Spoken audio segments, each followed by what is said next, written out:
Ladies and gentlemen, please take your seats. The show is about to begin.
Please welcome to the stage Josh Campbell, CEO of Worth Media Group.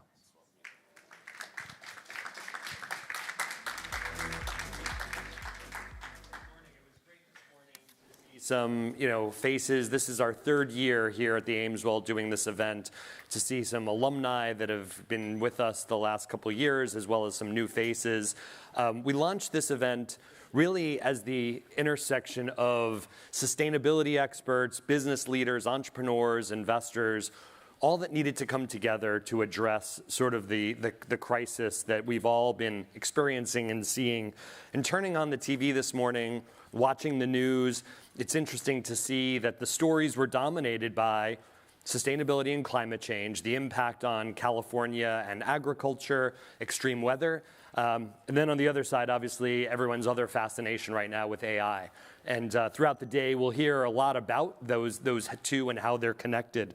But I hope the idea of these types of events, of bringing together an intimate group, is not only to listen to what happens on stage, but to bring together this community to interact and speak throughout the day. So we encourage you to use the breaks, lunch, the reception, really to meet each other and have meaningful sort of intersections and interactions throughout the day. I'm going to make sure I get all the housekeeping slides up here. If we could bring them up in the confidence monitor, it'd be great. Everything is on the record, so please feel free to tweet to, I guess not tweet anymore, X, post on social using hashtag Techonomy Climate. I want to thank our partners, U.S. Steel, Autodesk, Carbonauts, Women in Clean Tech and Sustainability. Also really want to thank the hard work of the team. A lot of times we wait till the end to thank the team, and we stand between thank yous and drinks. So I wanted to do that up front. And really thank the hard work of the program team, Dan Costa, who you'll hear from throughout the day, Gabrielle Dore, Eva Kraus, Sarah Healy, who really was integral in helping work with the venue, Josh Lair and the production crew, the team back in New York, so they're watching this on live stream. We are live streaming on worth.com, so please again encourage anyone who couldn't make it to tune in on worth.com. So everyone in New York, Paul, Clyde, Kendall, Peyton, Ron, Dan, Kevin, I'm probably leaving someone out, but appreciate all their support. We have some upcoming events, again, that you'll be getting notified of. Both our groundbreaking Women's Summit that takes place in about a month in May, our Techonomy Climate East event, which takes place in September during Climate Week in New York, as well as our Techonomy event in Lake Nona, Florida, that's focused on AI. Around the tables, you'll see Worth Magazine. So for those of you who are familiar with Techonomy for the past decade, sort of Worth Magazine now and Worth Media Group is the holding company for Techonomy. So at Worth, we're really focused on the intersection of business, innovation, and purpose. So a lot of the things you'll read in Worth now really sort of embody that. In the magazine, you're welcome to subscribe for free, anyone who's attended this event. Finally, really want to thank the support of our chairman, Jim McCann. He's been integral in really making, sort of pushing us forward to focus on the important topics like sustainability and climate. And I want to bring Jim up on stage to say a couple words. So please, a round of applause for Jim McCann. Oh, good morning. So this is a nice hotel. It's our third time here, and it just it seems brand new each time we come here. But it's a wonderful place, and so nice of you to be here with us this morning. In a conversation we had last night, and it continued this morning, we were focused on what can we do as a small media group with the community of people that we're lucky enough to associate with, like you. What can we do to draw attention to the positive things that are happening in terms of climate? And I'm of the conviction throughout my career that when big-time corporate gets involved with something, not just because they need to fill out a report card at the end of a quarter or at the end of the year, but because in their hearts they know it's the right thing to do and it's something they want to do, big things happen. I saw that in my career with civil rights issues, with corporate good citizenry. It just really happens when big-time private enterprise gets behind something, again, for the right reasons, because it's the right thing to do. And what we're thinking, and so I just want to ask you to help us think about this, what we're thinking is, in our climate event in New York in September that Josh just referenced, we'd like to shine a light on the good things that are happening in science, in investing world, but especially in the corporate world, where good things are being done that are beneficial to us all. So how do we behaviorally, and I'm a behaviorist, how do we behaviorally take our light, our spotlight, and shine it on people who are doing really, really good things? And at breakfast this morning, we had a wonderful breakfast this morning. I happened to be sitting with three people who are in some way involved in just that, helping corporate America to do the right thing, or in fact incenting or inciting them. And that, I was with Daryl Strickler, who created the sustainability business back at Sun Microsystems. Steve Assel from IQ 360, smart enough to be headquartered in Honolulu. And Graham Hill from Carbonauts, who's a terrific guy and a supporter of what we do here.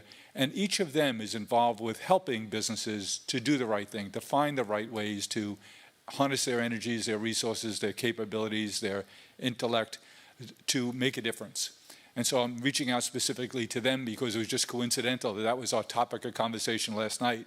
And I happened to be at the end of the table with these three wonderful guys who were chatting about their roles in those kinds of activities. But I'm broadening the net to say, all of you, please be in touch with us, give us your ideas throughout the day today, and then on an ongoing basis, how we can really, in September, really shine a light on people who are doing good things, give them the press, give them, you should pardon the expression, their flowers, so that they get what they deserve, and that we incite and incent others to follow their example. It's those movements that we've heard spoken about by our friend Seth Godin that don't happen all the time by accident. They have to be deliberate, and I'd like us to play our small role in making that movement happen, that people are going at it away, not because they have to, but because they want to do the right thing. So I hope you enjoy the program today. I think it's terrific. We have some really great people here from finance, from science, from all the realms of philanthropy, government, and private enterprise. And I think we're all going to learn a lot. I know in the last 3 events that I've been to here in Mountain View, my pad's always filled up at the end of the day. I expect yours will too. So enjoy the day, and let's get on with the program.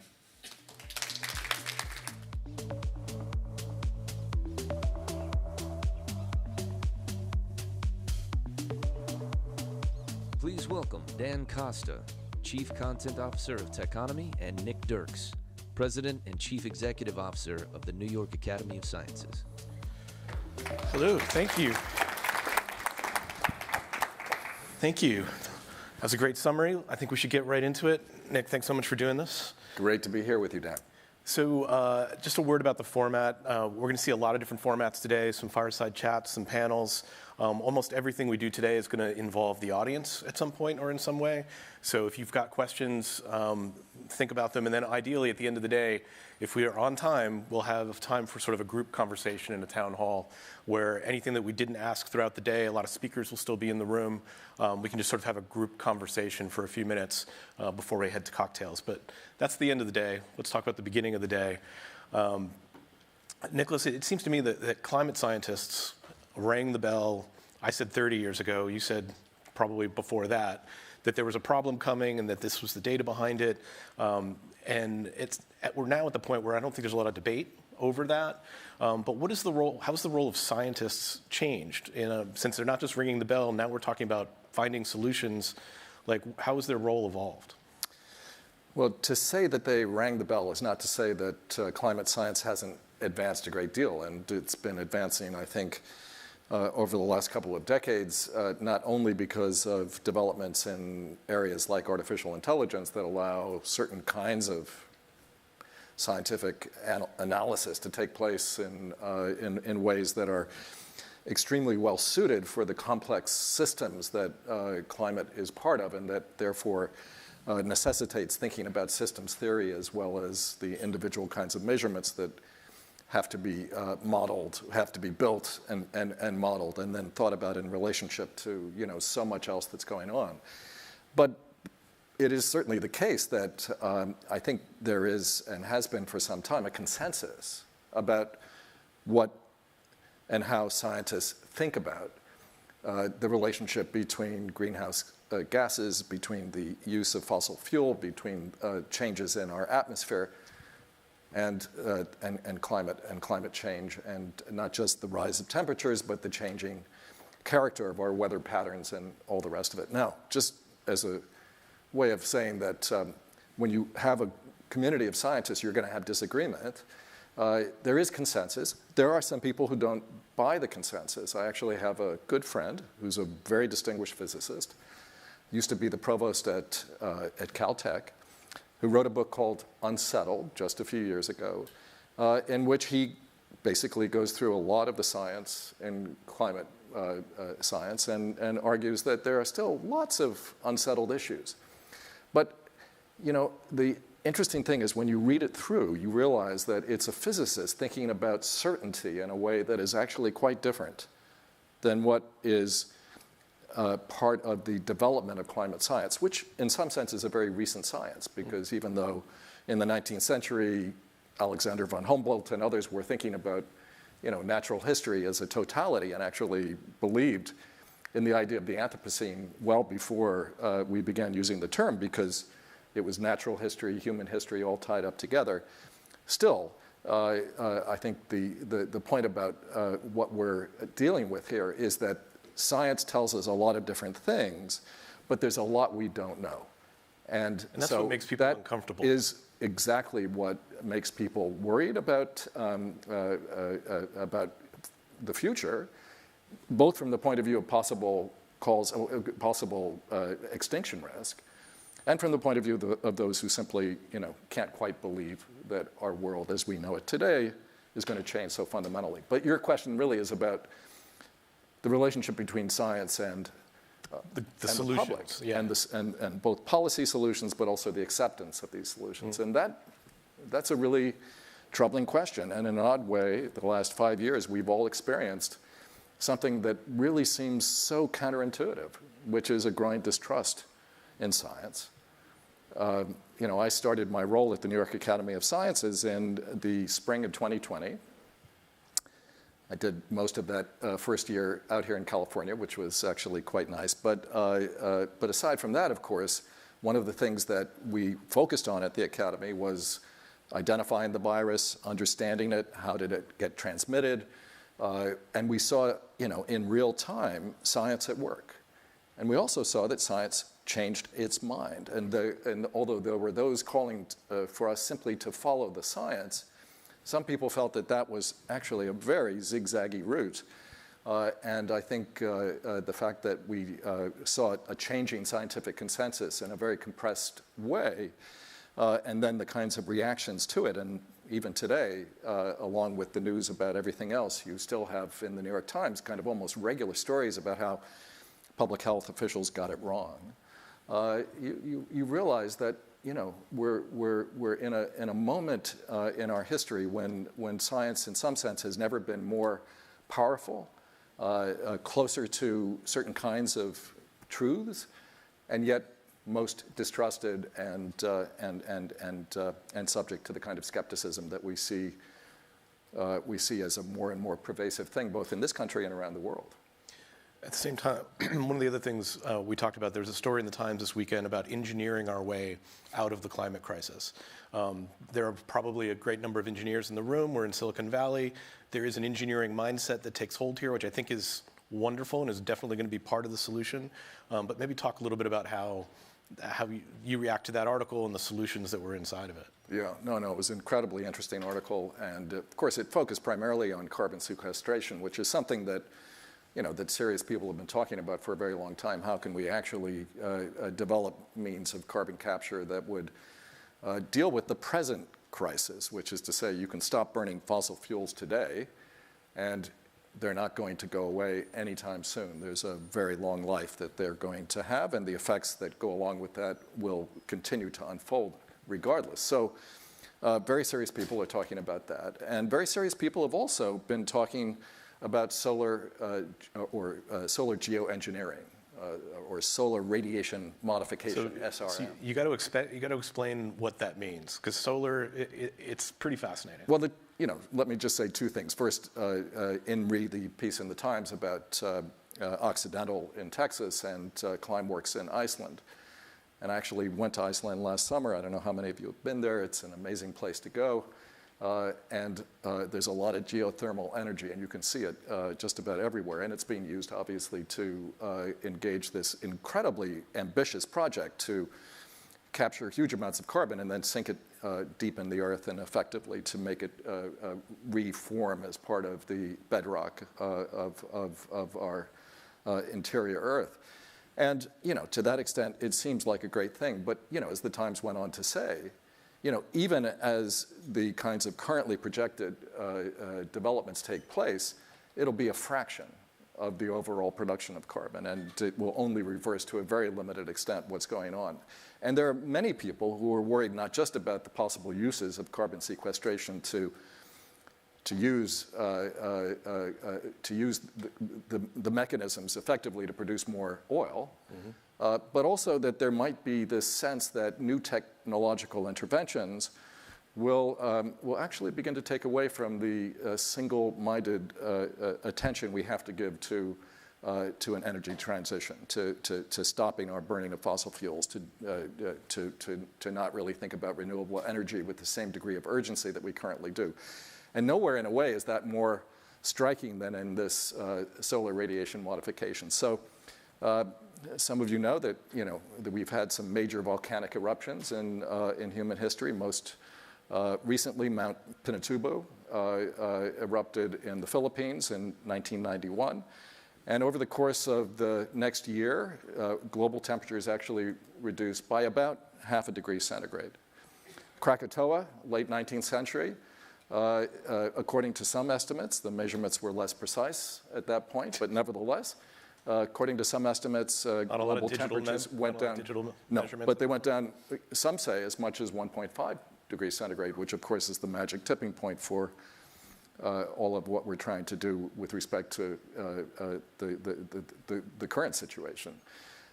So what this involves is effectively replicating a volcanic eruption, spraying aerosols of sulfur dioxide into the upper atmosphere, and effectively reducing the amount of solar energy that penetrates into our atmosphere, into the Earth.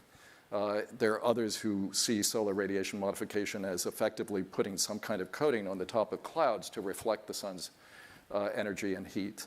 But the idea is that if our biggest concern is keeping global temperatures under that 1.5 degrees centigrade threshold, this would be a quick technological way to do so. Sounds great. It sounds and monstrous somehow at the same time. Like, as a scientist, is this a serious option? So, first of all, the problem here is not just that it just takes one metric as its object, right? So it's only about reducing global temperatures. It's not necessarily, and we certainly don't understand, and scientists don't have really very sophisticated ways to understand this apart from actually doing this, which is an odd way to do an experiment on the world, because if it fails, the consequences would not be so good. But scientists don't understand, what is this going to do to localized, to regional weather systems? What will it do to monsoon systems? What will it do to islands that really can't absorb any significant levels of sea rise before just literally going underwater? And there are many, many concerns that this is a kind of idea of technology driven by a kind of techno-optimist Western elite that really doesn't think about the implications of climate change for all parts of the world that are much more vulnerable, much more on the edge, and likely one way or the other to suffer effects of climate change much more dramatically and drastically even. So there's a lot of concern about trying to find ways to model what this would do and to get more scientific understanding of what that process might entail without actually doing it. But so far, nobody's figured out, how to actually model this in a way that has any real degree of scientific authority attached to it. So this is where, we would try and use, this is a technological solution to a very complex problem. We've got a new technology that's just rolling out or has been around for a while but is now being popularized. Would AI allow scientists to give them the tools to build these types of complex models? And how confident are you that that's going to be a game changer? So again, first, always have to do the two sides of the coin. Coins have many, many sides, but here there are two sides that we can point to. One is AI is going to be a game changer. AI takes a huge amount of power, energy to run. And there was another piece recently in the New Yorker about this, if you saw that, just summarizing some of the recent estimates about the amount of energy that is actually required to support generative AI. And the chat GPTs and LLMs that we all know and love today. And estimates go from very small countries to countries as big as Japan over the next 5 to 10 years. That is to say, as much energy will be needed for AI as powers the entire nation of Japan in 5 to 10 years. That being said, AI is indeed an extraordinary resource for developing much more sophisticated ideas of modeling. Again, these are climate is a very complex system, and in complex systems you can move some of the the numbers just a little bit this way or that way, and it's going to have dramatic effects. And we all saw that with the curves that went around infection rates and potential mortality rates in the pandemic, when you just took assumptions and you moved them really by what would seem to be very minor degrees of latitude, and then see the huge effects downstream in terms of what actually develops. But modeling will certainly get better. But that's not all AI can do. AI is going to be, I think, and we've been hosting a whole series of conferences at the New York Academy on this question, bringing together scientists from a lot of different fields. AI is going to be a huge resource for scientific discovery and development. We know this to be the case in biomedical science, leaving aside the kind of extraordinary capacity that AI has to read things like scans and X-rays and so on and so forth. It's going to help scientists discover new drugs, and it's going to potentially help them develop, without having to go through full clinical trials in a real population, new kinds of therapies for cancer and just about every other kind of disease. And this is just the tip of the iceberg in a way. But in climate, AI has the capacity, among other things, to help us understand and discover, really, new materials that will be extraordinarily important in the energy transition. For example, I was talking to a material scientist yesterday who's on our board at the Academy, who was talking about a series of papers that have been done on the use of AI to look at diamonds and how diamonds might, in fact, be as useful as silicon for new generations of semiconductor building. And this could be a huge change. Now, of course, we all know that the energy transition is to a very large extent dependent on particular kinds of minerals, and lithium is at the top of the list. And there are issues around everything from the amount of pollution and energy that goes into mining these precious metals, but also, of course, their environmental impact after they've lived their life inside the hood of a Tesla. And we know we have to both diversify and potentially find new ways to power the energy transition. And AI is, I think, going to play a very powerful role in doing that. But we have to figure out either how to take the heat that is generated from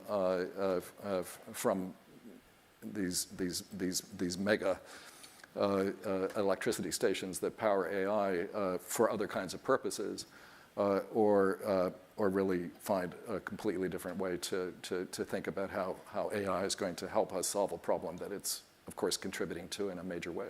Yeah. Well, I'm happy to hear this opening, because we are going to have conversations about batteries and recycling. We're going to have conversations about AI coming up very soon. But it seems to me that there's a core communication problem here, whereas as a scientist, you're used to the variety and the uncertainty that comes as science is a process, there's no single way to chart your way through it. But that seems like it gets to the fundamental problem where there is a lot of distrust. As you're working with scientists and you're doing work, like how do you cut to the chase there? How do you improve those communication skills so that the message is more clear? So I'll answer that, or at least I'll attempt to answer that, but I want to say just one thing first about some of the work we're doing at the New York Academy of Sciences. I want to make sure I say this, because it's something that is an effort to bring people together, to use the resources of science to really think through these kinds of questions more broadly. We developed in the early days of the pandemic something called the International Science Reserve, and it came out of an effort that, in fact, was spawned at IBM that involved the High Performance Computing Consortium, effectively taking donated surplus computational capacity in places like DOE labs or major tech companies or large universities, and devoting a certain amount of that capacity pro bono to projects that were directed towards trying to solve in a very short term some of the immediate issues around the pandemic. One of the things that came out of that effort, for example, was the way in which ventilators could be used for more than a single patient back in the really dark days of the early pandemic. And there were people who had laboratories and were doing work. They couldn't get funded for pandemic-related things because there's this long time cycle to applying for NSF or NIH grants, and they certainly couldn't purchase the kind of computational resource time and facilities they needed to test out the ideas that they wanted to deploy in real time very, very quickly. So we developed the idea of the International Science Reserve basically to bring together scientists across very many different fields and from around the world, which is why the international is part of the name, in order to really think about how to be better prepared the next time around. And we know that one of our big problems is that when we don't have a crisis, we prefer to think it's not really going to happen. Certainly it's not going to happen anytime soon. It's relevant to climate as well, because of course it's easy to kick the can down the road. That's what we do a lot. But in short order, it turned out that we moved the focus of the International Science Reserve from mostly pandemic-related kinds of preoccupations and activities, and we did scenario planning exercises, et cetera, that were actually meant to test the network and see how prepared we might be for, say, a waterborne virus that might spawn a pandemic somewhere, or some other kind of version that it would be very different in terms of pandemic response.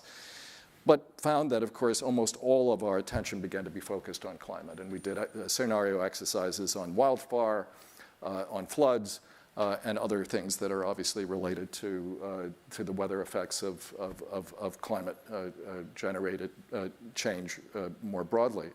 And in that context, we really found that it was interesting how many scientists from all over the world were interested in working together, but didn't have the normal mechanisms that they needed to establish the networks that would really allow them to, figure out who might be useful in the event of, a wildfire developing in a transnational context where they weren't able to simply resort to the normal modes of either response or finding out the kind of data you would need, even about things like the movement of pollution. And we saw that, again, in real time with the wildfires we had first here in California, and then, of course, in Canada last year.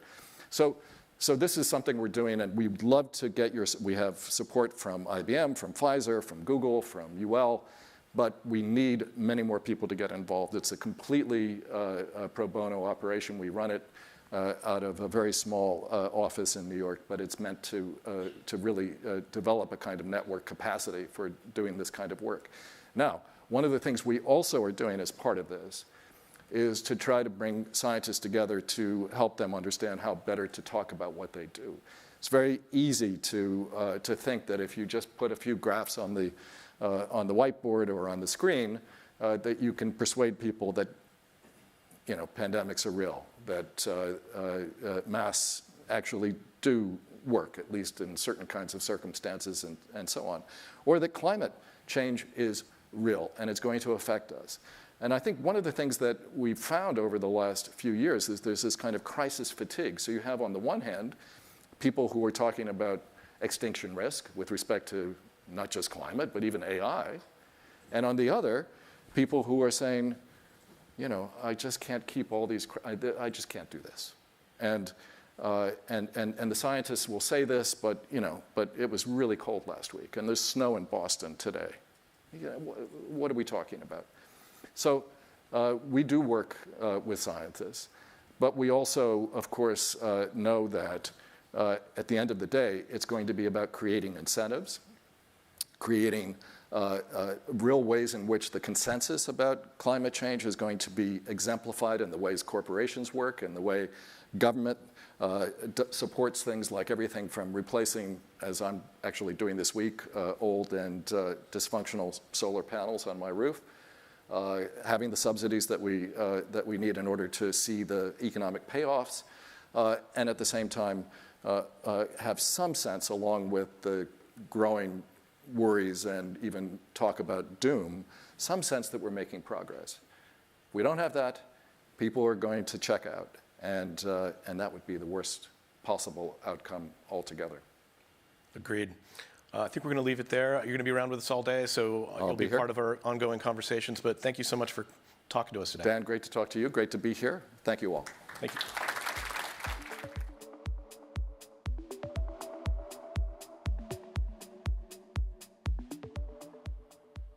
Slow. All Welcome right. to the stage, Jen Huffstetler, Chief Product Sustainability Officer of Intel. Jen, how are you? Great to see you. So Nicholas opened a lot of doors for us here in terms of the energy supply of AI, but I don't think he stole any of your thunder. But let's get to that point, which I think is the most salient one, and which took me a little bit to even appreciate, that AI uses a lot of powers. True, sure, that's fine. But like legitimately, what do we mean when we say it uses a lot of power? Like what kind of scale are we talking about? Yeah, well, I don't know if my mic's on. It sounds not quite on. Can we try? Is it coming? Maybe grab a handheld for her. Hello? Mine's still on. Typically pretty loud, but Yeah, not too loud. I want to make sure everybody can hear. Okay. Is that working? That's much better, yeah. Yeah, terrific. Yeah, thanks for asking. Great question. Great setup, again, by Nicholas. Really appreciate that. So when we think about where AI is deployed largely in these data centers, we're seeing lots of new projections come out around the scale and the increase in the energy consumption of just data centers, of which AI is just a part of it. And so one example is IDC has projected a 2x increase between 22 and 27.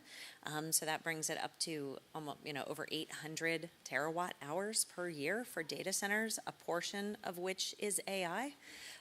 There is a Dutch researcher who recently published a projection bringing the AI portion up to 134 terawatt hours, which meaningful for his country is the amount of energy consumed by the Netherlands in a year. Yeah, it's really starting to grow at this significant scale. We did our own research with enterprise customers, and we asked them, how are you thinking about, these growing needs? And over 76% said, they're looking at AI, they're deploying the use cases, but then over 70% said that they're a little bit concerned about deploying this technology and their ability to meet their sustainability goals and commitments, and that the two are really in conflict. So when you step back and you think about that scale, a lot of, what you're seeing in the news is around, this massive consumption. Google's published a paper that, today, I guess it was a couple of years ago, showed their AI use just in their regular search was 10 to 15% of their total energy consumption, and that represents 2.3 terawatt hours per year. Now you start to imagine adding Gen AI to every Google search, and it's going to increase dramatically. And when you think about ChatGPT, right, they're servicing 200 million subscribers a day, or 200 million requests a day, and what that has been likened to is the equivalent of powering 180,000 U.S. homes, and we're not the most energy efficient we know on the planet. And I always like to bring it back to us personally and individually. So what does that mean? If you're personally doing a query, it's the equivalent of charging your phone from 0 to 30%. Every query that you type. For every query that you're doing. And then if you are generating an image, 0 to 100%. So just to put it in real terms for the energy cost. And if you think about it, the way we use these is without any implication of what the costs are, because the costs are free to the consumer. And I mean, we generate, even just at Worth, we generate thousands and thousands of images. Right. And we only use one, the one that we take away. Yep. There's always externalities to what we're doing, and I'm hopeful that over time, and actually even just yesterday, one of our partners, the Green Software Foundation, got something called the Software Carbon Intensity Metric into an ISO spec. So as you start to have common standards and methodologies about how to report this, I think we should all be expecting to see it so that you have that information in your own personal carbon footprint or your corporate carbon footprint.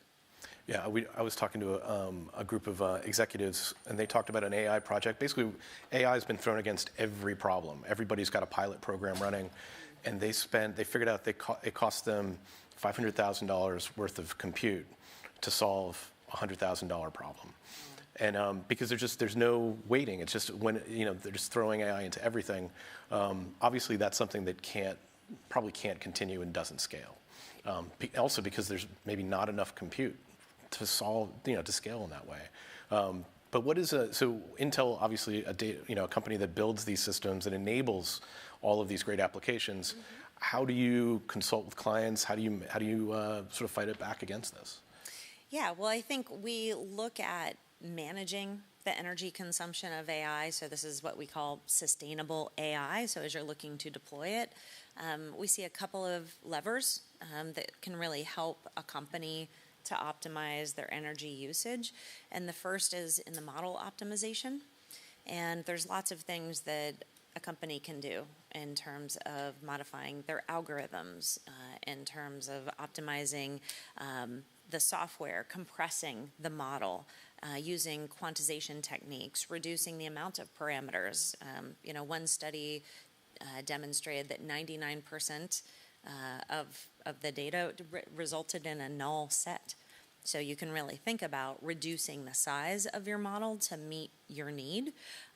Intel builds software tools for developers, and we have an example of a neural compressor that helps to compress the models for inference, and it'll lower the size and increase the performance on CPUs and GPUs.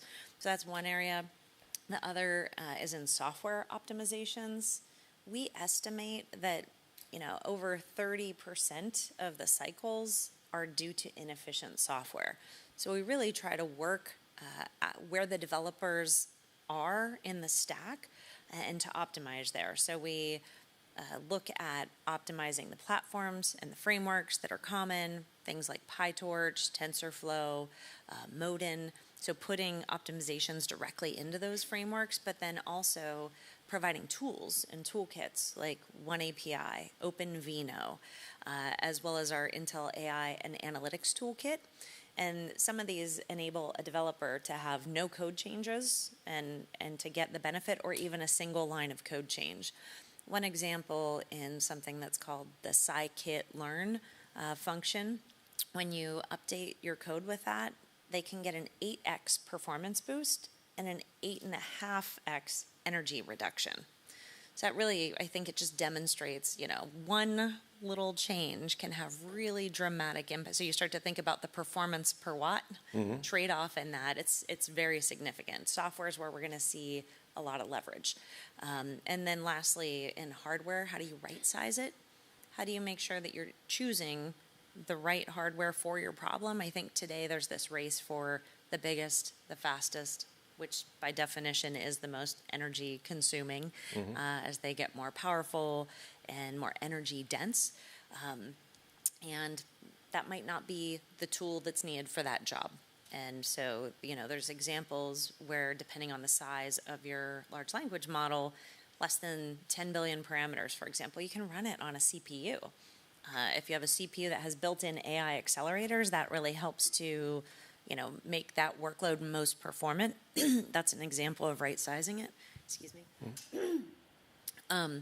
But also, when you're looking at hardware, like folks probably don't know, we actually have accelerators. This Intel Gaudi accelerator, it can deliver 2x the performance per watt of an A100, or a CPU our Xeons can deliver 2.2x over an EPYC. So really finding the right hardware for your workload so that you can operate most efficiently. And then lastly, you probably heard us talk a lot about systems architectures over the last several years. And when we think about data centers and the amount of energy they're consuming, and here in the Valley, had some conversations with some of the large data center operators, as well as Silicon Valley Power and the California Energy Commission. There's no way to get more power here in the timely fashion that's needed. And so one of the tools to help dramatically lower the energy consumption is to move forward into those innovative spaces, right? And one of those innovative spaces is liquid cooling.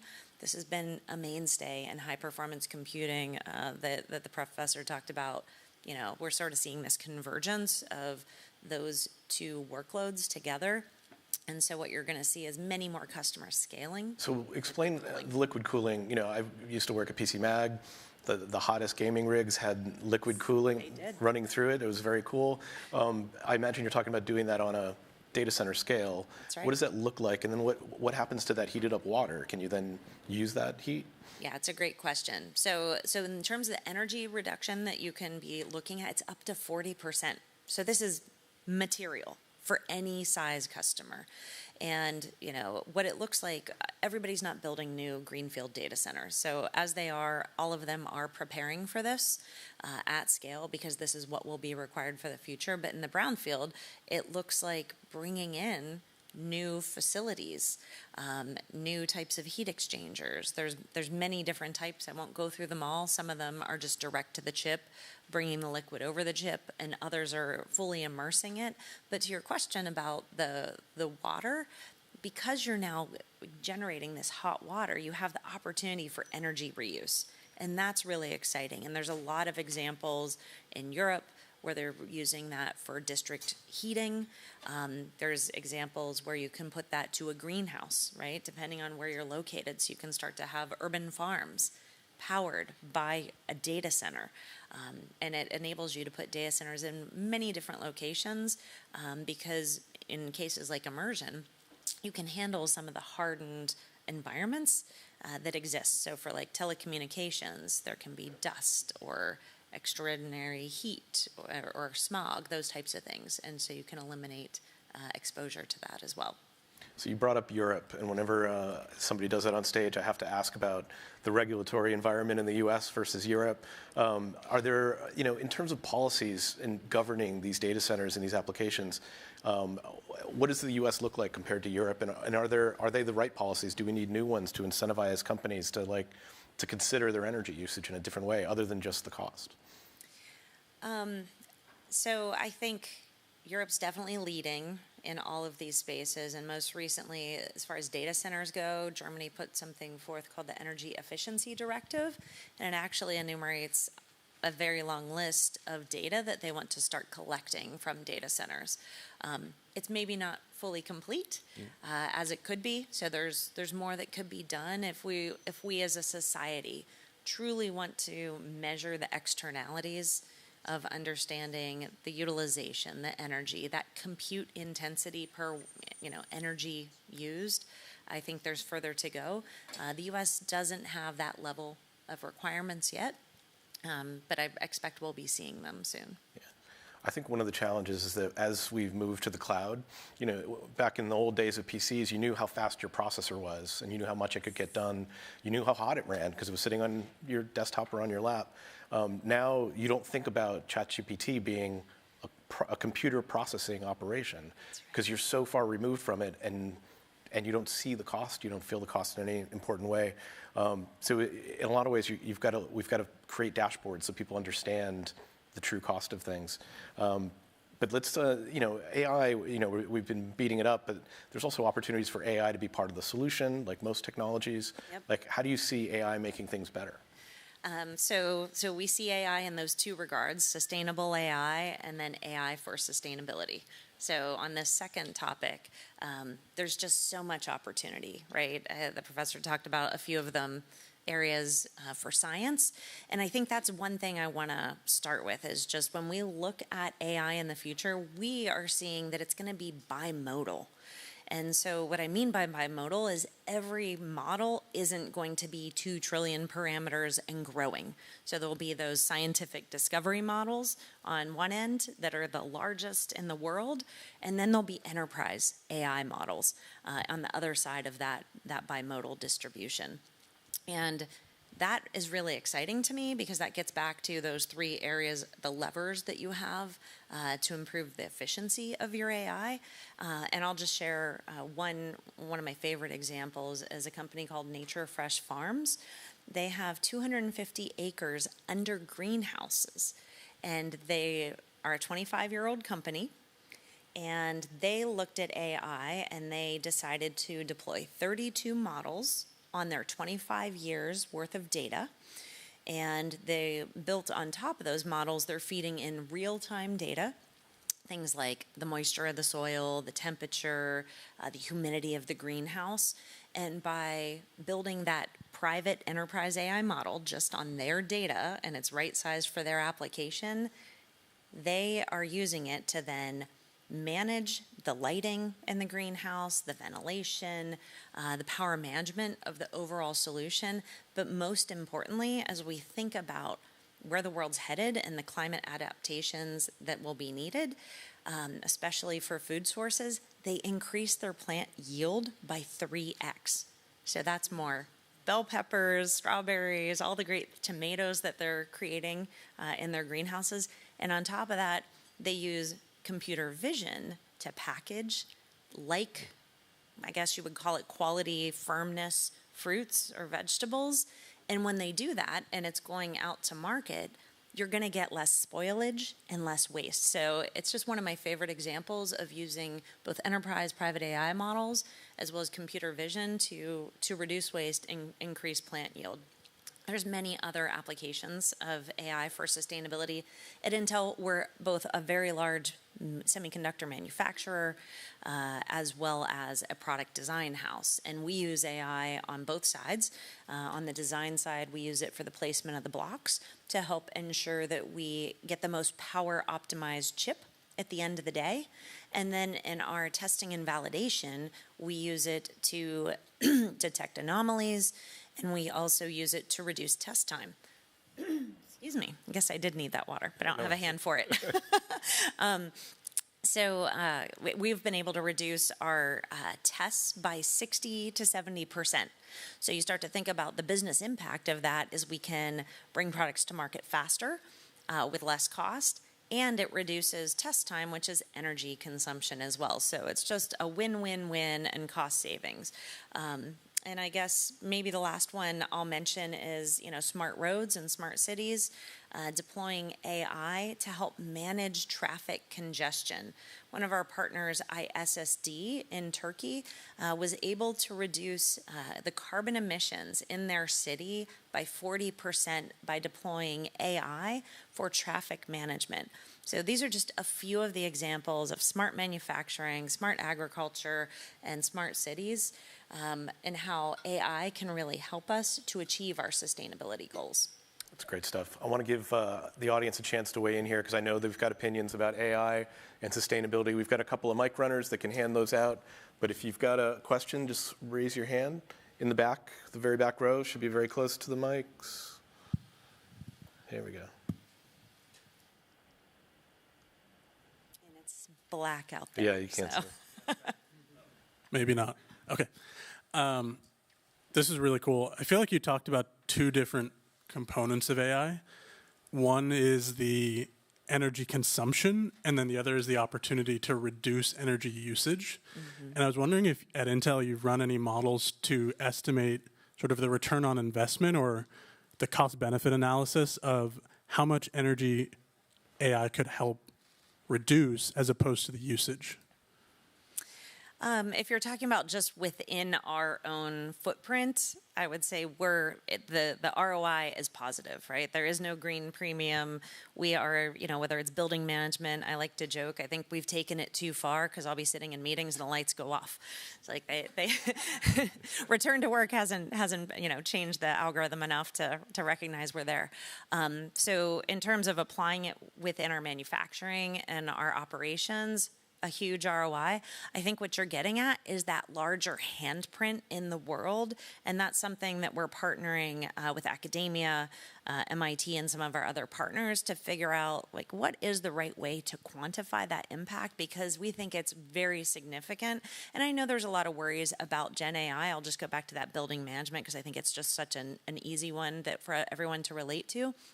One of the companies I met who deploys energy management solutions for apartment buildings, they were able to scale their workforce and address more buildings and deliver more solutions by using generative AI to create basically the sales pitch and the opportunity instead of having to have an engineer build all of that themselves and take it to get that first sales call. So that's like a win-win-win on the ROI of generative AI, providing more jobs and deploying more energy management solutions across more buildings. Yeah. Yep. We got another question right here. Do we have a mic right there? Oh. Hi, thank you. Linda Kinney. Hi. Hey. I have a question for Jen. Given the increase in energy consumption of data centers and the fact that the hockey stick keeps going up, and we are in a situation where everybody's also going to need to charge their EVs, what are the companies doing to look at off-grid solutions to figure out how to use renewable energy in a way that's not going to tax the grid even more? Yeah, it's a great question. And, the mix of, the audience today, it's really good to hear this as well. What we see, new clean energy solutions that are more energy dense are required for this future. And what is happening right now is I think there's a little bit of a lack of a market demand to get the investment to get over the chasm. So that's something that we'll be, addressing with our community. We just held a sustainability summit a week or two ago with our whole supply chain and our customers, the whole value chain. Energy is the number one thing we need to solve for wherever compute is used to deliver sustainable compute for a sustainable future. But then on top of that, how do you help support the utilities to upgrade and modernize what they currently have as a one-way load to be able to handle that two-way load? And technology can actually be deployed there as well. So when these off-grid, if you will, energy units are deployed, they can also be fed back into the grid, and there's technology solutions that exist to basically modernize the grid and the secondary substation so they can handle that two-way load, and those exist today. So, great question. Perfect. Well, we're going to have many more questions. You're going to be with us for the whole day, so we can continue this conversation, but thanks so much for coming on the stage. Thank you, Dan. Thank you, everyone, for the time. Yeah.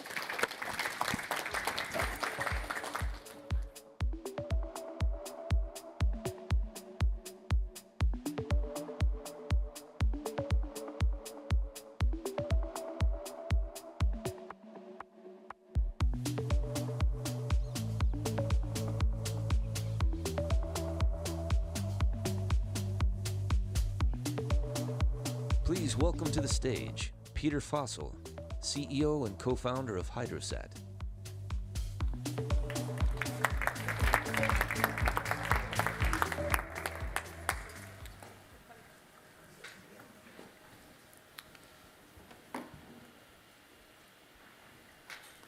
Not sure if, let's see, oh, perfect. Well, thank you very, very much, everybody. Really appreciate you having me here today.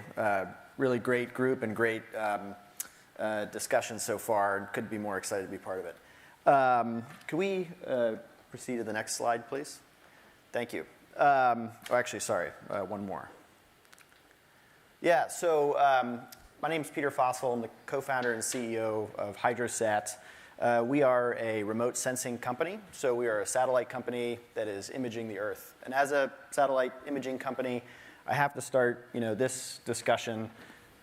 Thank you very much. I have to start this discussion with one of my favorite satellite images, which is not one that our company took, but this is the first image taken of planet Earth in around 1969 by the Apollo 11 astronauts. And this image really was humanity's first selfie. In a way, it was the first time that we had an opportunity to look at our planet from space and see, what we looked like. And this image did so much to kick off the environmental movement around the world. This image did so much to inspire the first Earth Day. And the reason is we can see quite clearly how different we are, how unique we are as a planet. We're this bright blue shining orb in an otherwise cold, dark backdrop of space. And of course, what makes us different is water. It's the water that covers over 70% of the Earth's surface, that evaporates and forms cloud vapor that falls as rain. And it's what makes life on Earth, and indeed everything else that we do and we talk about, possible. And around 10,000 years ago, we did something tremendously important for us as a species, which is we started for the first time to harness this water in the form of irrigation. And so this movement around 10,000 years ago, started in Mesopotamia, allowed us to move from being a hunter-gatherer civilization to put down roots, to grow an agricultural surplus, that allowed us to form first villages and then towns and ultimately cities and civilizations. And so again, it's our ability as a species to harness and use water that's made everything in terms of human civilization over the last 10,000 years possible. And that's been a really, really positive story for around 10,000 years up until today. So what you can see here, the green line on the bottom of this chart, is the amount of agricultural productivity growth that we're currently expecting to continue into the future. And the top line in magenta is the amount of agricultural productivity growth that's needed in order to meet the demands of a growing world. And so most of the studies coming out of the Food and Agriculture Organization, of the UN, the World Bank, say that we need to double food production as a species by 2050 just in order to keep pace with population growth. And that's a massive challenge. Now, I want to look at one country in particular, which is very important to our company, which is India.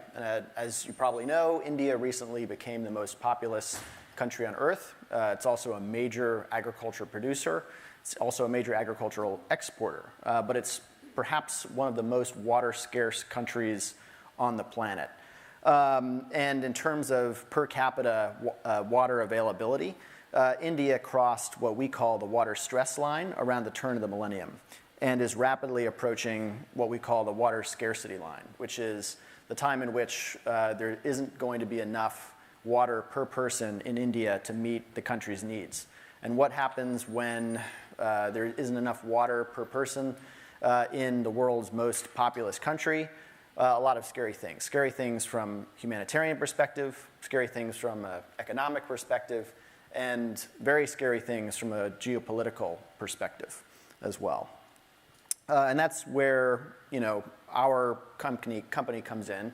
And really, if I could define our mission around a series of metrics, it would be, what if for every agricultural field on the planet, we could see a 50% increase in crop yield per acre, while seeing a 30% decrease in required water for irrigation per acre to grow that same amount of crop.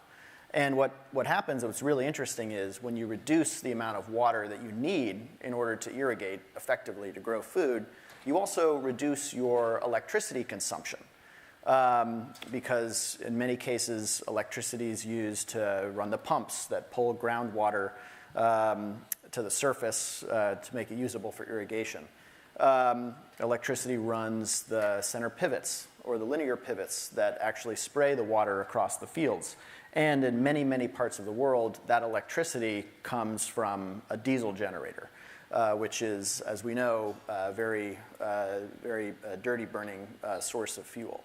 And so by reducing your water use, you're reducing your water electricity needs, which also comes with a major cost reduction associated with it, and with a carbon reduction associated with it as well. And so this isn't just a mission and a vision. This is what we're actually starting to do. So currently, our product, IrriWatch, is in use on over 4 million acres of farmland in 38 countries around the world. We're tremendously excited about that, but there's over 1 billion acres of irrigated farmland in the world. And so, we have obviously a huge amount of opportunity in front of us as a species, really, to combat what we see as one of the major challenges of the 21st century, which is how can we grow food more productively per unit of water. And I'll just give you a couple examples here, and then love to open it up into the discussion. The first is a local example. So this is our IrriWatch portal, currently in use, currently available to every farmer in Madera County, right here in California. So we work with the county government for their water management. And then this data is available on a daily basis, every single day, at 10 meters per pixel, to look at soil moisture and crop productivity at the field level. And so that data is in use and available to every single farmer in the county. But it's not just, as I mentioned, it's not just a local challenge. We are, as a company, active in 38 countries. Here's another example of our data in use in Kazakhstan. So we work with several international partners. This particular one GeoBox works with the government of Kazakhstan to help manage their canal irrigation systems. And we're providing them the underlying data in order to do that. Now, all of this data comes from satellites, and that's how we're able to reach areas in India, in California, in Kazakhstan, in Guatemala, everywhere that we do business, because ultimately it's a global challenge, and global data sets are needed in order to address it. So with that, I think we'd love to have a good discussion. Yeah, I've got a question.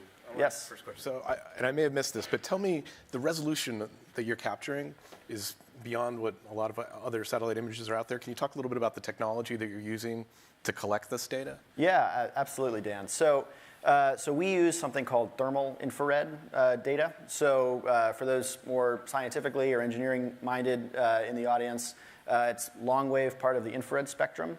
But how I like to think about it is we are a contactless thermometer. So we talked a little bit about the pandemic a few times today already. So in keeping with that theme, we all remember, maybe you were entering an airport or a restaurant, and somebody put that sort of temperature gun, if you will, at your forehead and took your temperature from a distance.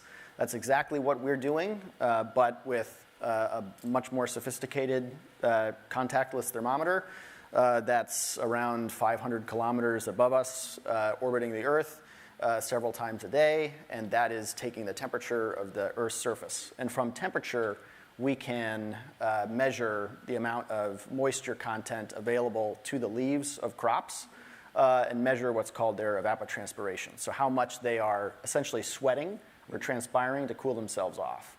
If they have enough water available to them to do that healthily, their temperature stays nice and low and cool within a good range. If they're under moisture stress, that temperature starts to rise because their ability to transpire or to sweat turns off. And we're able to measure that in real time from space using thermal infrared data. Cool, and we'll open it up to the audience in a minute, but before we do that, having this space view and this high resolution imagery, is there anything in your observations that surprised you that was like, wow, you know what, because we have this perspective and this technology, we've discovered something new? Yeah, one of the, and this is, again, really to, core to the value that we're looking to unlock and to drive. A lot of places in a lot of parts of the world, a lot of farms in general, are actually over-irrigated. So people are using more water than is necessary, which is, bad from a water sustainability perspective. So we as society and governments and regulators, care about that for obvious reasons.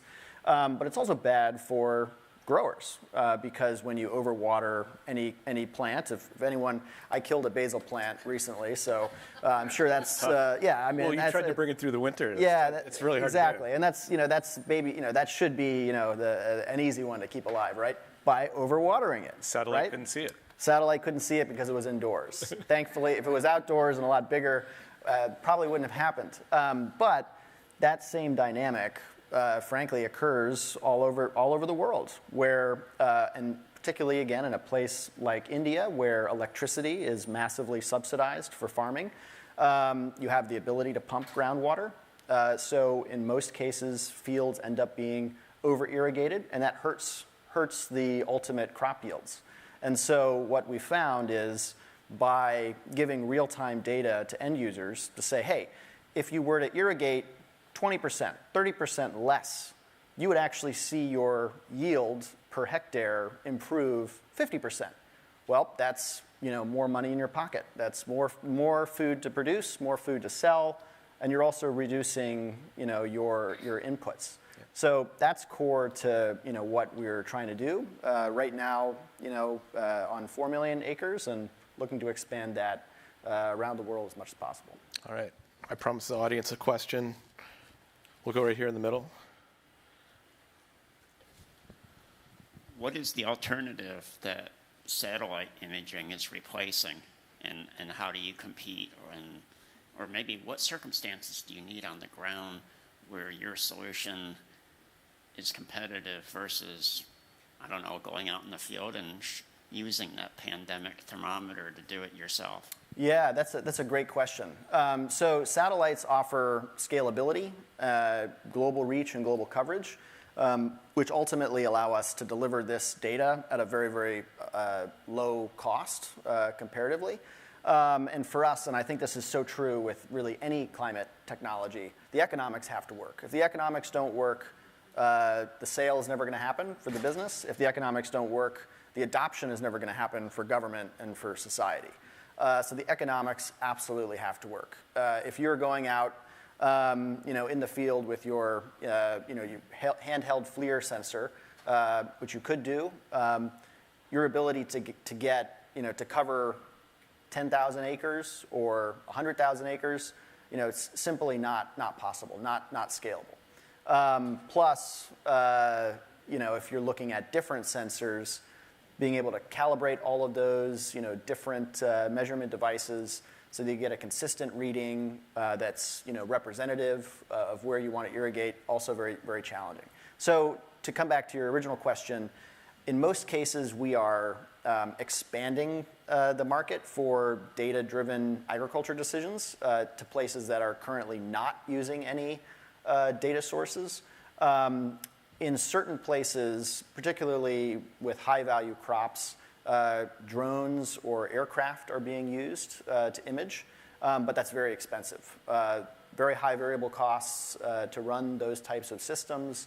And so again, if we want to have an impact, it can't be limited to the Central Valley of California. It has to be able to work scalably, economically, efficiently in Guatemala, in India, in the Middle East. Otherwise, it's never going to have that kind of breakout impact, and that's why we use satellites. Yeah, and also the price. There needs to be a price for the water that's being used. The resource needs to have some value in order for all the economics to make sense. I think we have time for one more question. We'll go right here. Great presentation. 2 questions. One is, what is the least resistant path to scale, in terms of how you're thinking right now? And can you elucidate a little bit more about the business model? Yeah, great question. Maybe I'll take the second one first. So we are a B2B or B2G, business to government business model, and we run on what's effectively a SaaS model, and we are priced per area for an annual subscription. And so we go to market in the U.S., $1 per acre per year for auto-renewing annual subscription. Our business does better when our customers sign on additional acres. Most of the rest of the world, we're pricing euro per hectare, but same idea for an annual subscription. In terms of scalability and easiest path to market, that's actually one that we've thought a lot about. We did start with a direct-to-agribusiness approach, and indeed some of our most loyal customers over the last couple of years have been agribusinesses. But even your largest agribusinesses don't cover that much territory. And so what we've started to do, and the example that we showed with Kazakhstan is a good one, although albeit a little bit smaller, is we've started to deliver this data directly to governments, whether, again, it's a county in California or an entire province of a country like in Kazakhstan, because there we can cover hundreds of thousands or millions of hectares with a single contract, with a single buyer. And so for us, that's been a much quicker and more effective way to get this data into the hands of users and covering as much territory as possible much more quickly. Great stuff. Great stuff. Really exciting technology. Thanks, Peter. Thank you. Thank you.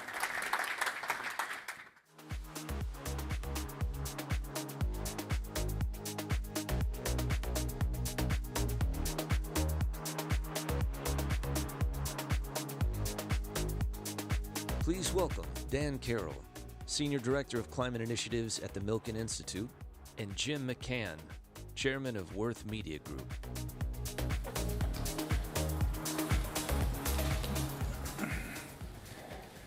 I'm excited to have you folks get to know Dan as I've gotten to know Dan Carroll. Dan works with an amazing organization, one that at Worth Media Group we have only been learning more and more about in the last 6 to 12 months. Dan's with the Milken Institute, Michael Milken's organization. And his current title is Senior Director of the Milken Institute Center for Financial Markets. And he runs there, in particular, a program, Climate Resilient Infrastructure and Public Finance. Milken Institute is involved, Dan, in a whole lot of things. And I mentioned in my opening comments about I'm keenly interested in the overlap between the philanthropic sector, government, and private industry. And you cross into all those lanes in the work that you do. By background, Dan has worked in the climate space for a long time, and he's worked for and advised Governors Jerry Brown and Gavin Newsom of California on all things related to climate. And you're also on the executive committee of the U.S. Climate Alliance. So you know this space cold. You also worked in the Obama administration in the Department of Energy, where you ran the State Energy Advisory Board. So you know this space well. What I'd ask first is, do I have it right about the interlocking relationships between philanthropy, where you're rooted now, but philanthropy working to get governments to do their piece on what they can do best in this solve? Do I have that essentially right, and do we have the right balance there right now? Yeah, I mean, getting the harmonics right between government, private sector, philanthropy, and communities where these projects need to happen is, I think, one of the big challenges of our time. I mean, I consider myself a professional optimist, but we didn't quite rip the Band-Aid off at COP28. We're not really going to make our 2030 midterm targets. And you're a big proponent of we should rip that Band-Aid and let's get I honest. think we just need to say it's not going to happen that way. I think there's a way to get leaders and philanthropic leaders to be at the table. So as we move from the situation now where the conversation around climate tends to be big utility scale solar and wind and some storage, which is important, but there's not really that many big projects, and it's a lot more in a world of distributed technology, smaller scale, community scale projects, whether for frontline communities and island nations that are literally on the front line of that threat, or underserved populations in the US that are experiencing floods and other challenges like that. So, I think the conversation tends to be this, big conversation around climate, and we need to unlock trillions of dollars in capital and slideshows, which are important, but getting into the weeds of how we're going to unpack that and recalibrate investment and partnership is critical. So at the Milken Institute, with your work, how do you look at your success? You're coming from the philanthropic space, but you're trying to be a ringleader. You're trying to orchestrate, and you're trying to get the other two circles, the government circle, which can bring big industrial size funding and get things started, but they don't continue properly unless there's a good economic reason, therefore private sector involvement. So you got the baton in your hand. What is it you're trying to achieve from looking at this from a new financial paradigm? How do you try and balance those interests? What do each of those sectors do best, and what are you trying to get them to do? Yep. So, we've got 3 major initiatives that we're trying to move as a catalyst around. So one is around this issue of where are the projects? How do we have projects? It's sort of a joke, where's the pipeline? You'll hear at meetings like this. So we're testing out something in the US, very focused on how do we help 10,000 underserved communities in the US build a community-led economic development, clean economy projects that they want. And one of the things that we've learned is the absence of pre-development capital. International folks might think of it as de-risking capital. It is the equity risk capital to make a project happen. So there's a lot of planning money you can get. There's a lot of low-cost loans, but 5 to 10% of a project, you have to get a feasibility study, you have to get site control, and a bunch of nerdy things like that. So that pre-development piece is super important, and we built a platform to connect communities with capital providers of all types, and also developers. So a lot of climate tech developers and others coming in. So we think over time, if we get this right in the next 3 to 5 years with this platform, with the regional trainings we do around the country, we can bundle together smaller projects. Think of, there's 1,000 wastewater treatment plants. The biggest energy user in communities. They've been around since the 70s. They're the largest energy hog. As we solve a way to have 20 of those $30 million retrofits done, we can go to the $32 trillion asset owners network that comes to the Milken Global Conference and say, you say you can't write a check below $200 million. We get that. Here's a bundle of projects with return, and it also becomes offtake. So we're recycling the philanthropic de-risking capital and the government de-risking capital to make and close that private financing gap we know that's out there. Well, I know your CEO, Rich DeTizio, and Michael Milken both are nuts about metrics. They have a big philanthropic consulting practice there, about 100 people, I think it is, that work with families that want to create foundations or existing foundations that want to be more efficient and help them to orchestrate their resources with other groups with like interests. But they're all about measurement and accountability. What kind of measurement and accountability tools do they want you to impose on that process so you know that 5-year pre-development effort is on track and people are being held to their task? Yep. So on that one, we've got a roadmap for how do we reach and provide free technical assistance for underserved communities. We've touched about 700 now. We're on a path that looks pretty good. I think the most important metric relates to our second big area of work, which is unpacking the notion that we're going to accelerate the energy transition. At some level, it's a Rorschach inkblot. People say and think whatever they think it is, whether you're the head of an oil company or you're a climate tech person. And so how do you unpack that? And the metric that we're really trying to push forward is when Mike Wirth or another oil company CEO is on stage and says, we're committed to net zero by 2050, that's fantastic. But how are you showing your work between now and 2030, 2035? So don't talk to me until 2051, right? Yeah, or talk to you until 2051. So for example, there are companies, Chevron among them, have they made a business unit investment, and whether it's carbon capture or new forms of biofuels, et cetera, the more we can get specific with major companies that need to drive this ship and encourage them that you've made a real investment, that's, I think, an important metric at this point. Otherwise, we're just talking at a very general level. Mm-hmm. I saw George before from the aquarium here. I wonder what role do you see the ocean playing here? There's a couple of folks in the audience who are really keen on harnessing the reparative powers of the oceans to help us. Any of the projects on your radar screen helping there? Well, look, I think there's a range of very promising, what I call 5G climate tech solutions, whether for oceans or other things that are very, very promising.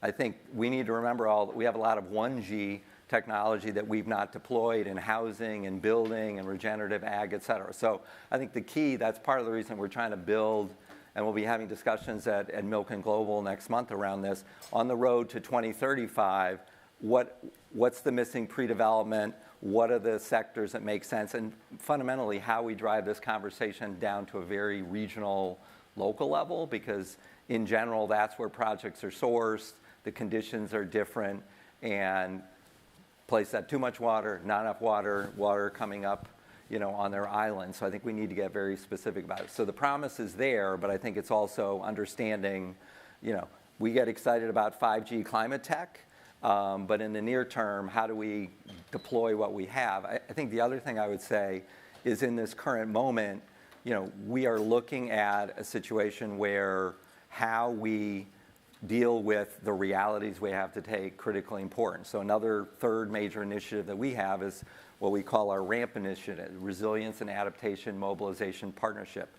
The effects of climate change are hitting now, and we really need to ramp up public spending to help make sure, A, we help communities that are facing things now, and B, how we bank the net present value of that savings. If we invest in resilience and adaptation. So you can recycle that capital? Can recycle it and use it for mitigation tech. We don't really know what scales right now. We know about utility scale solar and wind, storage, a few other areas, but the presupposition that there's public dollars available to de-risk, do research, et cetera, is a huge presupposition as you think about fiscal challenges, US and abroad. So we want to make sure we can bank that money and have that kind of mitigation banking available, but in the near term, we've got to address the massive losses that we have. And one source for doing this, I think our friends at the Climate Policy Initiative estimated that $64 billion of global public and private finance went to adaptation in the most recent year.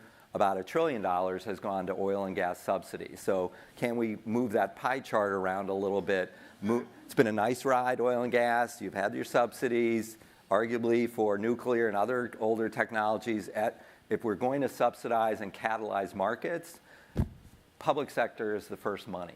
That pre-development dollars is the first money, and we can't forget that. Also seems to me that we've been reading in the last couple of months in particular about with the fracking boom here, which has given us the opportunity to be energy independent for the first time. We're also leaking gas dramatically. Shouldn't there be some infrastructure that captures that? Because it seems like A, we're not harnessing it, and B, it's doing damage. No, 100%. I mean, I think the EDF launch of methane sat is great news. I think in general, I think it's 50% of the product is lost, and that's costing money. So I think we'll make progress there. I think there's also, an understanding now that if we're going to make our numbers by 2050, I mean, right now we're burning up 2 gigatons of forest every year. That's like 5% of the annual amount of gigatons that we're emitting. So we need to address that problem. But I think there's also a real understanding that we're going to have to do something with carbon capture, carbon management, et cetera, whether it's Bill Gates's blocks underground or whatever happens. That's super important. But I think as we look about the pricing issue and carbon pricing and voluntary carbon markets, those signals which are really important, the politics of them are tough. Right now we know, and Dan Costa was mentioning a New York Times article about carbon engineering, carbon capture is roughly $200 to $1,000 a ton to do. Mm-hmm. And we know, everyone agrees, that we're going to have to take a pie slice of about 10 to 15% out of the carbon to make 2050. So there's a reference point, if you will, for pricing. So right now, in the nature world and debt for nature world, people fight over, well, is that tree planting solution or is that ocean blue solution? Is it $8 or it's going to be $20 return? If we know the reference point is way up here, I know that we have to be hard-nosed investors, but we need to understand if something is good that's costing under $50 a ton, how do we make sure that we're not fighting over the details and understanding there's the sensitivity range and benefits there, et cetera. So I think how we attack the pricing conversation, I think, should be anchored in this understanding that we're going to have to remove carbon, so let's build a pricing system that can, as that price comes down or as that gets subsidized, need to make sure that other solutions, which are a little less scary to do and maybe hard to do, are given a fair chance in the market. You've been at this a long time, Dan. You know it so well. Back when you were advising the governors here in California, is there a project that you didn't get done that you wish you had gotten done, and might there have been a benefit to date if it had happened? I mean, I think, a lot of what's been happening in California that I is very excited about, it took a while. The state, I think, has come to realize that their dollar is catalytic. The state doesn't have to do anything. They're simply a capital provider. And so, for example, we've seen the state start to budget differently, both how do we unlock the federal dollars, but also how do we get the private sector involved. So for a long time, I think the state was spending, like, fully funding green buildings and other things when they didn't really have to. And I think that under both Jerry Brown and Gavin Newsom and folks at the Department of Finance, I think of my friend Gail Miller, who's now at Brookfield, have really shifted the state's budgeting to be that catalytic pre-development dollar to shift that. So I think the aircraft carrier of California, led by Arnold Schwarzenegger, followed by Jerry and Gavin, I think is really now moving to be an innovator in private finance rather than just we decide what the projects are. And I think that's been a big shift. And what role do you at the Milken Institute play in terms of advising and coaching and steering the different entities to get the right outcomes? So the main thing that we do, I go on the road a lot. We have an incredible team that runs our community infrastructure, and then we do these 10,000 communities events where we go to rural areas. We were just in New Mexico, we were just in Michigan, we've been in the Northwest, we've been in the Southeast, where we bring together all the cross-sectoral players, kind of, preach the gospel, if you will, that it isn't one federal grant, but this is a blended finance problem. We're going to, in emerging market America, we need to blend dollars together. Hey, local philanthropy. Hey, cities. Hey, counties. Hey, states. Your dollar is catalytic. And if you set your projects up in the right way and you set your systems up in the right way, involve developers early, because a lot of climate developers, it used to be you could just go to your utility, knock on the door, I've got a PPA for you, power purchase agreement, easy peasy. Now you got to get messy in community. So what we're trying to do is sort of teach this work and get people to have what my friend Trenton Allen calls patient urgency. It's going to take a while to make this shift. This money is going to be here for a while, and having carrots rather than sticks as the way to build markets is how we're going to unlock private capital. We were talking before, you're very familiar with good things that are going on in Detroit, and you talked about Dan Gilbert and the Kresge Foundation. Anything there they're doing from a climate perspective that you think is really noteworthy? Yeah, I think we just had an event. Governor Whitmer has got a great new team. They have a new Michigan infrastructure office that has basically put up a $300 million innovation fund. They want to attract AI. They want to steal smart people from Mountain View and California to come out and build the next energy future there. Wait, there are smart people here in Mountain View? I'm told. I've heard rumors. And so I think they understand that they've set up the budgeting to say, we will support workforce. They have a great program that is pulling together. They just had a big DOE loan announcement there for major investment in a new chip plant. And they are also very focused on how do we have a diverse supply chain so that it is black and brown faces and developers are at the table from the get-go, not as an afterthought, which is very cool. It'd be interesting to see the social impact of the Intel plant in Ohio. I think it's going to be extraordinary. Absolutely. Are we keeping score the right way as you suggest, we rip the Band-Aid off, get focused on 2050, 2035? Are we looking at the right indicators? Well, look, I consider myself post-PowerPoint. I trade in cartoons that I share when I give presentations. And so, we all know the hockey stick curve of revenues. I think there's a curve around outcomes. And right now, we're just in this period of time where, getting project pipeline together, getting new ways to organize capital together makes it feel like we're stuck. We are going to hockey stick, but you can't skip over the step of de-risking projects. I always give this example. EPA has these brownfield grants where only the public sector is going to rehabilitate a contaminated site so that development can come in. So I think we're going to sort through this period over the next period of time, but we just can't skip that step. So I think that outcomes metric becomes an understanding it's going to be slow at first as we retool how we blend finance together. The other big metric is understanding and unpacking where the action is. We get super excited, and we should, about the Inflation Reduction Act and the bill and the CHIPS and all the federal dollars flowing, but every year, 2/3 of infrastructure in the U.S. is funded at the state and local level largely by muni bonds, and muni bonds are a great tool. However, muni bonds need a lot of reforms. They basically, we fund the low-cost capital bit, and then we wonder how we're going to maintain and building an asset meant the last 30 or 40 years.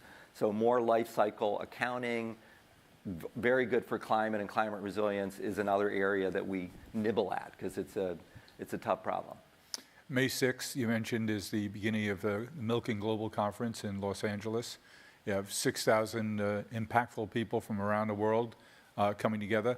What's on the agenda vis-a-vis climate? Well, I'm proud to say we've got a record number of programs and panels, both public and private, on energy and climate resilience.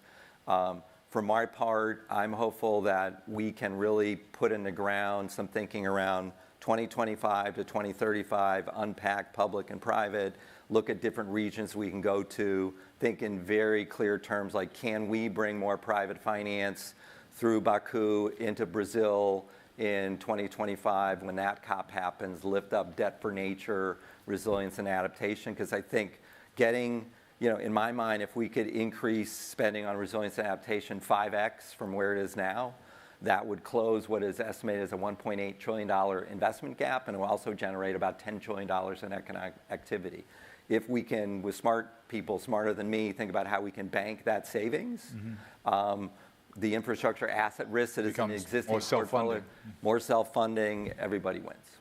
Well, thanks for sharing your knowledge with us, Dan. We look forward to what happens on May 6th. And a little commercial announcement, Worth is a proud media partner of the Milken Global Conference this year. And we have a special issue with a couple of interesting cats on the cover that you know. So we'll look forward to seeing you there and seeing your work at the Milken Global Conference. Thank you. Thank you very much.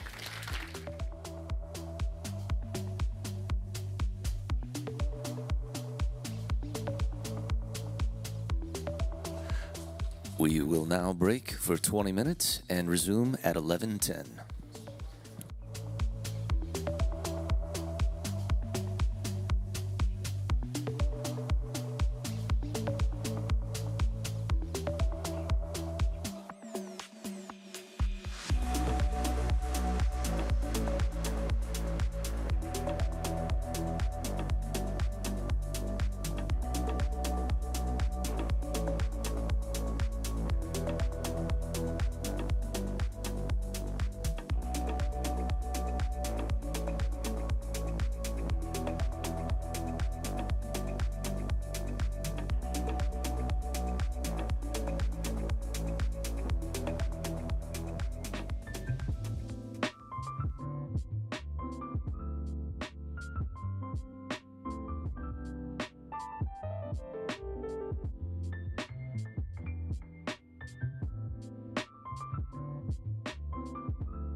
That means you're extra, extra.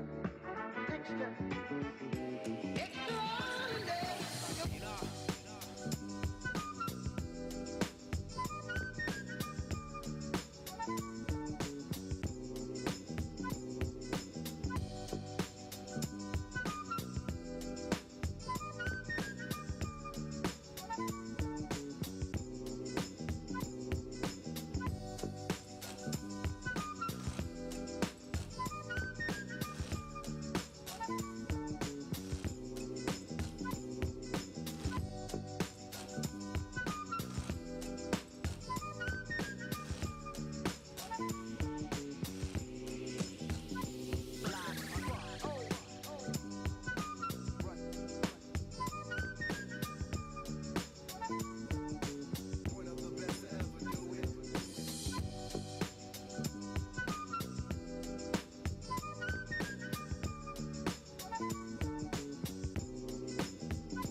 Ladies and gentlemen, we will resume in 5 minutes.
Ladies and gentlemen, please take your seats. The show is about to begin. This engine has been around since my grandfather worked at U.S. Steel. Things are different now. The air in Allegheny County is 80% cleaner than it was just 10 years ago. And it's about to get even cleaner. U.S. Steel is replacing 2 of our diesel engines with electric ones. That's like taking 7,000 cars off the road. I'm proud to help create a more sustainable future for them.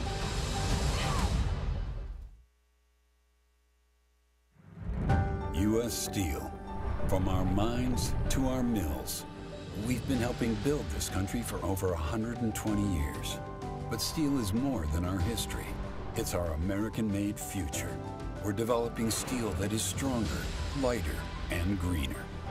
And new ownership helps our jobs stay in the country we're named after. U.S. Steel. A stronger America is made here.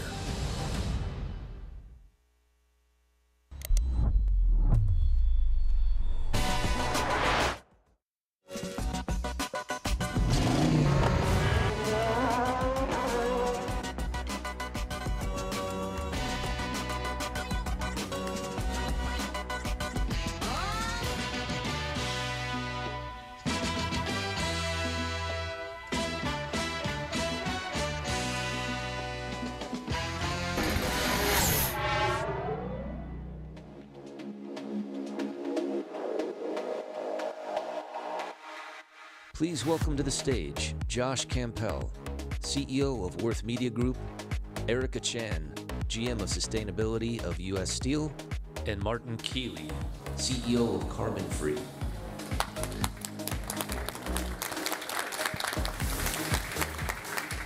So I was telling someone earlier, no matter how great of a conference and a program, there's always a singular complaint. It's the temperature in the room. So we are working on it. Usually it's either too hot or too cold. I said, especially at a sustainability event in a hotel that's built around sustainability. Obviously, cooling is the most inefficient way to use energy. But thanks for the morning. So with me, I have Erica Chan, the head of sustainability at U.S. Steel, and Martin Keeley, the CEO of Carbon Free. Erica, so steel, like when we think about steel at a sustainability conference, probably not the first industry we think of as the most sustainable. We've been lucky enough to partner with U.S. Steel and learn a lot around the initiatives around green steel and the amazing work that you guys are doing. Talk a little about that first. Your industry, you've been in the industry for a couple years now, coming out of consumer electronics, computer hardware. Talk a little about the industry and how U.S. Steel is thinking about addressing, its sustainability initiatives. Yeah, we've really enjoyed our partnership, Josh. It's been really wonderful to be able to talk to folks who are sustainably minded about steel, because as you are correct, people don't often think about steel and sustainability, but if you think about the future of enabling a greener economy, steel is essential to everything, right? Electric vehicles, appliances, power generation. And so at U.S. Steel, we actually have two different types of production. We have integrated mill, which uses blast furnace, and we also have electric arc furnaces. And those are more sustainable because they emit 70 to 80% lower greenhouse gas emissions. So we have a really big focus on sustainability because we were the first North American steel company to actually set a 2050 goal. And so a net zero goal. So with that, we also have an interim goal to reduce our emissions, greenhouse gas emissions intensity by 20% by 2030. And along that way, we have published a climate strategy report, which outlines a variety of different technologies that we will utilize to achieve our goal. And as part of that, we're excited to be on the stage with Carbon Free and Martin, because today we actually announced a definitive agreement. We're actually going to be building the first commercial scale carbon capture plant at our Gary Works facility in Gary, Indiana. And yeah, it's exciting. Thank you. We're very, very excited because this is going to be the first phase in what we think will be a really long partnership. And it's not only going to capture carbon emissions, but as Martin will tell you a little bit later, with their innovative process, it's going to turn that into a product, calcium carbonate, that could be used in a variety of different applications. So we're really excited about the future of steel. And yes, steel can be sustainable. Great. So Martin, so carbon capture is something, since, we've been doing this for 3 years. We've been talking about carbon capture for 3 years, the challenges, the good and the bad of what's been possible. Talk a little about Carbon Free. Talk about that transition. As Erica mentioned, the byproduct, capturing the carbon and what you were able to turn it into previously, versus sort of what does the future look like of how do you use that sequestered carbon for future use? Yeah, perfect. That's great. And we're very excited about the news today. So thank you for foreshadowing that, Erica. Yeah, so at Carbon Free, we're very much focused on mineralization, but we're hugely focused on profitability as a key part of sustainability. Companies have to be profitable? Sorry? You mean companies have to be profitable? It's amazing, isn't it? I know, it's right. You cannot go on with subsidies forever. So that's a huge part of what we do, and I think part of the partnership with US Steel. Our first technology was based on making baking soda. And one of the reasons, as you say, we've sort of grown and evolved and moved to our second generation Sky Cycle technology, which makes very high purity calcium carbonate. And this is all about, if you're going to convert carbon into a product, you need a market for the product, because that's where you're going to get the profitability from. So the calcium carbonate gives us a much larger global market. We've been able to work with US Steel on then developing the technology for their specific solution. And it's been a great collaboration to date. But our model is fundamentally based on the fact that you cannot rely on subsidies and support forever. We tend to forget, we have, Erica's already talked about US Steel's 2050 goals. So by 2050, we all globally want to be net zero. It doesn't stop then. Whatever carbon we're emitting by then, we still need to keep capturing. Yep. So this goes on forever. So you need to develop a profitable, sustainable model. And when you look at the carbon capture industry, right, we've talked about, do we sequester it and put it underground? Do we put it into concrete? Your model is different.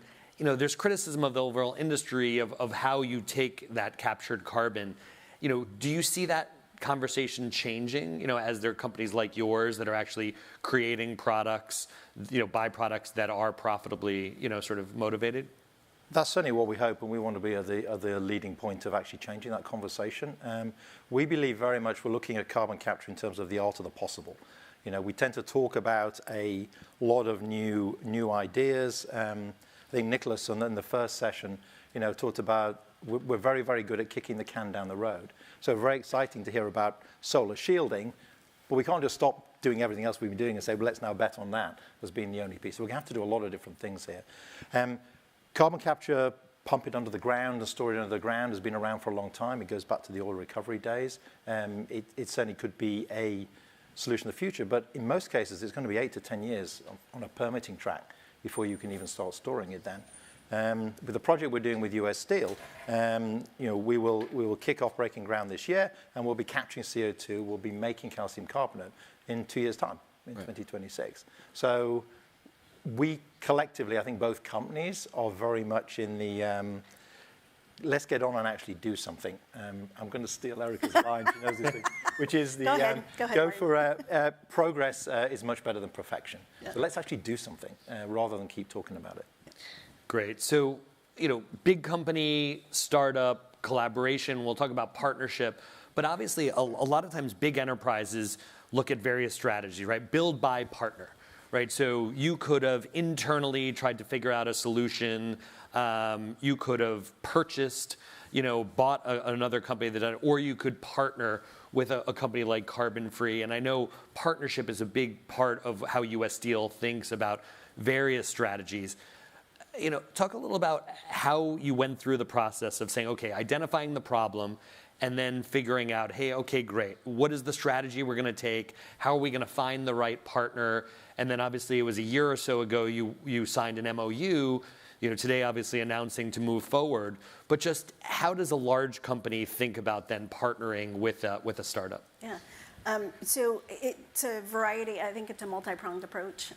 And when we first started discussions with Carbon Free, it's like a relationship. It's like dating, right? You kind of get into it, you get to know what the company's goals are and values are, and when you start to understand that there are synergies with this kind of partnership that we have with Carbon Free, where we share the same outlook and we share the same, goals in terms of wanting to help, decarbonize the heavy industry, it just became sort of a natural, next step for us to really go into exploration. And I think partnerships are really important in our space because, like you said, we have some really bright, talented folks at US Steel, and the engineers, like looking at how we can get more efficient with our processes and reduce the amount of materials and reduce the amount of emissions. But that's one part. If we look at a big part of what we need to do is actually mitigate and reduce our emissions, and then capture the ones that we do have. That's where partners like Carbon Free come into play.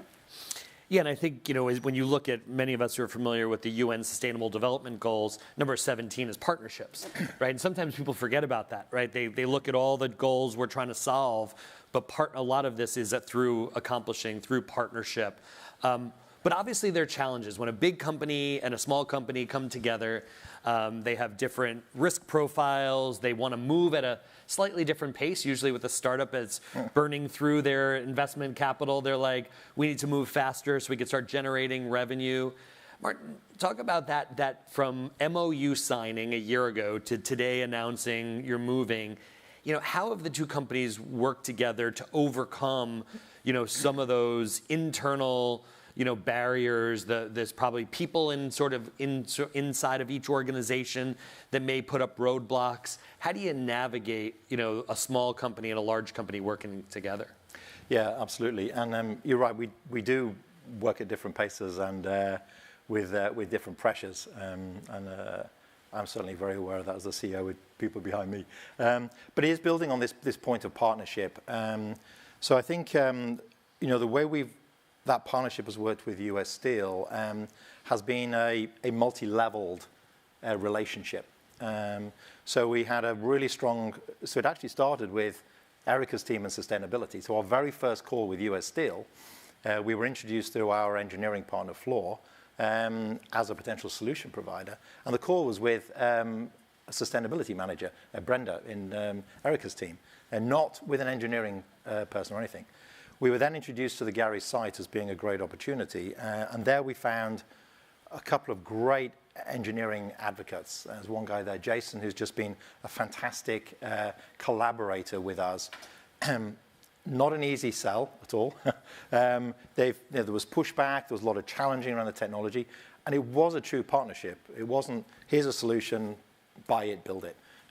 We really developed the solution specifically for steel making, with US Steel's input. There's no doubt about that. And then building the championship sort of upwards from the site manager, Dan, who's been a great advocate, and then getting into the C-suite. pretty unusual, and I think it's worth, for technologies like ours, 150 million or so investment. You wouldn't normally get, US Steel does much bigger projects than that. But because of the subject matter and decarbonization being so important to them, we're able to actually get face time at the effectively the boardroom and the C-suite. And you need that buy-in at all levels, right? Exactly. You need that backup. So that's how we help the pace, because that gave me some access to be able to say, maybe we need to speed this up a little bit. Sometimes you just need to be able to do that to keep things moving. But and a lot going on at US Steel at the moment, and that concerned us about being distracted, or whatever. But absolutely not. This has been from that team involved in this has been a singular focus to want to make this thing happen. And that multi-stakeholder approach within an organization, Erica, you and I were talking. You spent over a decade at Dell, and I used the example of packaging for PCs. And one of your colleagues who I had done some work with said the immediate reaction when you say I want it to be more sustainable is, okay, great, it's going to be more expensive. But when you take a multi-stakeholder approach and you put different disciplines in the room and apply design thinking to approach a problem, sometimes you actually come out with a better solution. Sometimes it's cheaper. Talk a little about that team internally then at US Steel, that's as they're looking at this, that you needed to bring into the conversation from finance, operations, and how do you build sort of that coalition internally to sort of make a project like this succeed? Yeah, I mean, certainly I think it takes a village. And that's the approach that we've taken. And Martin mentioned some of the functions, that we're working with. But I think what was unique about this one is that because we have an ambitious goal, it wasn't, there wasn't really any selling that needed to be done, because we have a huge task before us, and it's how do we reduce our emissions, right? And because of that, everyone basically just jumped in. And yes, we had many rounds of discussions, IRR, et cetera. But I think at the end of the day, if we have a North Star that we're all working towards, and we have really bright folks that are interested in helping to solve this problem, then it becomes a lot easier, to manage that from an internal perspective, right? There wasn't like this huge, business case of needing to sell and et cetera. It was just, it made sense, And one of the things that we're going to be talking about a little later, but the challenges around partnership, and I think that if one thing that we could change, it would be, and Martin's touched on it faster, could we have moved faster? Yes, potentially we could have, right? We could have reduced maybe our techno-economic analysis from months to weeks, but at the same time, we needed everything to be grounded in data, right? We needed to be sure that it made sense from an economic perspective, from a business perspective, from a strategic perspective. And as we've heard, probably AI will help accelerate some of those data insights over time. But to both your point, the economic model has to work. We've heard this morning about philanthropy, government subsidies, as you've mentioned a couple times, Martin. But the economics of these types of partnerships have to work, because US Steel is not going to just continue to write checks to check the box around sort of emissions. Martin, why don't you talk a little about the economic model? Because you're coming in, you're taking some CapEx risk by building, providing a service, but now with this new model of selling the byproduct, talk a little about how you see that in the ability to scale, because I think one of the things, again, we've heard is this death by pilot, right? Mm-hmm. Do a lot of pilots, test, but never truly scale the solution. How does the new economic model and the economic model you've built allow you to start here, but then to scale it to a broader set of facilities? Great questions, Josh. Yes. So, I mean, carbon capture in its own right is a disruptive sector. We're all collectively building a new industry, but we like to think of ourselves as a disruptor within that disruptive industry.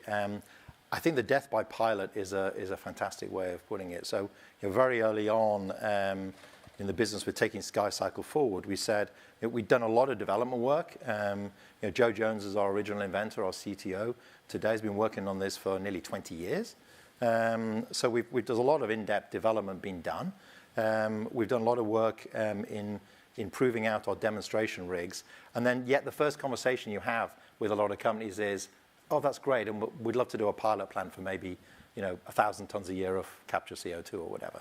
And I think one of the things we loved about US Steel was there was a hunger to actually start doing something meaningful, because it meant something for them in terms of then their green steel, their Verdex.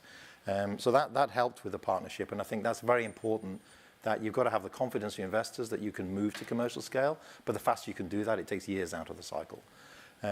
Our approach then is to knock down the obstacle of, well, this isn't in this year's capital budget, and that was the conversation we had a number of times with US Steel, until there was a full understanding that we're not asking for a load of capital from the partner. We will take the capital risk on building our plant and our business out, and actually it will be funded by private investors who get a good return. We're not looking, there's no DOE funding or whatever in this project, because it's a great return. It's actually a specialty chemical plant using CO2 as a raw material, and it gives the sort of returns that you would expect from that industry. So you knock down that capital burden, and then there's an OPEX burden. Okay, so how much a ton is this going? That's often the investors ask. Yeah. How much a ton does this cost to capture? It doesn't. We make money per ton to capture, so it's a profit per capture per ton, so it's the big green bar, not a big red bar.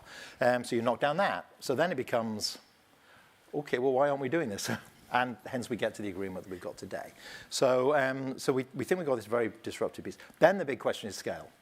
So what we're building here is a first 50,000 ton a year capture. It'll capture 50,000 tons of blast furnace gas. It will also displace another 100,000 to 200,000 tons from the current process for making calcium carbonate. So paint manufacturers, food manufacturers will have a big reduction in their scope 3 emissions.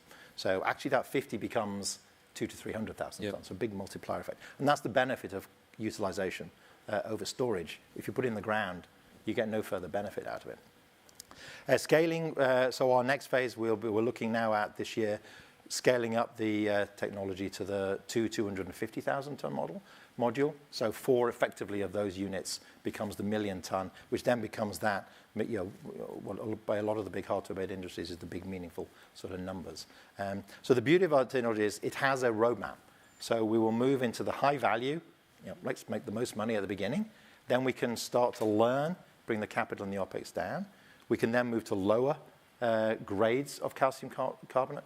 There are 5 billion tons of calcium carbonate sold in the world today. That's a lot of calcium and a lot of potential CO2 in that. So there'll be a learning curve we'll move down then. And then ultimately we can store the product. Right. But without pipelines. Yeah, no, and so, so a year from now when we're sitting here, right, what does this look like differently, Erica? Like as you think about, okay, it took a year from MOU to Gary to the first plant, a year from now, take all the learnings you've had from the last year.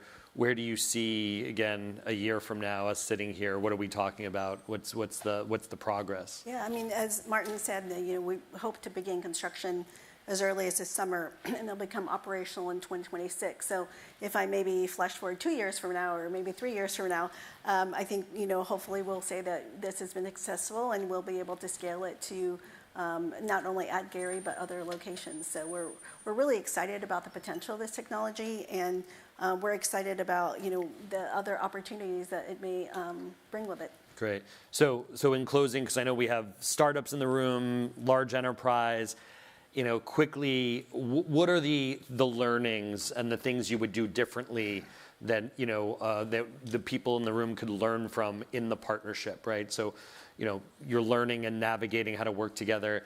Anything quickly that you've learned that you would now do differently in your next partnership? So I think 3 key things. One is transparency, making sure that you are comfortable and there's trust there so you can be transparent with each other. 2, it's communication, making sure that you're able to be direct and to surface challenges. And then the third one is expectations and making sure that those are aligned.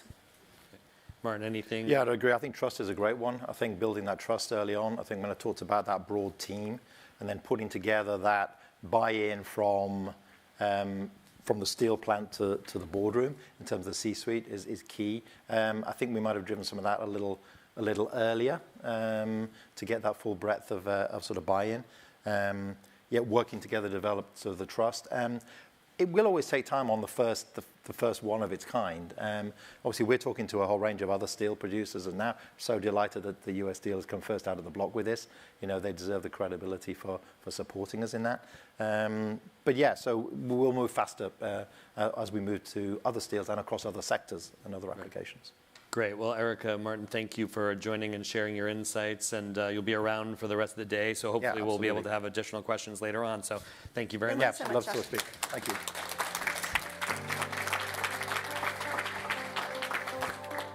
Welcome to the stage, Julie Polin, Partner and Chief Scientist at Propeller Ventures.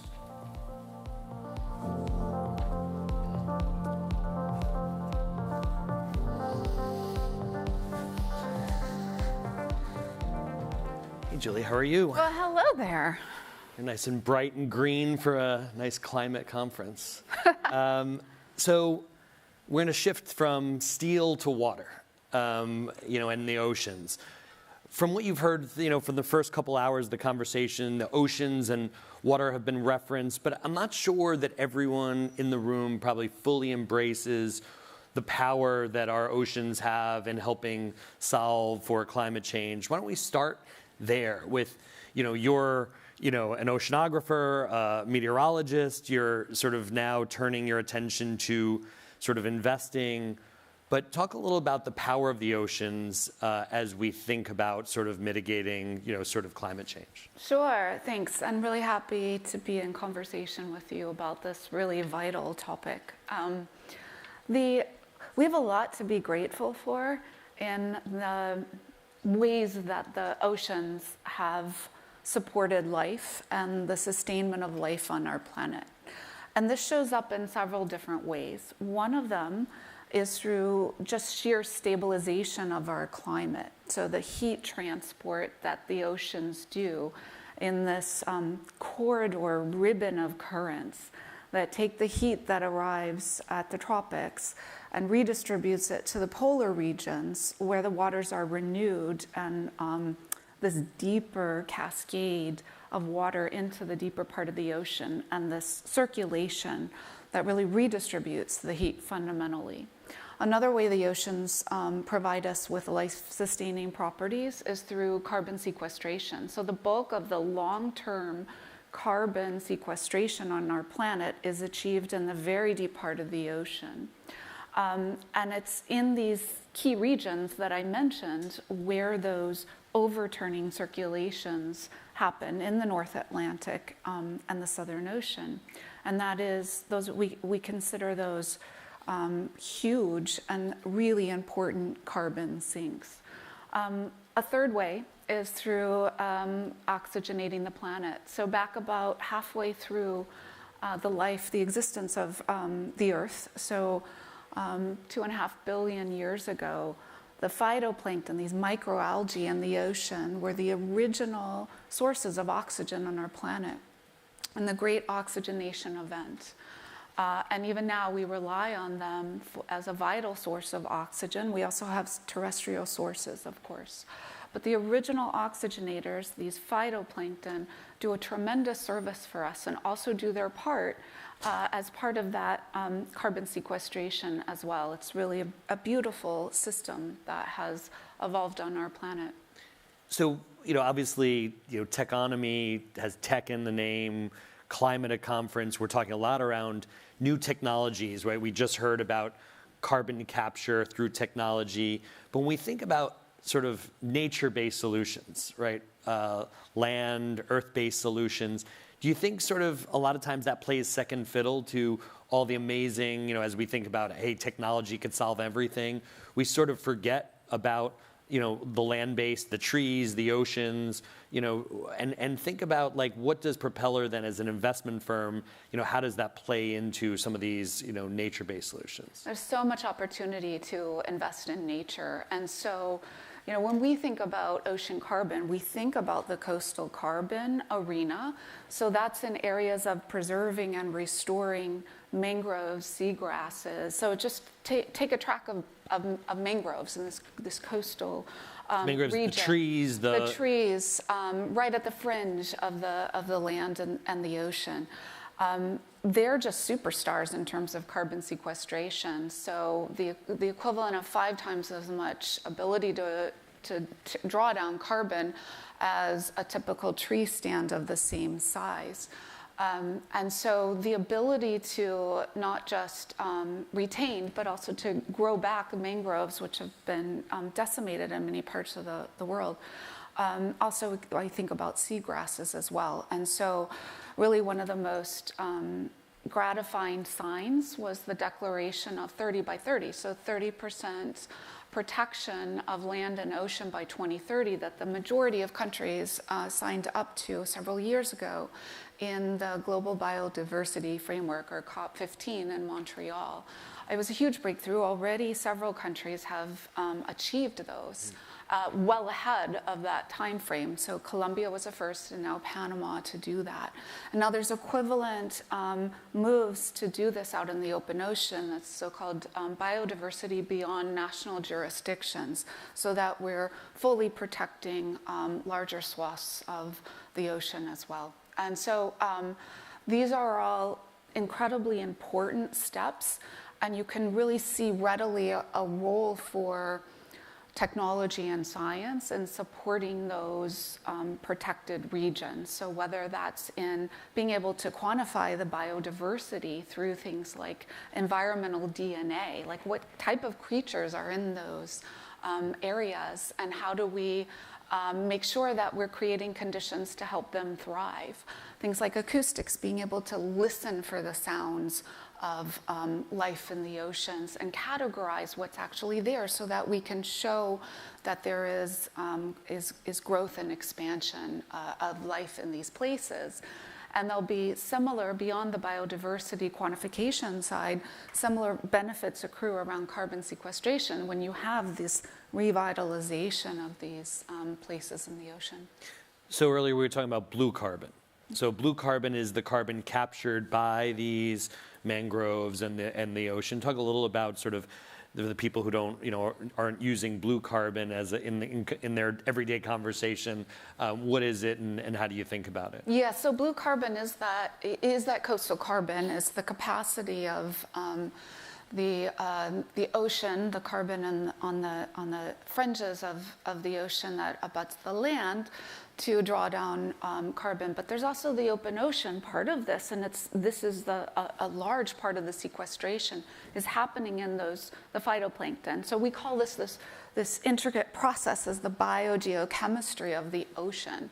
And when we have these phytoplankton blooms, these are microalgae that are then consumed by the small creatures, the zooplankton, that lie a little bit deeper in the water column in the so-called twilight zone. And it's this incredibly orchestrated dance where these zooplankton at night come up to feed when the phytoplankton go down a little bit deeper in the water column after they've been turning CO2 into oxygen. And so then that CO2 ends up being consumed, the zooplankton then consume the phytoplankton, and the detritus, we call that marine snow, is what ends up in the bottom of the ocean, and this deeper sequestration that we value so much. And so some of the work that's being done now in the Ocean Climate Solutions investing space, which our fund Propeller is a pioneer in, is in looking at ways that we can augment those natural processes. So how can we work with the ocean to draw down more CO2? And there's a range of different ways to approach this. And also the really important part of this is the monitoring, reporting, and verification. Like, how can we be confident that this process and this effect is being augmented or boosted? So when you look at that side of your portfolio and the investments you're making, talk a little about the specific, companies, the technologies, the things that are exciting you the most about the opportunity of the startups that are helping sort of address some of these issues? Yeah, so we talked about the nature-based. So we have one company in our portfolio that's looking at measuring biomass from space in the ocean. So quantifying seaweed. So seaweed farming is what's called macroalgae, is a really important important sequester of CO2. And so some portion of those seaweed farms, the seaweed that's being produced, breaks off naturally, estimate is around 20 to 30%, and ends up in the bottom of the ocean and sequesters CO2 beyond what's actually extracted for the farming part of it.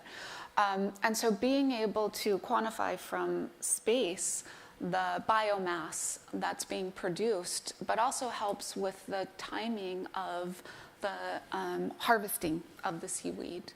And so the ability to look a little bit deeper through using AI algorithms below the surface level of the water column to infer the volume of biomass and the quality of biomass. And that has obvious extensions to broader types of carbon sequestration. And the companies that are addressing that from hardware, a software, sort of a data insights. Talk about what are the types of companies now that are emerging. Is that done by computer vision? We heard from, Hydrosat earlier, using microsatellites.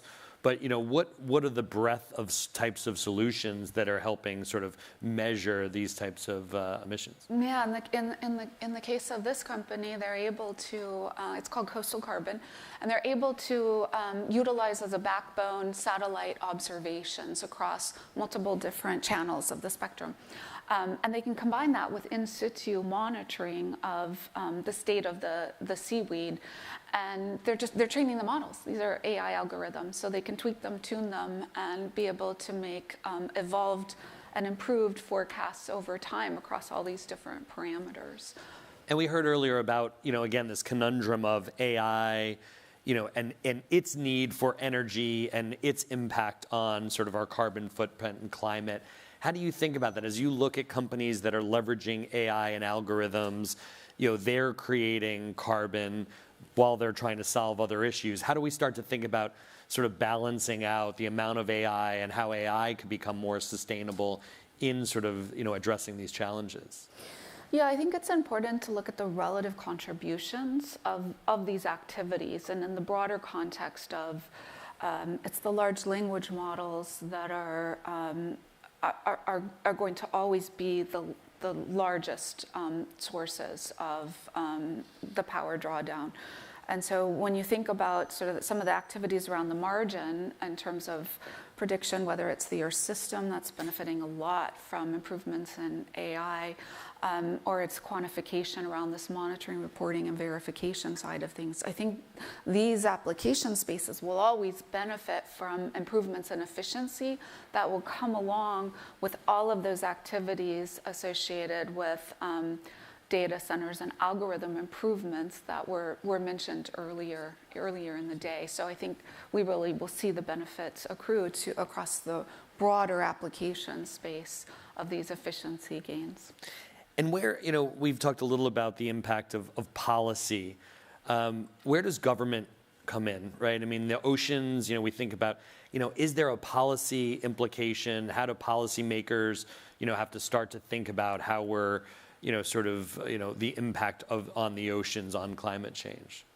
So there's, I'm going to pivot back to the climate solutions part in the oceans. It's an area we didn't really get into, but it's part of our portfolio, is ways of helping the ocean draw down more CO2 that work with kind of the natural effects. So one of the approaches is called ocean alkalinity enhancement. So it's counteracting the acidification of the ocean, making the ocean more alkaline so that it can draw down more CO2. So this is in the National Academy of Sciences report that came out a few years ago, one of the more promising approaches. But there's a lot of science and research that needs to be done on it to understand what are the effects of it, whether it's scalable, what would it look like, to be able to achieve this. And there's now a focus area within our government. The Office of Science and Technology Policy has a fast-track action committee focused on ocean carbon dioxide removal. And so this whole several weeks surrounding the time period we're in now, they've been having listening sessions every Tuesday where they talk about and learn from where the latest research stands in these topics. And they have a commitment on a very short period of time within this year to advance a regulatory framework for how to approach this solution space. And I think that's really important and really powerful that the government is taking a stance on it, because it provides much more guidance to the startups that are coming into this space, so they understand their ability to test and field capabilities. There's also an initiative, a nonprofit called Carbon to Sea, also in the space of ocean alkalinity enhancement, that is philanthropic support to focus on the science questions, to understand those dimensions that I mentioned earlier, and to do this in the context of several different test beds or field sites that are permitted and regulated, where the technologies can be tested on a very, very small scale, whether that's startups or academics who are coming together in partnership to look at the viability of these technologies and understand the potential, as well as a stage gating approach to it. Right. How do you know when this is advanceable? So I think, we were originally introduced by one of your partners, Brian Halligan, who is the, co-founder of HubSpot. Obviously, he took his passion and sort of focused it on this area. You had a passion on sort of the oceans. Is there, when you think about the amount of capital that's accessible to startups on solving this, is Propeller unique in that the fund is focused on some of these solutions? Is there, in your eyes, enough capital and enough sort of investment that's looking at this space?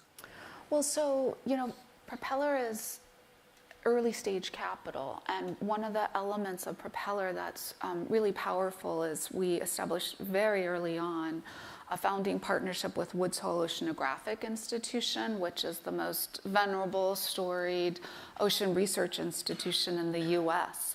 And since we've expanded our partnerships to other leading ocean science institutions, including Scripps. So we work closely with the scientists on helping them understand the viability of the research that they're doing and science and technology to bring out and create innovative solutions to the world. And as early stage capital, it serves a purpose and a role in that space. And so that the early kind of de-risking of the science can happen in the context of the research. And then as these companies grow and attract more capital, we're seeing this from a lot of the more established funds that don't have core competencies or capabilities in the oceans or the climate solutions space, but want to commit resources to this and see this as a growth area. In fact, it's interesting, PitchBook did a report that came out a few weeks ago that within climate tech is a huge growth area. It's one of the reasons we're here today. Yeah. But the category of carbon tech is the most promising in terms of anticipated annualized returns. And that is relative to all the other categories. That's relative to EVs, to sustainable foods and fuels and the built environment. And so the expectation is huge around carbon tech to deliver returns. And so that's also where we're seeing additional interest from investors in this. So the follow-on capital, I guess the A, the B growth rounds, are you starting to see that these funds are opening up and sort of open to looking at some of these types of solutions that you're, again, de-risking up front? There's tremendous interest in this area. Yeah, it's been really gratifying to see. And, you mentioned Brian Halligan, our partner, and just really tremendous visionary to do what he did, to build HubSpot into the company that it was, and then to recognize really the central need and importance of climate solutions in this moment, and also what draws us together here today. Yeah, and I think we're going to hear from a couple people throughout the day that had these radical shifts coming out of a traditional industry to focus, on climate, because they realized, sort of the problem that we had facing us. And yeah, Brian was fascinating when we first sat down with him. So for the people in the room, how should they think differently today, leaving the room and thinking about the oceans as part of our decarbonization strategy? What should they take away from this and potentially do differently or look at? Well, so here's the thing. I waxed rhapsodic about what the oceans achieve for us. And there's also the flip side of that is some of you may be familiar with the planetary tipping point. So these are phase shifts happening in the Earth system that may be crossed or breached as we reach different warming thresholds. So those near-term potential shifts in the Earth system are all localized in our oceans. So past 1.5, it's degrees C, it's the potential loss of coral reefs. We already see this underway. We've lost 50% of them in the last 50 years. It's the loss of polar ice.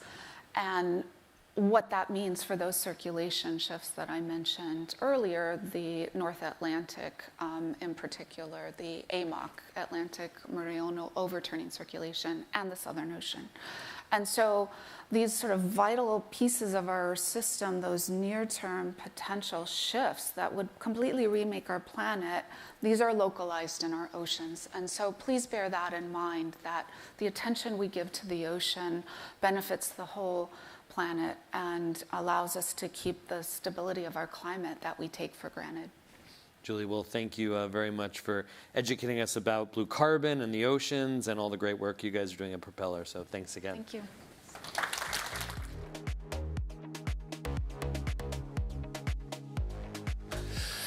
Please welcome to the stage, Kedar Kokare, co-founder of Karma Wallet.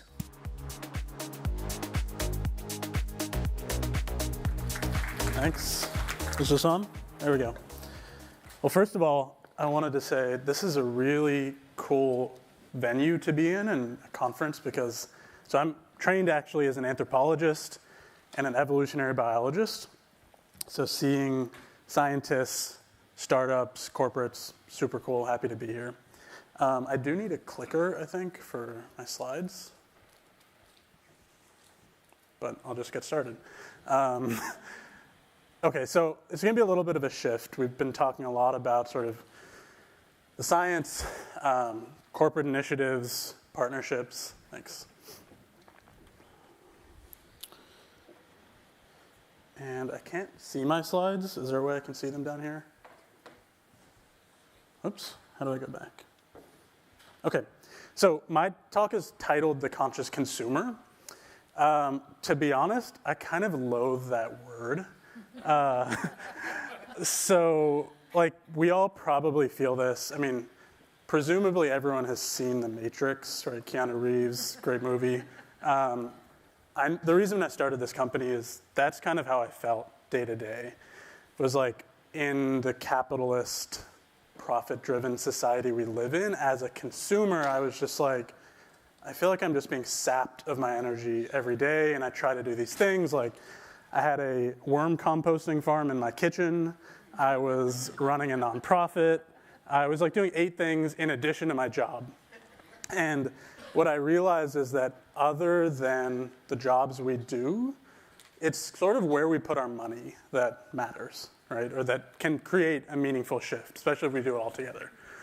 Additionally, I was looking around sort of at the landscape. I, in addition to an evolutionary biologist, spent some time as a data scientist at a venture firm, as a market researcher focused on emerging technologies.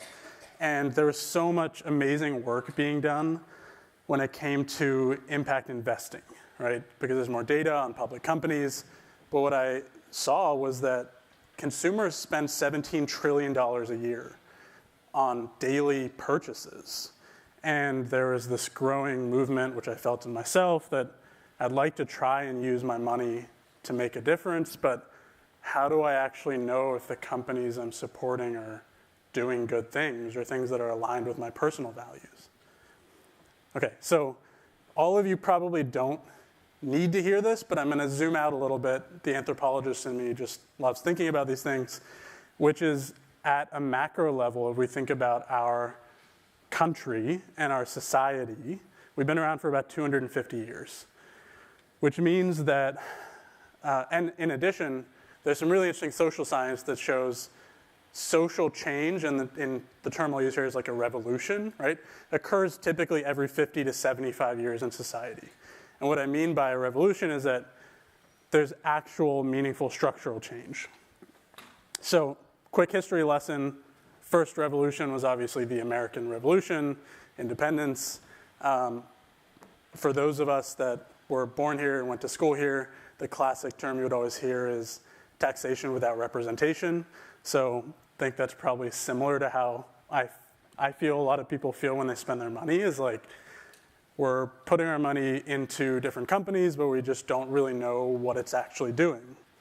So I said 50 to 75 years, 78 years later, Civil War. Again, the southern states didn't really feel like they were represented, by no means supporting their ideals, but that's sort of the sociological change that was happening. Again, 58 years later, women's suffrage, so 1920. Okay, I'm missing one slide, but after this, about 50 years later, the civil rights movement, and then 56 years later, now we're in 2024. So I think what I notice is there's this growing consensus among consumers that we want to use our personal finances to try and create change, and fundamentally, as I mentioned, comes from sort of a lack of representation in what corporations are doing. And although corporations are fundamentally, like we're all sitting here, fundamentally made up of humans, somehow that representation isn't happening. So if you actually look at the data, right, I've told a nice story, but if you look at the data, what do consumers care about in terms of who do they think is responsible for creating the change? Top one, obviously, is Congress. The second one is the President of the United States, and third is corporations, not really that far behind. So now we'll do some questions at the end, but I want to do a little bit of audience participation, which is, what do you think the percentage of the population that must participate in order to actually create a successful revolution or systemic change? Yeah? 25 to 30%. Okay, 25 to 30%. So there's a really interesting study done by a social scientist at Harvard. First of all, the main finding is that nonviolent protests, nonviolent demonstrations are more successful than violent ones. So when we think about using our spending power, clearly that's a nonviolent protest in a way. And actually, there's this threshold that if 3.5% of the population participates, it almost always creates meaningful change. So for me, especially trying to build this company, I'm like, okay, I don't have to do it all, right? We just need a certain amount of people to actually get the attention. And the reason that we're building a financial company is that in addition to representation, at the end of the day, we all know this, it all comes down to money, right? We have to have economic incentives as consumers, as corporations, government. And fundamentally, I'm going to use the term Gen Z here, but I think they're just a microcosm of what broadly we think about across generations, which is that we're starting to think about money differently. So Gen X, again, sort of a generalization here, Gen X uses money to buy things. That's the environment they grew up in. Millennials, there's a lot of interesting articles published maybe 10 years ago about how millennials don't care so much about having material things, they care about experiences. And now with Gen Z, what we're seeing is that they want to use their money to create change. And Gen Z is going to be almost 50% of total retail spend by 2030. Just to back this up, right, there's a really interesting public article in the Wall Street Journal. What does Gen Z kind of want out of financial products? Which is they want them to be personalized. So what do I care about? They should reflect their personal values, and then have some sense of community. And when you actually poll people about, are you happy with your financial products, only 34% say, yes, I'm happy. And this is despite, I'm sure you guys see ads all the time, like better interest rates, more bonuses to sign up, better credit cards, more points. And actually, like 1 in 3 Gen Z or young consumers will switch financial institutions every year. So it's not just that people are not happy, they're actually, doing things. They're actually taking action. Okay, so now here's where we get to sort of the sustainability impact piece of this, which is that it started in Europe, initially driven by regulations, but then by consumers, that there are now fintechs, startups that are estimating the carbon footprint of every transaction. So globally, there's now over 100 financial companies that have deployed or are in the process of deploying carbon tracking for consumer transactions. So you look in your banking app and you can see, here's my carbon footprint. Visa and MasterCard are integrating it directly into their networks. And so the question for us is, what's next? There's been a lot of talk about carbon today. Certainly not denying that it's important, but I think if we all think about our personal lives just as humans, we care about more than carbon, right? So what we're building, we call a financial membership for the next generation. Fundamentally, it's a data platform, which I'll talk about briefly in a minute. But what our platform enables you to do is that when you spend your money, you can see your social and environmental impact of every purchase. Additionally, we're all unique, so you can personalize your experience. You can say, I care about being climate neutral, or I care about ethical labor practices, I care about fair wages, women in leadership, values like that, and then you can see if the companies you're buying from actually match those values. And the intention is that if each of us can make small incremental changes, that 17 trillion number we were talking about, we can actually shift, we can actually use our power as consumers to apply pressure, demand on corporations and brands to change. I mentioned the data platform. This is sort of where the tech comes in. We aggregate, synthesize, analyze data using AI, using data scientists from 40 different sources. And what it enables us to do is we've built a free, the data platform itself is free. So anyone can go to our website and you can see for a given company, what's their score, what values do they support, how do they compare to others in their industry. If I'm supporting this one company, are there alternatives that I could buy from?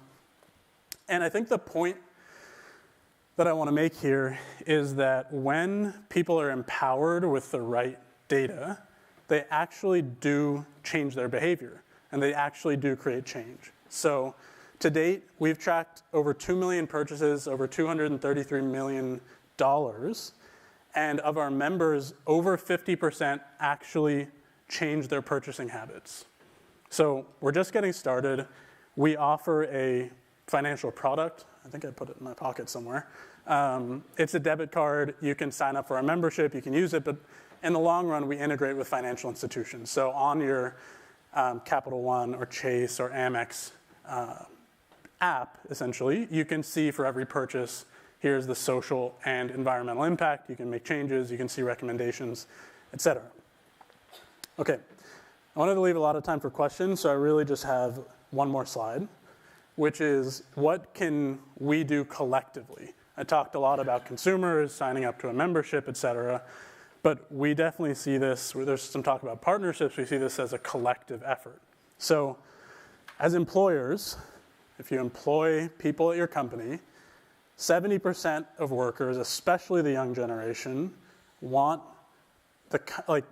they actually investigate a company's social and environmental practices before they take a job. So what we're doing is we're, just like you would allocate money into a 401k, we're partnering with employers. You can allocate a certain part of your paycheck onto our spending products. And as an employer, that gives you some ESG awareness. It looks good, and then your employees are happier. We also integrate automated micro donations so that with certain purchase categories, you actually donate. We donate on your behalf using our margin. So for example, if you buy gas on our products, we donate to reforestation. If you dine out, we donate a meal to someone in need. And what we've seen is that donations actually go up by as much as 3x for nonprofits. Corporations, this is sort of a plug to work with us to integrate your data into our platform, because I think transparency is the best way to build trust, sustainable growth. And then, as I mentioned, we long-term just want to integrate with financial institutions. It was never my intention to build a consumer product. It was one day I had my Chase app open, and I was just like, I wish I could see the data on the product I already use. So our data platform is fundamentally built from an API. It's a really easy integration. All we need is a merchant name and transaction amount, and then we can serve up all the impact data directly where your members already see it. So I think the big message here is that, I mean, all of us in this room in some sense are leaders, but the next revolution in our society is here. And there are obviously ways that corporations, government, but then also consumers can leverage their power to change that. So that's me. The company's called Karma Wallet. There's still time for questions. So if anybody, I know this topic's maybe a little different than what we've heard before. If anyone has questions, I'm happy to answer them. Yeah.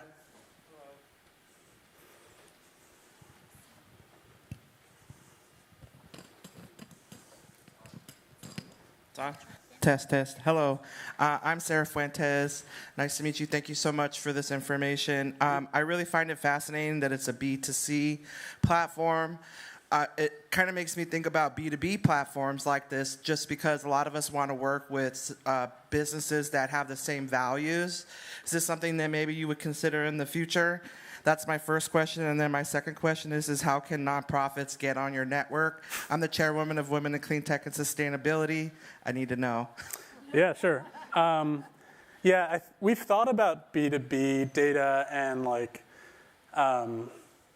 vendor management, supplier purchasing decisions, but there are great companies working in that space. Certainly, we'd be happy to share our data and for anybody that wants to use it to make purchasing decisions within the context of B2B, but that's not something that we're pursuing as a business currently. As it pertains to nonprofits, just come talk to me after. Yeah. Anyone else? Yeah. To what level of granularity are you doing that? So, for instance, you might not want to shop at Whole Foods, but then what about those bananas and where they came from being out of season? So, like, what are the... Yeah, that's a great question. So the way our thesis initially was that, of course, each of us wants to, like, I want to buy a better made sweatshirt or blazer, but it's just so much cognitive load to think about every purchasing decision and, like, is this good or is it bad? So we started at the brand level. So we basically said, like, fundamentally, do I want to support this company or not? So right now, what we show are that company's values. We get it from publicly available data, we get it from estimates, and we get it from basically proprietary data they give us. We're doing partnerships where we can basically see line item level, SKU level data for retailers, and then show brand values based on those. So I don't know about bananas, but like if you buy some tea or something at Whole Foods, you would not only see ratings and data for Whole Foods, but also for the tea that you purchase. So we don't do that currently, but we will. Yeah. No, thanks so much. This is really cool. I am a little curious about how you're navigating some of the anti-greenwashing legislation around, particularly in the EU, or even here in the US, where certain companies have had to remove product level claims, like creating these jeans are carbon neutral. And so how do you navigate some of the data availability or greenwashing claims?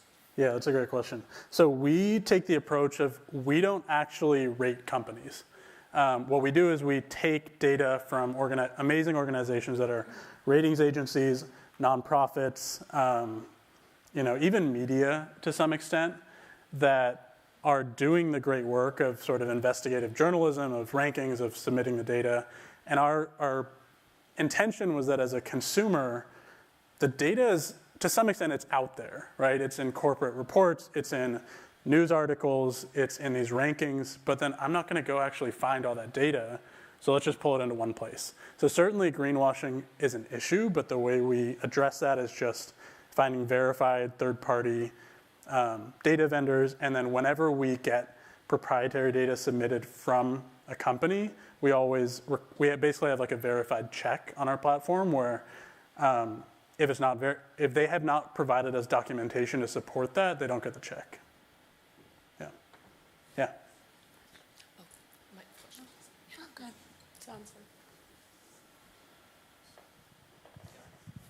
So after the environmental impact assessment, do you see other assessments you'll put in, like water consumption in the manufacturing of the product, and then that leads to how far up the supply chain are you getting into the assessment of bananas or jeans or whatever?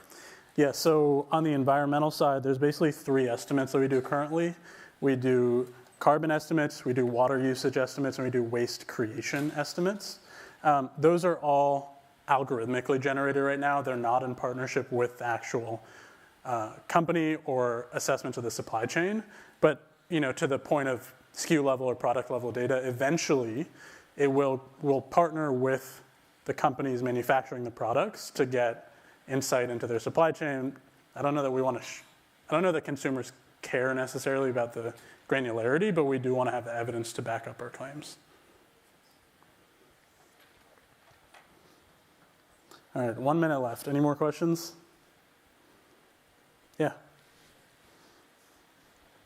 So if you view yourself, let's say, as a consumer reports for karma or for environment, and I'm a company and you rate me badly, and I disagree with that, would I sue you? Would you be trustworthy? Would you have the mechanisms to say that what you publish others is actually truthful? Yeah. And you yourself, are you not investing in one of the companies that you recommend? I mean, all of these type of questions, because the minute you interfere in the pathway of an economy, there are a lot of forces that turn on you. Right now, you may be too small for that. Yeah. But try it on one of the large companies and just say, well, they're deep red and it's one of the very big companies. You will have a lot of visitors. Exactly. I mean, legal to some extent, I think being polarizing helps. To the sort of the greenwashing point, although we show ratings, we show values, we don't ourselves make any claims about the companies, and we can point to data that we're referencing that's validated, verified. We can show the documentation for all of that. So when a company, and we get this quite often actually, people come and say like, hey, was our rating bad? We're doing better things than you're saying. Our response is basically like, look, we have aggregated, analyzed, synthesized what is publicly available. But we know that's not everything you're doing, so please work with us, show us the data, show us the documentation. We'd be happy to update your profile. So yeah, we'll see what happens as we grow, but that's our approach for now. Yeah. Last question, I think. Okay, great. Thank you. I am really curious to know, I know you're saying that the younger generations are obviously becoming more conscious and putting their money where their purchasing decisions are with their values. I'm curious, where you're seeing sort of opportunity to create more of an embodied sense of this, the connection between planet and like our own bodies and planet and our own communities in your research. Can you elaborate a little bit on what you mean by embodied? Yeah, obviously, we have microplastics in the ocean. We've got, glyphosate on our, organic berries that are not meant to have them because of how the wind blows, et cetera. And I'm just curious if you've been looking at that from like a relevancy perspective for the population that isn't just moved by sort of the revolutionary aspect of from like a social cause, and also from like an embodiment perspective in terms of our own health and well-being as individuals and community. So we're starting to build sort of like a content team to start communicating some of that. I think it's challenging because those sort of things can be sensationalized sometimes in the media. So I don't have a great answer for you, but I think a lot of what we do is just consumer education. So whether it's education about news topics like that, findings, whether it's about the brands.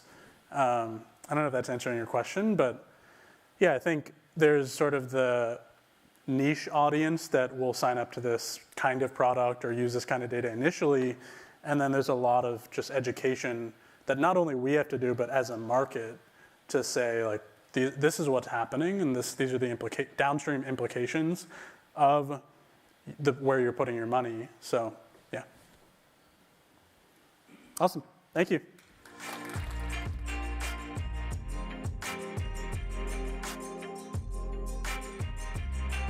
Please welcome to the stage Gabrielle Doré, Assistant Editor of Worth Magazine, and Nika Kabule, Principal at Aligned Climate Capital.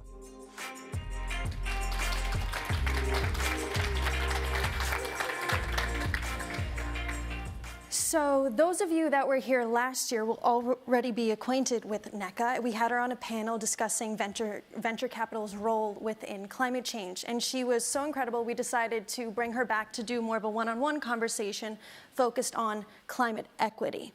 So NECA, you are the principal at Aligned Climate Capital, where you invest in energy, sustainable land use, clean transportation, and resilient and efficient infrastructure startups. Could you describe or discuss the role of finance in promoting climate equity? Sure. And before we start, I'd like to just bring us on the same page around climate equity. I think people use the term very broadly, and it also covers a lot of things. When I think about climate equity, I'm thinking about deploying solutions that support kind of the main pillars of climate justice. That looks like resilient and adaptive communities, environmental justice, just transition, engaging and educating communities, upholding indigenous practices, things like that. So a lot of times, when we use these words, they're big umbrella terms, and it's almost like, what does that even mean?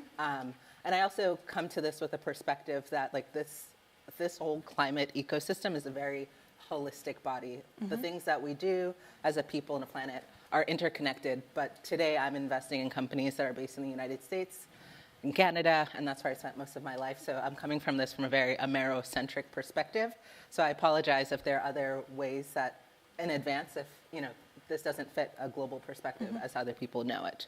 I think climate equity is really interesting, and also a place where people have been thinking about really the government and philanthropic organizations really taking the lead. But there's a lot of opportunity for large commercial industries and finance to really take a lead, because the climate crisis is too important for us to be slow about it. And we're already behind on where we need to be in terms of making sure that the Earth is a hospitable place for us to live. And the three ways I think about how finance, in particular private finance, where I spend my time investing, is really around access, structure, and success. Okay. So there's a famous quote that says, if you want something that you've never had, you have to do something you've never done. And for us, what we haven't had before is a sustainable green economy that's equitable. So what does it look like to create that? Two big ways is really around the access to capital and then access to people, for people to participate in this ecosystem. So right now, we've heard a lot about the IRA and the Greenhouse Gas Reduction Fund, but outside of those governmental opportunities and those non-dilutive funding, there's also ways for us as financial investors to look at ways we can stack different types of capital. We've been seeing a lot of conversations about first-of-a-kind projects, but even for folks that are receiving non-dilutive funding to do projects, they still need funding for working capital to pay the bills and to do overhead. And we've, at Align, we're spending a lot of time with companies to help them, navigate that experience, to say, like, great, I have all this money to do community solar, but what does that look like to build an organization that can support that level of growth? The other way is like bringing people under the umbrella. Historically, I think when people think about climate tech and clean energy or resilience, you're thinking about PhDs and engineers and people who've spent a lot of time reading about systems. But reality is that there's space for everyone in the climate transition, and we can't actually get this done without a high level of collaboration. One of the portfolio company CEOs that we've invested in, Devin Hampton, he's a CEO of Utility API, was really frustrated by this because when he started his company, he was not yet a college graduate, and he felt a little bit offended by the way that people talk about who gets to participate in climate tech. And a few years ago, he started this program called EDICT, which stands for Empowering Diversity in Climate Technology. And it starts at the internship level, giving people from all sorts of backgrounds, in particular people coming from underserved backgrounds, diverse students, people who haven't gone to college, who have skill sets that can be useful across the climate industry. And they've had hundreds of interns come through that process as a way to think about like what the next generation of people who work in climate tech look like. The second part I talked about is structure. So for those of us who are investing in companies and we're leading these deals, we have a lot of power as it relates to term sheets and board seats. And with that structure, we think about what does it take for this organization. We have a fiduciary responsibility to make sure that this company is optimizing, its success and its growth. But we also have power to decide what it means to optimize. So it's very short-sighted for us to think about optimizing near-term returns, cash returns, in exchange for the life of our planet. And that's part of the reason why we're here today, because we've kind of had unchecked growth without always being aware of what the implications would be downstream. So for some of our portfolio companies, or for all of our portfolio companies, when we look at our term sheets, we're always talking about what do sustainability metrics look like, what does employee safety look like, not just GHG emissions or electricity use, like what type of workforce are you creating and what types of jobs are you creating, who are the folks that will be affected by this technology downstream, and furthermore, you do have some power to help suggest the direction of the company. One of our portfolio companies is a company called Box Power. They're dedicated to building remote microgrids and have really focused on areas that are most affected by climate change. So that could be parts of California that are high risk for wildfire, remote areas in Alaska, indigenous lands that haven't been fully connected by the distribution grid. And we are funding them to scale in those areas because we know that everyone needs to be, we can't just leave some parts of this country or some parts of this world behind and only electrify our cities. And that was a specific decision by the company in the terms of how they were growing and from the funders to decide that this is what we want to invest in. There's lots of other microgrid companies that are doing interesting stuff, but that's not their focus. The last piece I think I want to talk about is successes. I think the stereotype of finance is the monopoly man with the big money bags, hoarding, Scrooge McDuck. But I think there's also an opportunity for us that when we have success, we share it. I mean, I think there is also a big conversation that needs to be had about who gets to feel the success of a good climate transition. Within our organization, we made a specific decision that when our investments do well, like the communities that support us should do well as well. We've dedicated a portion of our carry, that means the returns on our investments, to 3 organizations. One of them is the Climate Equity Action Fund, which is dedicated to funding catalytic funding, capacity building, and technical assistance for projects and civic engagement in diverse communities. Another is the Honnold Foundation, which is expanding access to equitable access to solar. And the third is Impact Capital Managers, which is a membership organization for folks who are investing in impact so that they can scale not just returns, but that impact. And we think that it's important for us to kind of lift as we climb so that other financial institutions can take these same steps and optimize the way that they work with communities and think about climate as well. Phenomenal. So I just want to let everyone know that we're going to have time for questions. So if there's anything that you're thinking of, please hold on to it. Nneka, on top of being the principal at Align Climate Capital, you're also the founder of Green Tech Noir, which is a digital platform that you've designed to connect Black and brown people globally who are working in the businesses of sustainability and climate tech, from founders, investors to leaders and more. How has your work with Green Tech Noir shaped your advocacy for specific funding models to ensure the acceleration of climate equity? Yeah. So one thing that I will always remember was being in grad school. I did my master's in finance with the energy specialization at Tulane in Louisiana. And I went to my first big energy conference in New Orleans, and I was the only black woman there. That was shocking to me. New Orleans is a very diverse city. The energy industry as a whole is relatively, can be diverse compared to other tech industries. But there's so few women, and definitely not a lot of black people in finance specifically. I thought that was just a fluke. Years go by, and I continue to be in rooms where I don't see a lot of people that look like me. And when you're junior and you're just trying to scrap and make it, you just focus internally on like, how do I get to the next level?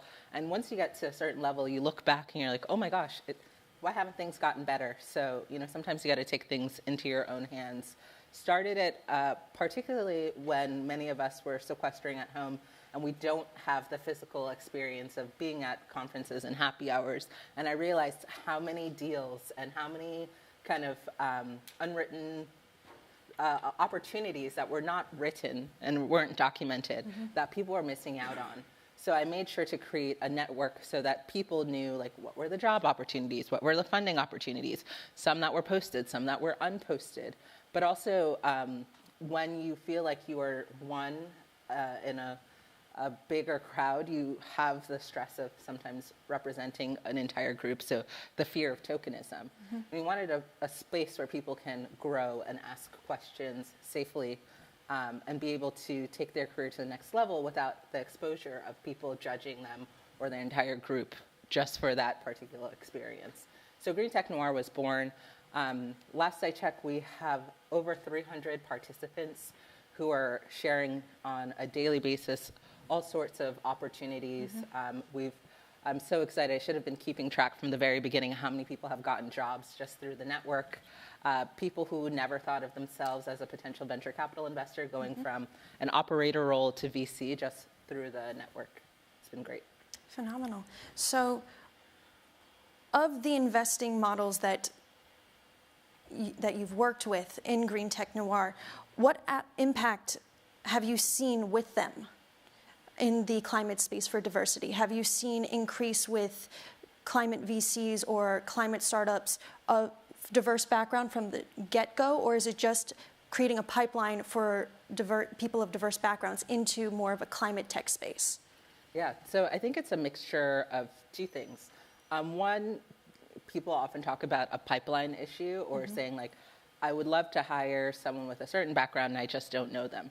That's a relatively easy thing to fix once you're connected to the right networks, you connect two and two. But the second thing that I think we as a culture is kind of dealing with is understanding like what does the right candidate for a role look like? What does the right founder for a solution look like? And we all have our own biases that came from the ways that we have experienced the world or from our educational opportunities. And that's just something that's going to take a lot longer.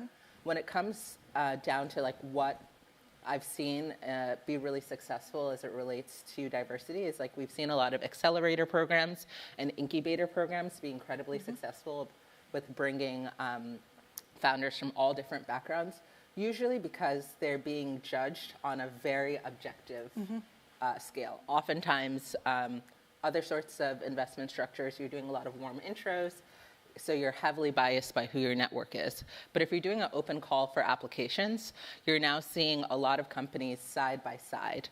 And another thing is that the low cost of entry to participate in accelerators as well. What's great, therefore, after the accelerators, big accelerators like Elemental Accelerator, Third Derivative, Los Angeles Clean Tech Incubator, are now really creating a great pipeline of deal flow for early stage investors who come afterwards. So I'm a huge proponent of the work that they do. Amazing. So one last question before we open it up to the room. What is your long-term vision for the future of climate equity? How would you like to see Green Tech Noir play a part in that? Yeah. So my long-term vision for climate equity is for us to think about the decisions that we make in investing the same way that we think about our own personal decisions in our lives. I think when people are buying a car or buying a house, you think about things like your neighborhood, what are the schools around here, how much sunlight does this house get? But oftentimes when we think about finance or we think about things really black and white, like what is my return profile? What's the absolute value of this investment? What is my time frame? And those are great when you're talking about things that have less information asymmetry. But we also have to think about what is the network of the founder? What information am I getting access to that I didn't have before from the folks I've invested in before? What personality traits does this person have that can unlock new traits through connections with the other founders in our portfolio? You might think about it like, what new thing do I not know that I will take away from this experience? And think about portfolio diversity rather than thinking about each investment on its own. And we do it all the time financially. We're just adding a couple more attributes for us to do that diversification. The hard part is that it's hard. It takes time, and it's not going to be easy. And I want people to give themselves grace. I want people to say, this is something I'm going to do, and take the necessary steps to educate themselves on each step of the way, and find people who are committed to that journey to join them. Great. Questions? Do we have any? Do I see? Yes. Thank you. This is wonderful to actually learn about you and what you've been up to.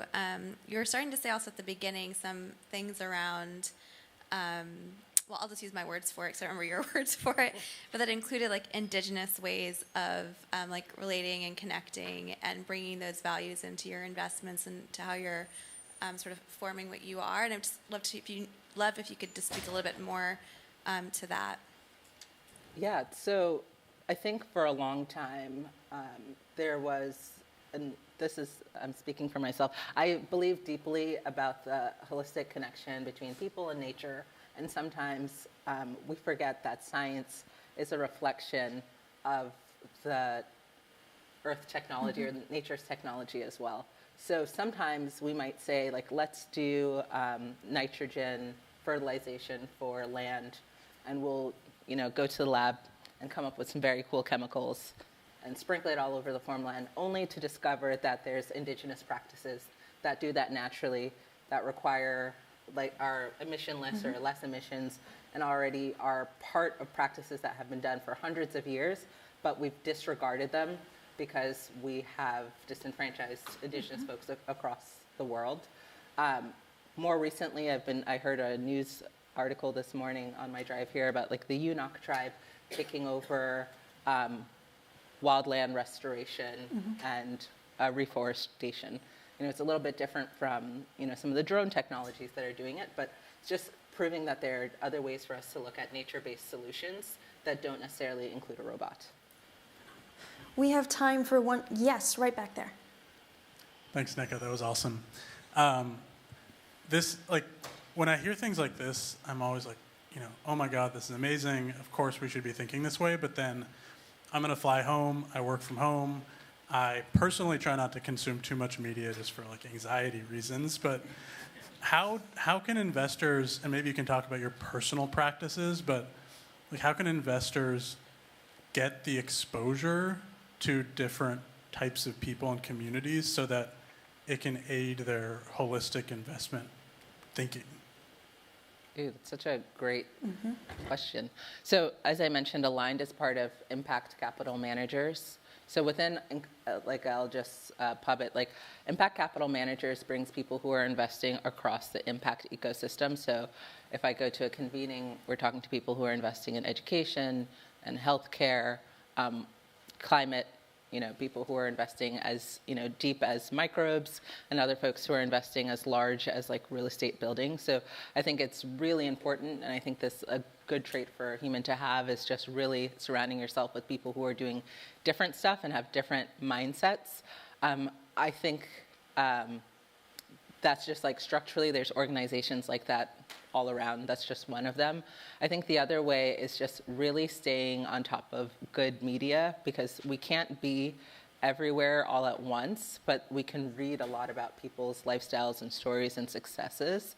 I understand about social media being really stressful, but like really curating that experience. Like there's really great work from like Axios and Canary Media and The Grist and some other kind of organizations put out some like really great information, but it requires a lot of intention for investors and individuals to kind of find those communities and get connected to those stories. Phenomenal. Well, thank you so much, Nneka.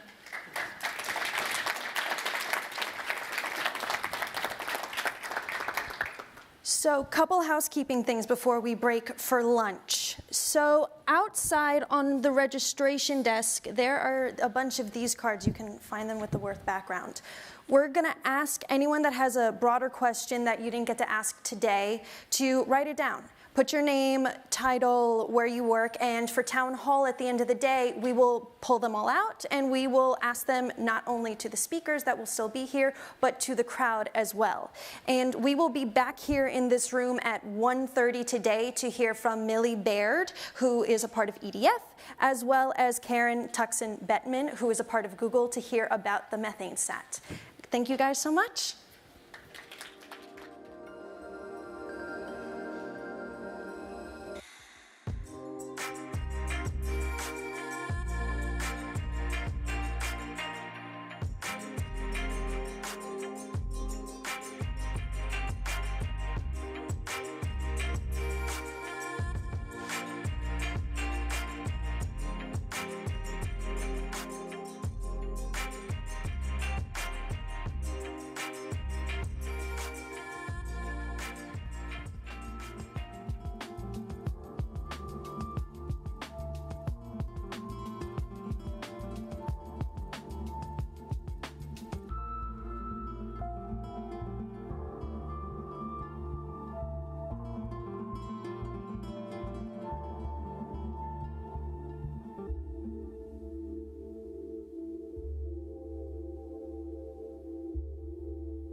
Lunch is served at the Roger Restaurant in the hotel. Thank you.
Ladies and gentlemen, please take your seats. The program will begin shortly.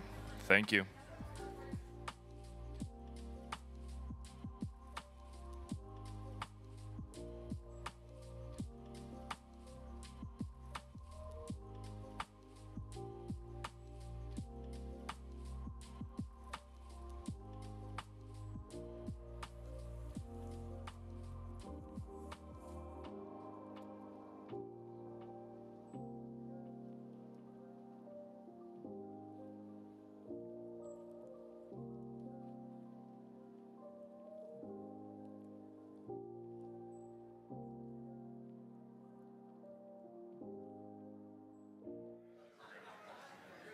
Ladies and gentlemen, please take your seats. The program will begin momentarily.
Ladies and gentlemen, please take your seats. The program will resume right now.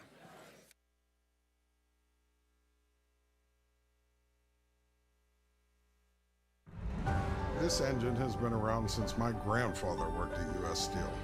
Things are different now. The air in Allegheny County is 80% cleaner than it was just 10 years ago, and it's about to get even cleaner. U.S. Steel is replacing 2 of our diesel engines with electric ones.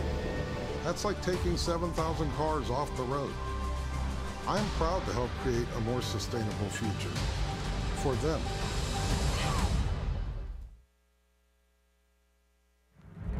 U.S. Steel.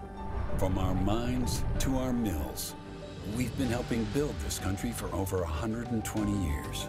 But steel is more than our history. It's our American-made future. We're developing steel that is stronger, lighter, and greener. And new ownership helps our jobs stay in the country we're named after. U.S. Steel. A stronger America is made here.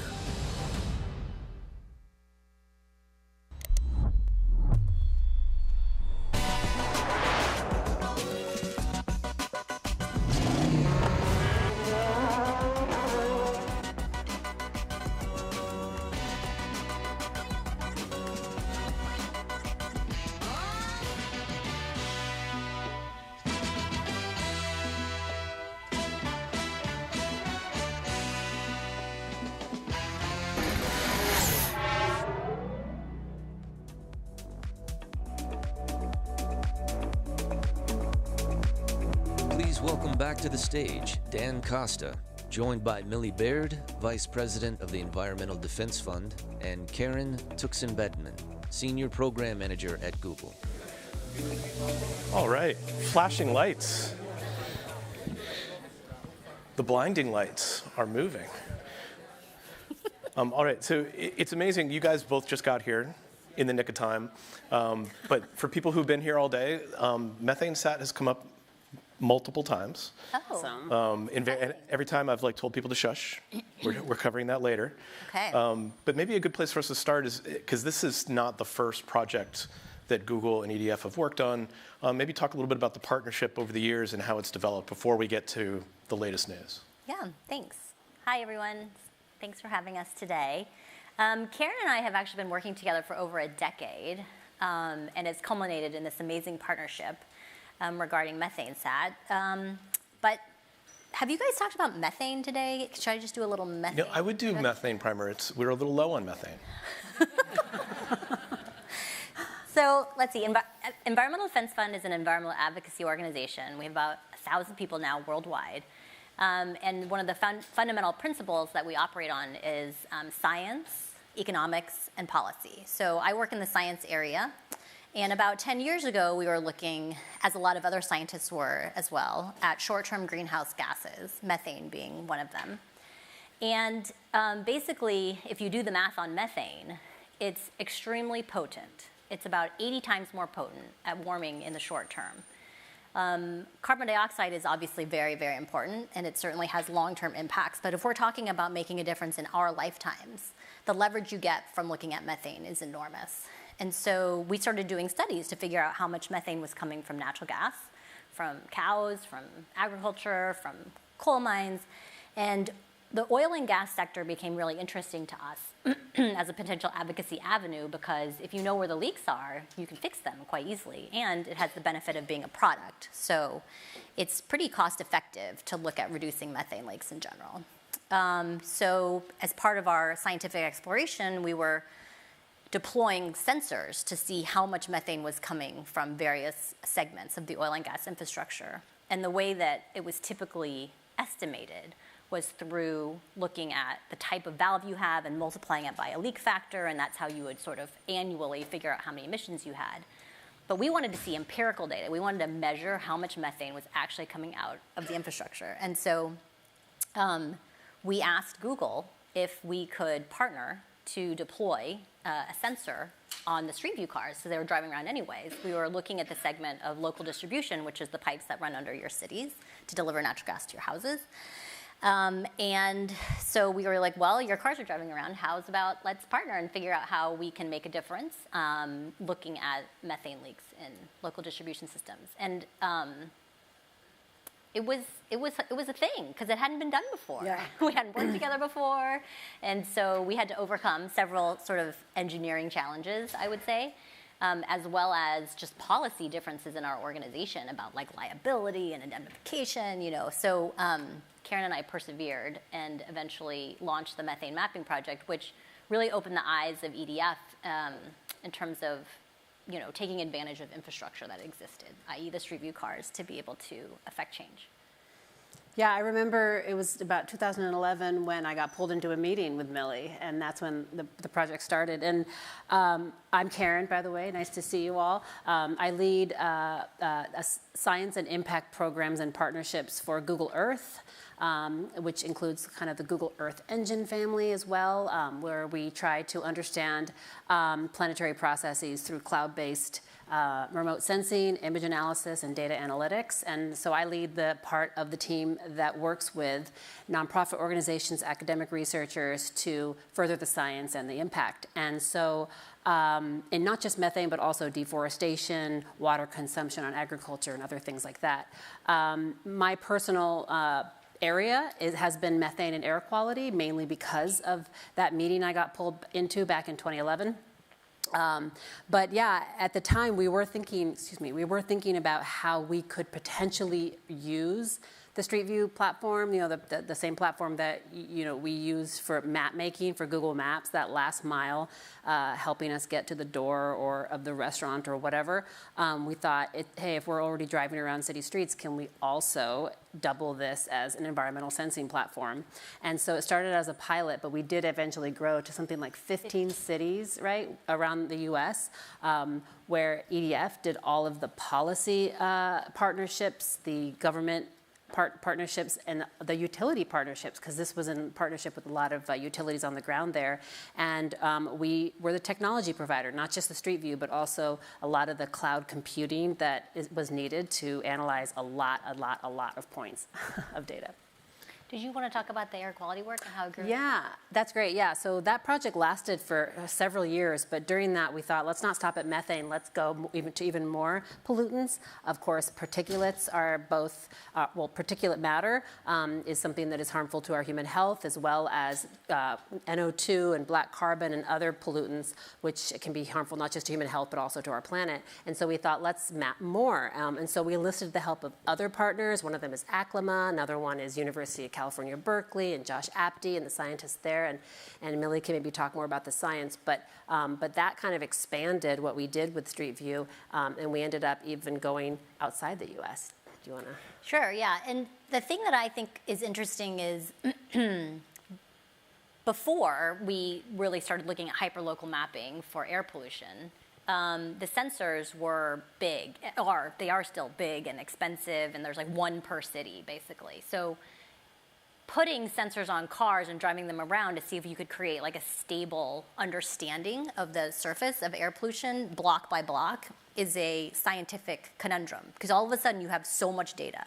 Is it dirtier now, or was it like 5 seconds ago, and how does the GPS match up? And you can just imagine in your head like how complex that conversation gets. And so the thing that I think is so interesting about our partnership is that there's science that we provide and that we provide together with partners, but there's a lot of cloud and there's a lot of just like information management that Google helps with, along with the technology and infrastructure. And then there's the advocacy, which is so critical, I think, to making a difference. So I always say like there's like a technical challenge that we go to, but then there's like a people challenge, which is how do you change human behavior? And so I think it's a powerful partnership because EDF really leans in, obviously, to the advocacy side. And in the case of the air quality work, we actually started our pilot in West Oakland because of a lot of logistical reasons, but also because it's the 5th or 4th busiest port in the country. There's a lot of, it's surrounded by freeways. There's a lot of, unfortunately, air pollution to study there. And so eventually we hooked up with an incredible local environmental justice group there that had already been working on air pollution there for over 20 years. And we were able to like leverage basically their political power and their understanding of the neighborhood. So we give them data, and they were able to insert it into a community airplane, the first of its kind in California, working directly with the local air district. So all kinds of players are necessary, all kinds of people, but yeah. I think that's a great example. We talked about it earlier, where that organization has what, two members? Two full-time people. 2 full-time people. There's no way they'd be able to collect this much data, let alone process it. Yeah. And you give them the information, and then what were they able to do with it? What case were they able to make using real data? Well, of course they live there, so they know, to be honest, to be perfectly honest, where it's dirtier. Yeah. But people don't believe them. People who make decisions about their lives don't believe them until they have like data, a map, like prove it, which is really sad, but it's true. In order to influence the decision makers, you really need information. And so like the local Bay Area Air Quality Management District is a really good partner, and they're very involved, and they know this too. And so we're sort of just building the case. We're helping to build the case to show that there were sources that were contributing to disparate air pollution impacts and the levels that were different than was previously anticipated. I mean, a lot of this is sort of taking it out of the modeling world. Because you can model, if you know the sources, you can sort of model a lot, but then like having proof by measuring exactly how much is there is helpful to change. Were they able to get some policy gains and actually get some changes? There's a community there's a community air plan that they put forth. I think it was like 2 or 3 years ago, and now we're going back. I don't remember how many measures were actually instituted, but now we're going back to measure to see if the air pollution plan worked or not. Right. Yeah. So it's very complex because there's regional sources of pollution that they can't impact. There's local sources. In that particular neighborhood, a lot of it has to do with the diesel trucks that idle as they go to the port. And so there's small things you can do, electrification or like no idling or like change the routes or whatever. But yeah, it's a complex soup. So, and the cars are always moving. So that's another variable. The Street View cars are moving? Yeah. Yes. So yes. So you're like, you start on the street level, and then you're like, you know what if we could do this from space? So how do you go from that to... Are we ready to transition? Yeah, let's go.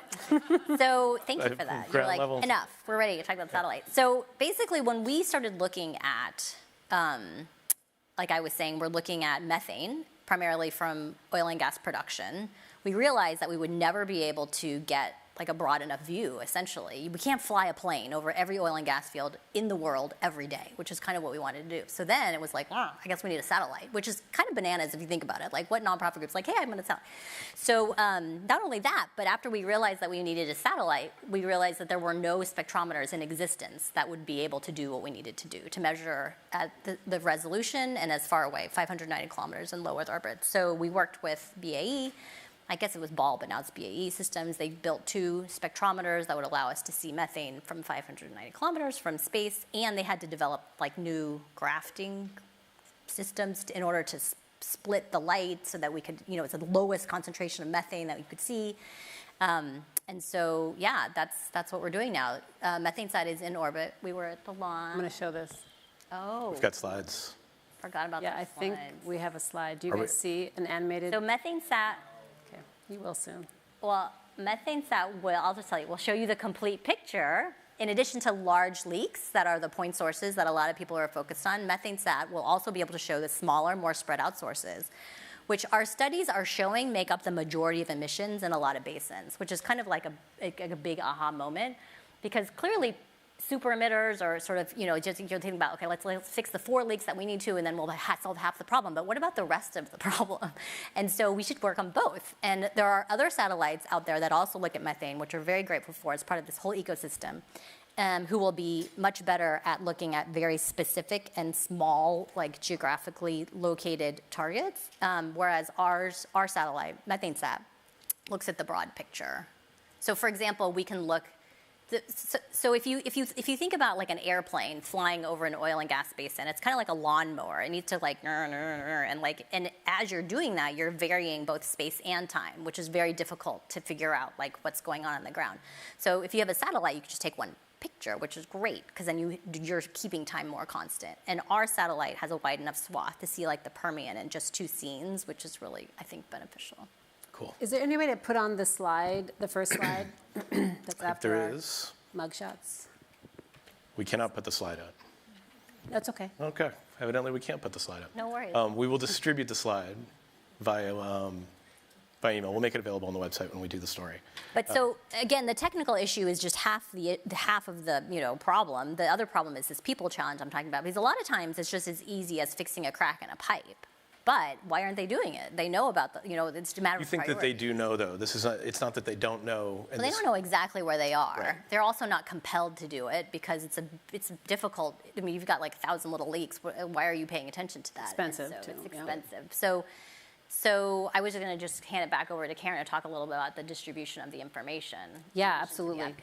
Yeah. So when Millie first came to us about MethaneSat, we got very excited. And one of the things that got them excited about working with Google is because at this point she knew about Google Cloud and Google Earth Engine and how we bring satellite data down to hundreds of thousands of people, scientists every day to do scientific analysis. And so we talked about, okay, how could we get MethaneSat data distributed every day that MethaneSat is releasing data? How do we get it in front of scientists that work in academia, scientists that work for energy companies, energy industry, scientists that work for public sector, government agencies that are trying to understand how well their regulation is working or maybe design new regulation. And so we have these users, they're on it every day, doing it for all sorts of different things from air quality and emissions to agriculture, landscape changes, deforestation, and more. And so we talked about supporting EDF through helping them power their entire satellite pipeline with Google Cloud, and then distributing the data on Google Earth Engine so people can access the data.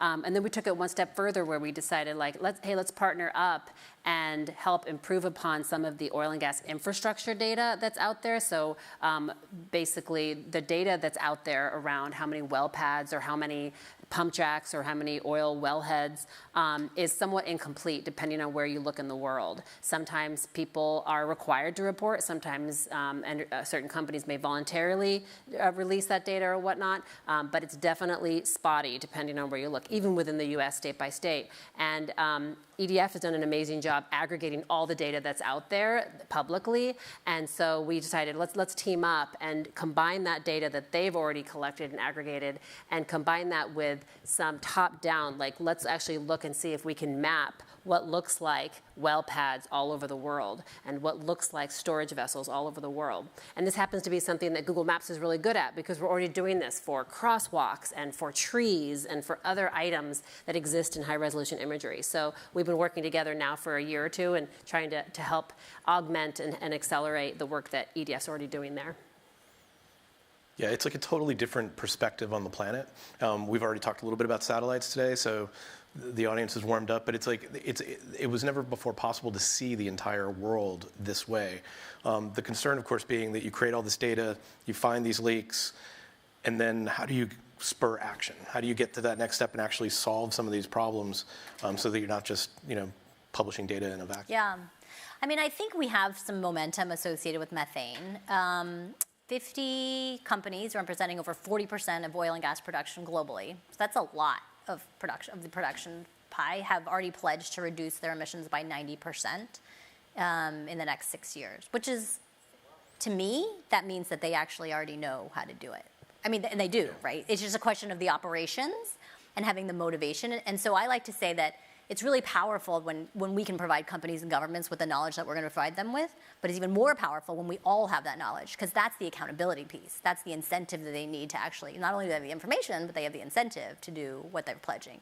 Over 150 countries have signed the Global Methane Pledge, which is also similarly inclined to really focus on methane. So I'm excited about those elements, and I think that having more data and other satellites that are also shedding a lot of light on where methane leaks are is going to provide, like I said, the incentive for them to follow through on their commitments.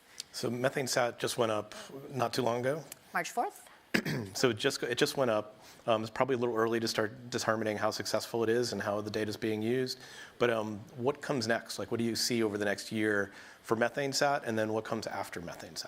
Yeah, those are good questions. Well, I'm really focused on getting the data out in a timely way. And so to get the data, we get the data, we have to process it. Well, first of all, we're sort of talking to the satellite, like making sure that's working. It's working so far. I've never really done this before, and so I keep getting these reports. Is this your first satellite? Oh yeah.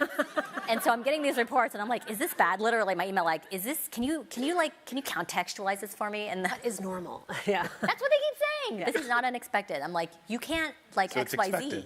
And they're like, don't worry, Millie, this is space. I was like, okay.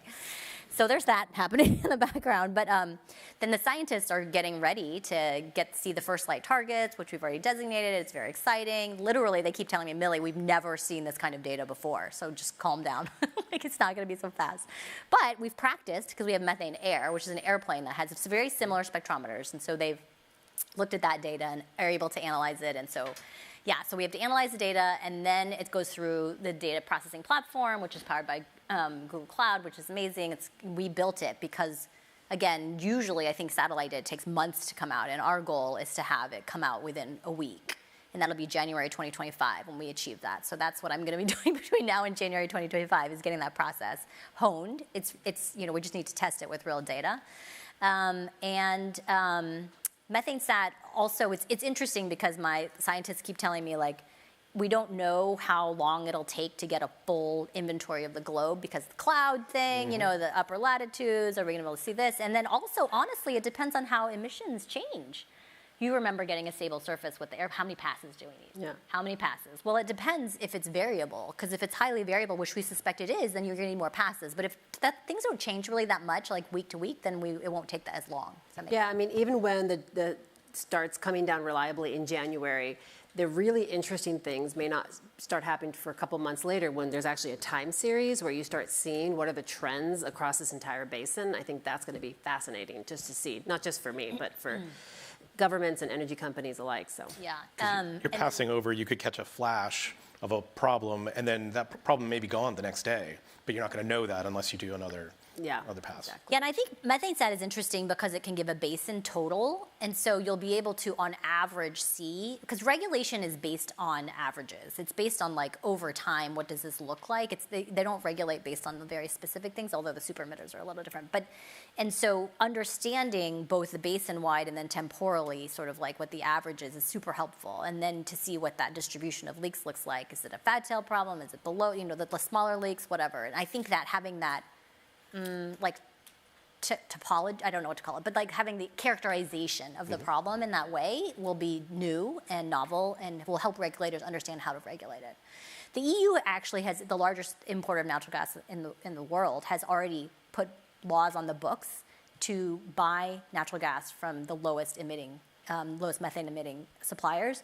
So they already know that they've put that like stake in the ground, but they don't actually know what that's going to look like yet. And methane sat data and other data from satellites will really help with that. So what's next is really, I think, grappling with the understanding and the knowledge that methane sat is going to bring and how that's going to ripple through the advocacy world and the settings of regulation. Yeah. I think is and to be honest, other entities like governments have asked about using the technology that we've created to put more methane sats up, which would be great. Like we would love that. Yeah. Because I don't know that I can do this again. You don't have another satellite in you? I don't know if I have another satellite. But no, it's great because also the data is all transparent, and also you're running through those walls that'll make it easier to get the second and third satellites up. Whoever actually pays for it. I want to open it up to the audience and get a couple of questions in before we move on. We've got mics right here in the center. I had a geek question. I'm oh, sorry. My favorite kind. Can you explain how you detect different concentrations and volumes, little leaks, big leaks? What happens when the wind is blowing? Just kind of curious how, because I believe, like, you are the guys that were monitoring the leaks down in LA several years ago. And this is one of the coolest projects in terms of having immediate impact. But I've always been curious, like, how does it actually work? How do you, because you're using spectral analysis too. That is correct. So I'm going to be able to take you so far, but not probably as far as you would want to go. But there are papers that I can send you that will explain the rest of it. But the stages of data, L0 all the way to L4, and you might know more about this too, but you're right, it starts with a spectrometer, so it literally looks at how a certain wavelength of light is interacting with the methane, which allows us to estimate the methane concentration for the column. And then we have to grid that to put it in geospatial land. And that's a concentration, which is parts per billion, which is not the same as kilograms per hour, which is what we perceive to be more interesting from a regulatory perspective. Parts per million is really important when it comes to I don't know, PM 2.5, because that's what health indicators are based on. What concentration are you breathing? Methane concentrations are also really important because if you get past a certain level, it becomes explosive. So that's obviously an issue. But we're talking about very low concentrations that are environmentally relevant, but not from an explosion perspective. So now we have an understanding of concentrations over a landscape, but this is getting from L3 then, which is concentration, to L4, includes a lot of wind analysis, a lot of meteorology, and this is why the time component is super important, because you're looking at basically a mass balance of a pixel size, and so as the air moves through, you're trying to figure out basically how much methane came in and how much methane goes out. And that's the basin total. That's how you get the basin total. And so you can see how if you can hold time constant, it makes it a lot easier and simpler to reduce the uncertainty associated with that calculation. And then in terms of pinpointing where the leaks came from, which is, it's here, methane is here now, that's the concentration, but where did it come from? That has everything to do with, they call it a back trajectory, source apportionment, and it has to do with models that they create using the most up-to-date wind information. So it is novel science that is being validated. They should divide a new way to do L4. So the scientists that we work with at Harvard are validating this in every which way that they possibly can, which is why it's going to take us till January to get that productionalized information out. But we are publishing peer-reviewed papers all along the way to make all of that information public so that everybody understands how we're validating it and getting there. It is also interesting to me because the way science is done, it's like foundations. Somebody will develop a new method and another method, and they look at it and they look it back. We've done controlled release experiments where we release methane at a known concentration and then fly over with the airplane. And our methods actually predict very, very well, better than any other method, how much methane was released. So that's another way that we're validating it. But as these foundations get laid, basically, we have to make sure that other methods validate our methods, et cetera. But then sometimes we come up with new things, like these very small leaks having such an impact on the total is slowly being validated by other methods. But since it was new, you know, it was an unusual discovery, I think. I can just add to say that one thing that helped me was, you know, when the satellite is flying over, it takes a picture of where the methane is at that time the satellite was flying over. But you know, you could look under that plume and see no infrastructure. So the point of this backwards trajectory or inverse modeling is actually to look at, okay, last hour, 2 hours ago, 3 hours ago, and use that wind and meteorological data, which direction and how strong, to go backwards and say, oh, that's where it was. And then what's underneath that? Oh, I see, storage vessels are under that. And so that's kind of how the geeky answer to, like, right, getting where the satellite is taking a picture, spectrometry, all the way to that's where it's coming from. It needs to go be fixed now. So that was fantastic. I'm sure we would get a ton more questions, but I want to wrap it there so we stay on time. Millie, Karen, thanks so much for talking to us. Thank you. I can't wait till January to start seeing this data. Thank you. Thank you.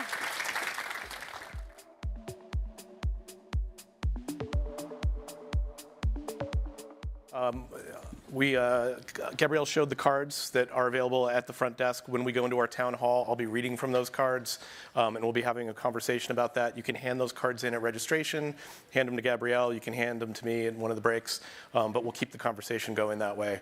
Now let's do our next panel.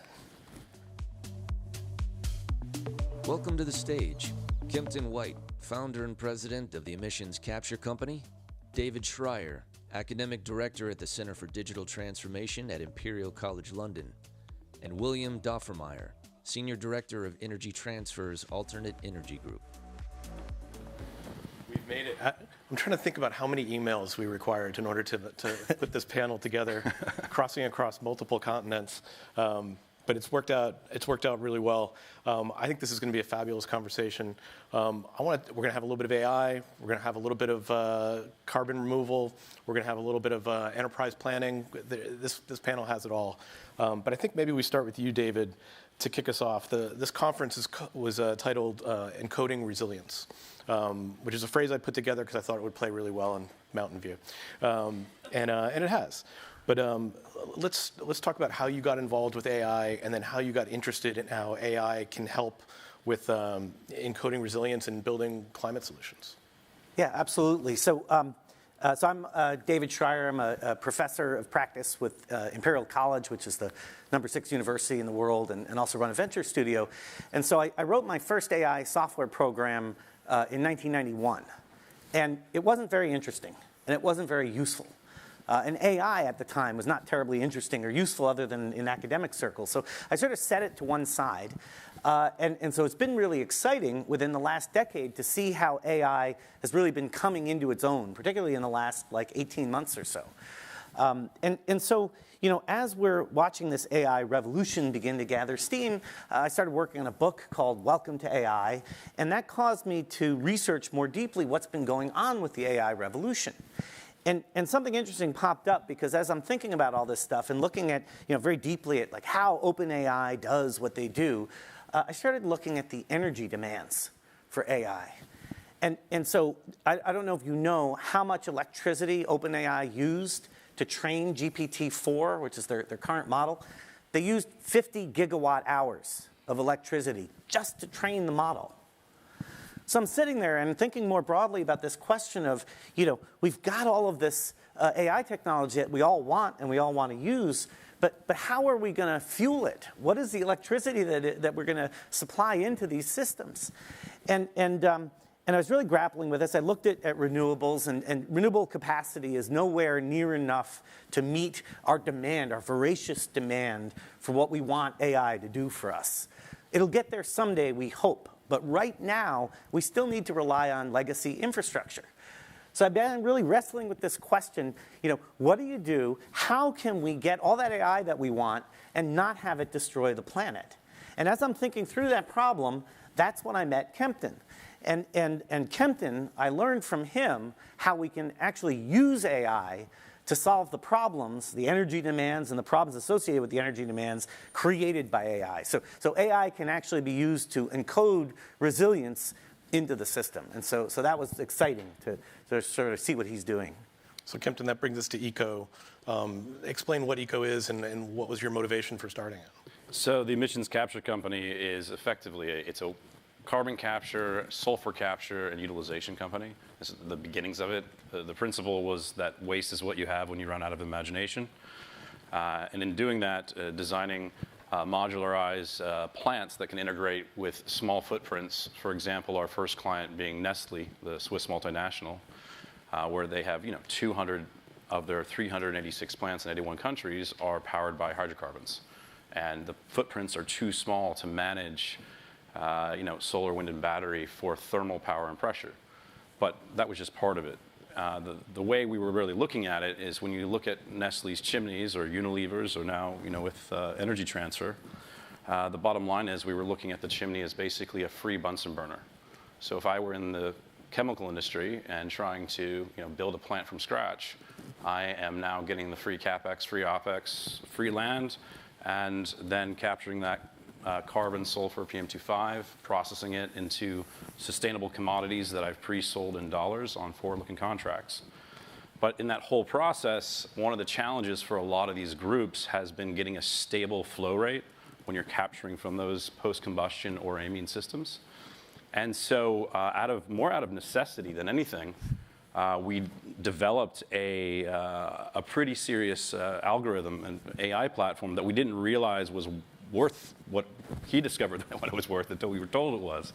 But basically, it's using computational chemistry whereby we're characterizing the waste gas compounds at the point of combustion, regardless if you're burning biomass, coffee grinds, waste energy, nat gas, pet coke, whatever it might be. And the AI actually characterizes those emissions and processes them so that our plant can react accordingly and also tell the host site itself how to run their plant more efficiently as well. It also provides a provenance of capture that can be digitized. But beyond that, it's really an interesting set of patents that can be applied to any chemical process or carbon capture process or even just thermal energy process. So that's really how the nexus came about between David and myself. So then to bring in Energy Transfer, you're the one putting this actually into action and actually deploying it. Yes, that's correct. I'm Will Doffmeyer from Energy Transfer. If you're not familiar, we're one of the biggest pipeline midstream oil and gas companies in the country.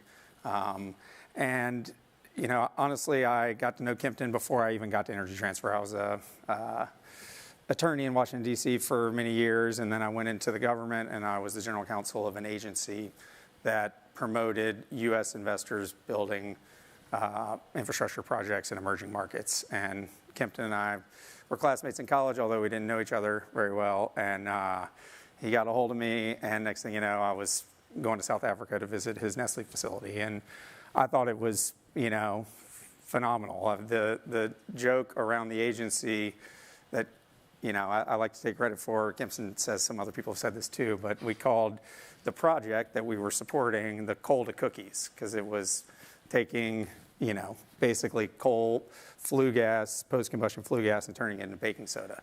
I didn't realize at the time that baking soda is used in everything, including animal feed, which I'm sure we'll get to.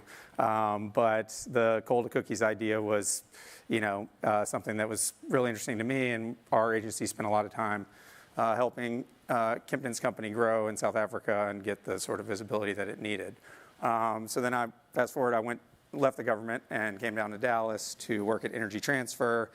And when we decided to launch an alternative energy group, we're a pipeline company. Everybody kind of looked around and said, who knows anything about this? And really by virtue of the fact that I'd been in DC, worked for a development finance agency that had a lot of wind and solar and things like that, they asked if I would take the lead, but the mandate was pretty clear. It was, only invest in things that are going to make us money, right? And there's other people doing, when it comes to... Not unusual in businesses. Yeah, exactly. But from an emissions reduction standpoint, Millie did a good job of explaining methane. From our standpoint, a methane leak, methane is our product.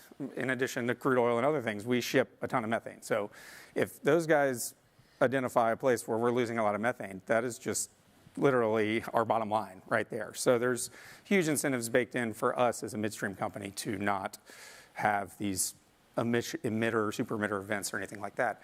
Carbon dioxide, on the other hand, at least in the United States,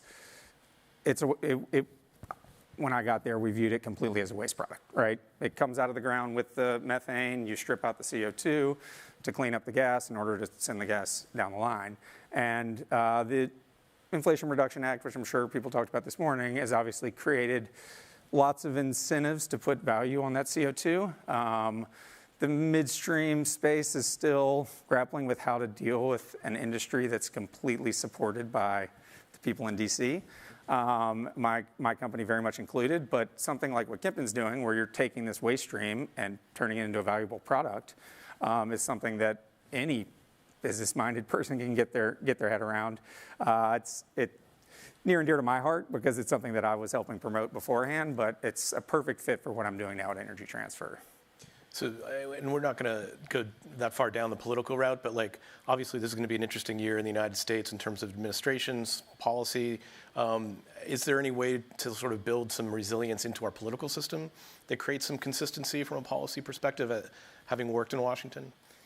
You know, speaking for me, the former DC attorney and government official, you know, and not for my company, I would say that I'm not worried about these tax incentives going away. I would challenge anybody to show me a tax incentive that's ever gone away. It's like agencies in the government, they don't go away. Tax credits typically don't. But even if somebody comes along and says, we've gone way too far over our skis with these tax credits, it's going to cost the budget X amount, I think it's still going to be done prospectively. You know, I mean, I hate to say it, ExxonMobil, these people who are spending billions of dollars on this stuff are doing it in reliance on these tax credit programs. Being a former litigator, I've researched, would it even be constitutional to rip it out from underneath? I think it probably would, but politically tenable, it doesn't seem like it.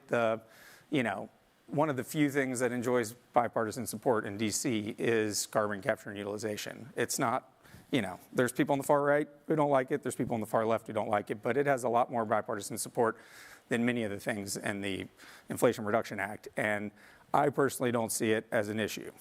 That being said, the company's used to offtake contracts, credit-worthy partners, things like that.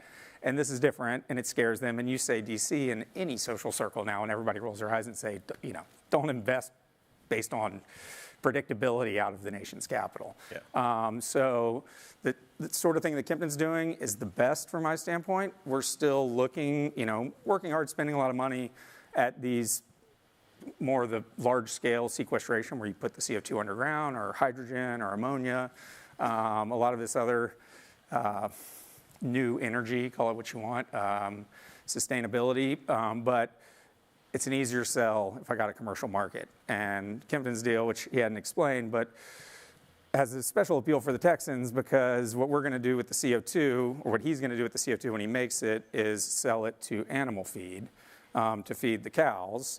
And I didn't know this at all, but the biggest consumer of baking soda out there is cows. Okay. And they do it for I mean, we have someone here with us who could explain this a lot better, but it's like Tums, it's like antacid. So it's actually reducing the methane that the cows emit in addition to making the pH balance of the milk or whatever it might be. So when you're talking Texas and you're talking oil and gas and cows and commercial returns, right, IRRs, financial models, that's the kind of thing that I can sell internally, easier than the other things, but I don't want to downplay the other things. We're looking at it across the board. And if I can build on this question, because we diligence the political risk question before we put capital at risk. So Chris Skidmore is one of the advisors to the company. Chris was the Minister of Energy for the United Kingdom he was the first G7 minister to sign the Net Zero Accords. And we said to him, hey, Chris, you did the net zero review for the UK. You looked at 1,800 sustainability technology companies. This is the only one that you agreed to advise when you stepped down from the cabinet. Why Echo? And he said, Dave, out of 1,800 companies, it's the only one that does not rely on government subsidy to be profitable. And so this kind of new business model where you can do something good for the planet that's also good for the bottom line at scale in this space is really quite exciting. So Kempton, maybe break down like what exactly you're doing, all those different sort of end products that you're going to wind up with, and then how you're going to monetize each one of those, just in plain English. Like it's a great example of like where it's going into the feed's going to reduce emissions. It's just creating extra products using a chemical process. Just try and simplify people so they can, because how many times I've heard people say, well, why don't we just take what's coming out of the top and then resell it somewhere? And it sounds like that's what you're doing. Yeah, I mean, and to be very candid, we weren't the first to do this. It was just we're doing it the most effectively in terms of energy, water, footprint, and using reliability of the flow rates using the AI. So one of the challenges in the past has, one, been economic feasibility on the back end. But the way the process simply works is just imagine me showing up to a Nestle property or Unilever, and you just notice that I keep on mentioning the fast-moving consumer goods companies. One of the reasons we've been targeting them initially was because by decarbonizing their plants, their products actually then become sustainable, but at the same time, they are buying back the end products to reduce their scope 3 supply chain, where we actually have orders of magnitude of reduction that's been audited by Deloitte, up to 22x. So basically, we're utilizing the scope 1 emissions from the chimney, pulling that out, using the AI to actually manage those molecules. We're not scrubbing, but we have a proprietary piece of equipment that's derivative from the semiconductor industry that actually isolates the gases, the carbon, the nitrogen, and the oxygen, to a 100% purity level at pharma grade. At that point, you can then do anything you want with it with a CO2. In fact, we've been approached by a lot of CO2 utilization companies whose biggest challenge is getting pure grade CO2 from this situation. So in a lot of ways, we're almost mining the CO2 itself. But that said, from there, in our first product that was the easiest for the bankers and the financiers to understand, it's kind of like, as Will said, hold of cookies. We used some U.S. Department of Defense engineers to actually update the Solvay process of 165 years ago, and looking at previous attempts at doing this, how to actually make it more water, energy, and footprint efficient. And that's ultimately bicarbonate of soda for cosmetics, dialysis, animal feed, and so forth. But there are some derivative patents we have in there that include carbon-free ammonia using wave chemistry and regenerative soil supplements as well. But that's part of the pipeline. We have a carbon-sulfur technology mosaic that we go, and it's almost like a cascading set of solutions that whenever we have a new waste stream, we're then addressing the next waste stream. Great. So David, maybe we wrap. We've talked about AI, but it's almost just another tool that's being built into the process. It's part of the company's toolkit now. But I mean, we've done this a couple of times today that talk about the two sides of the AI coin, the extraordinary cost of these solutions, but then also the extraordinary potential for AI to solve some of these problems. Maybe talk a little bit about how you see some of the solutions coming down the road. Yeah, I mean, big picture, AI has finally gotten powerful and flexible enough that we can use it to solve sort of global scale problems.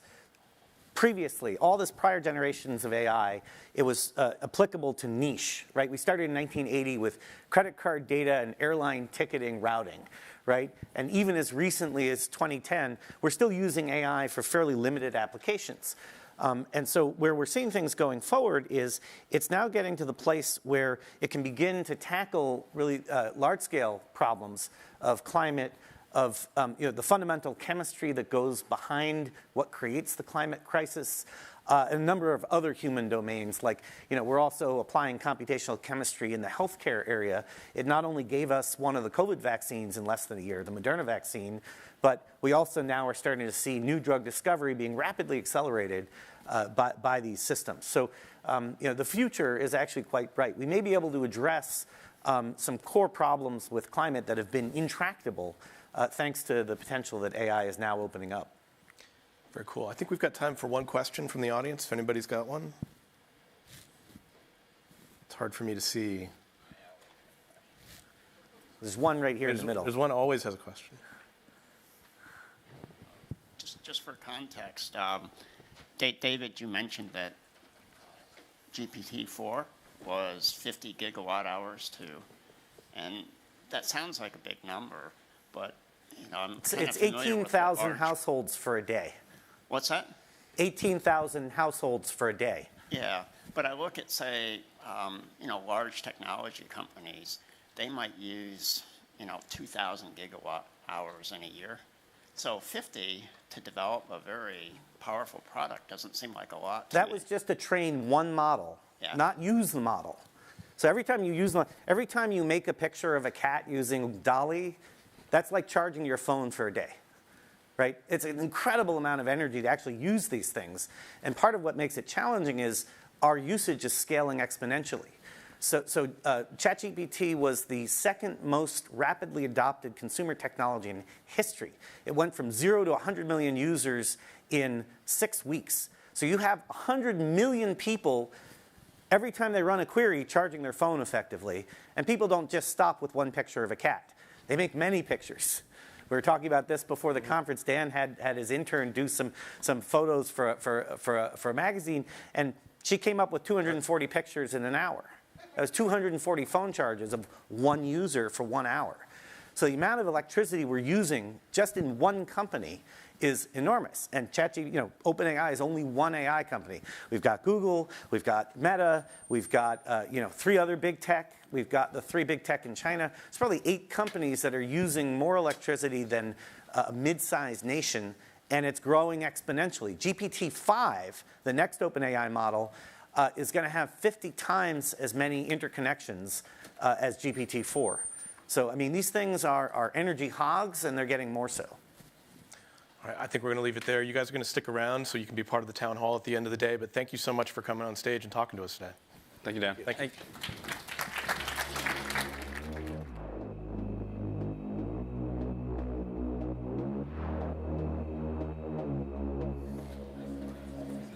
To transportation. According to my notes here, I'm going to get this in real quick before Voice of God comes on. The transportation industry has the largest share of greenhouse gas emissions in the United States at about 29%.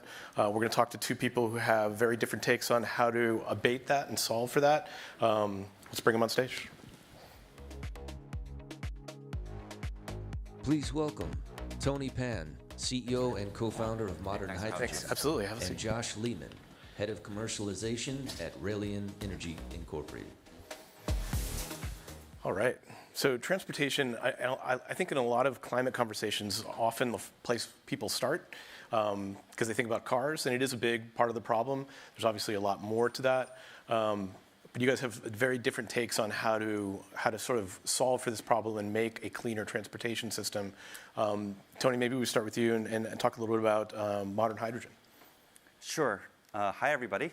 So very quickly, we're a relatively young energy company in this energy space. We are 8 years old, and we produce clean hydrogen at the point of use actually through decarbonizing natural gas. So we turn natural gas into clean hydrogen without any CO2 emissions, and also by taking captured solid carbon, we actually sell that to make roads for the asphalt market. And so on transportation, so first of all, our company is in some sense, application agnostic to hydrogen. We're in charge of making sure the hydrogen is produced in a clean fashion and is available for cheap economic costs on sites where you want it. So of course, one application is building hydrogen refueling stations. But generally speaking, really, some of our customers, our utilities, are putting our boxes all sort of places, industrial decarbonization and so forth. I actually would be I'd put a huge asterisk on hydrogen for transportation. I think for many applications in transportation, hydrogen doesn't make any sense whatsoever. I don't know what Toyota is doing with the Mirai, but I think for light vehicles, electric cars are clearly the way to go. Transportation is too large. You're not getting a one-size-fits-all solution. I think when you look at things like energy density, then you get to some transition point. If you have to go very far and you have to carry very large loads, at some point you don't have enough energy density in a battery. I need to go to something else, and that's why hydrogen becomes interesting. So all our conversations on hydrogen is not for light vehicle refueling stations. They're all about long-haul trucking along the highway or municipal bus fleets and so forth. Yeah, great point. And that's a great point. And Josh, you also, you're in the transportation industry, but you're not putting cars on roads. You're trying to solve the problem of what happens to these batteries after they come off the road. Yeah, absolutely. It's almost the opposite, right?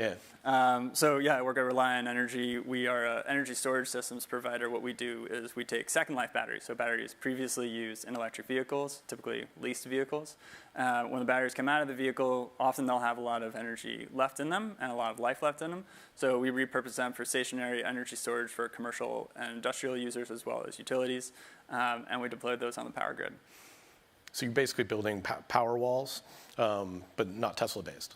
Not new batteries, old batteries. Yeah, large versions of that. So yeah, a typical system for us is the equivalent of about 50 or so Tesla power walls.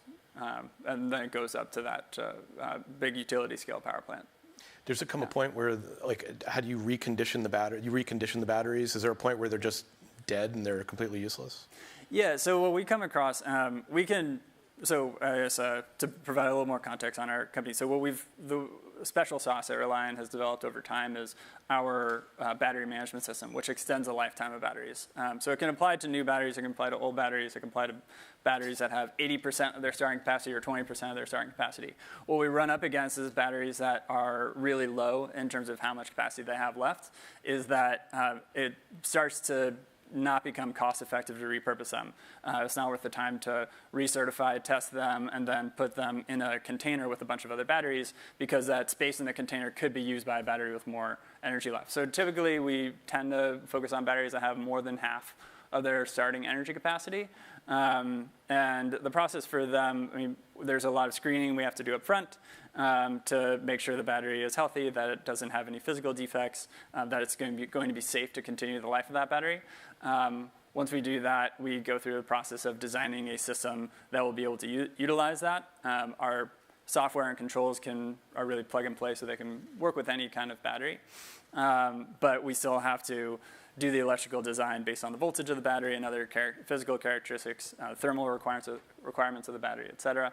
And then once we've designed the system, we need to go out and certify that to UL standards for safety purposes, and then we can go and deploy that. So multi-step process, skipping over a couple steps there, but yeah, that's the high level of it. So what happens, and I don't know the answer to this question, I should, like a lawyer, before I ask it, but like what happens, you're reclaiming electric car batteries, what happens to electric car batteries that are not reclaimed in this way? Like where do they go?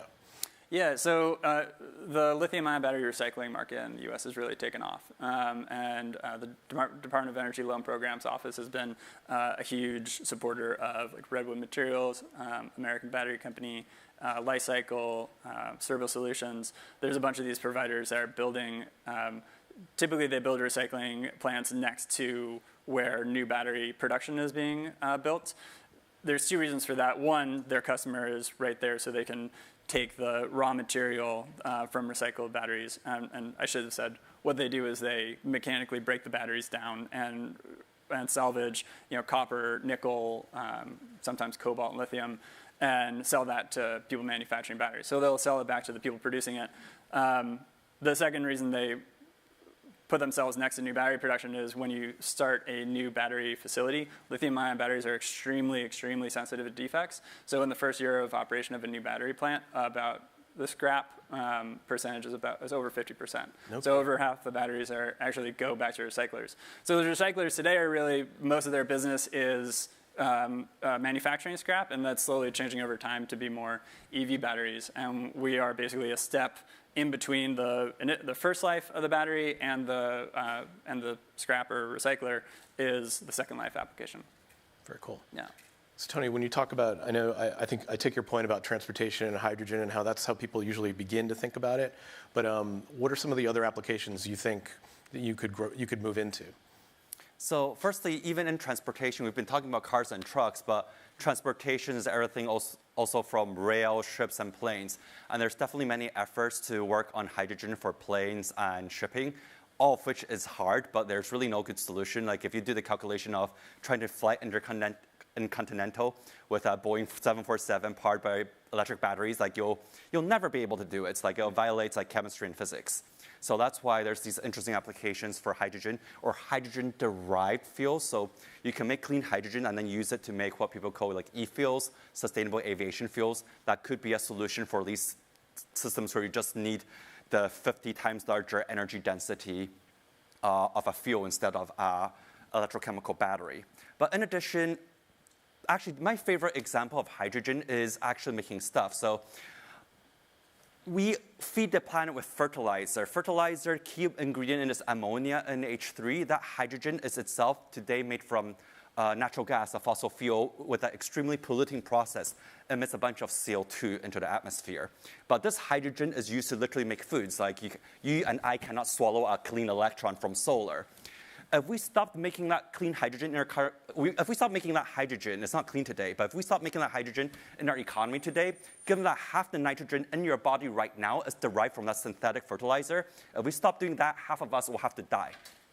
So that gives you an example of like the need for these other solutions, including hydrogen, to decarbonize other parts of the economy, because transportation's like a bit more than a quarter, right? But manufacturing's a lot. Making materials is a lot, powering industrial processes. The other thing that you see is half of final energy demand is heat.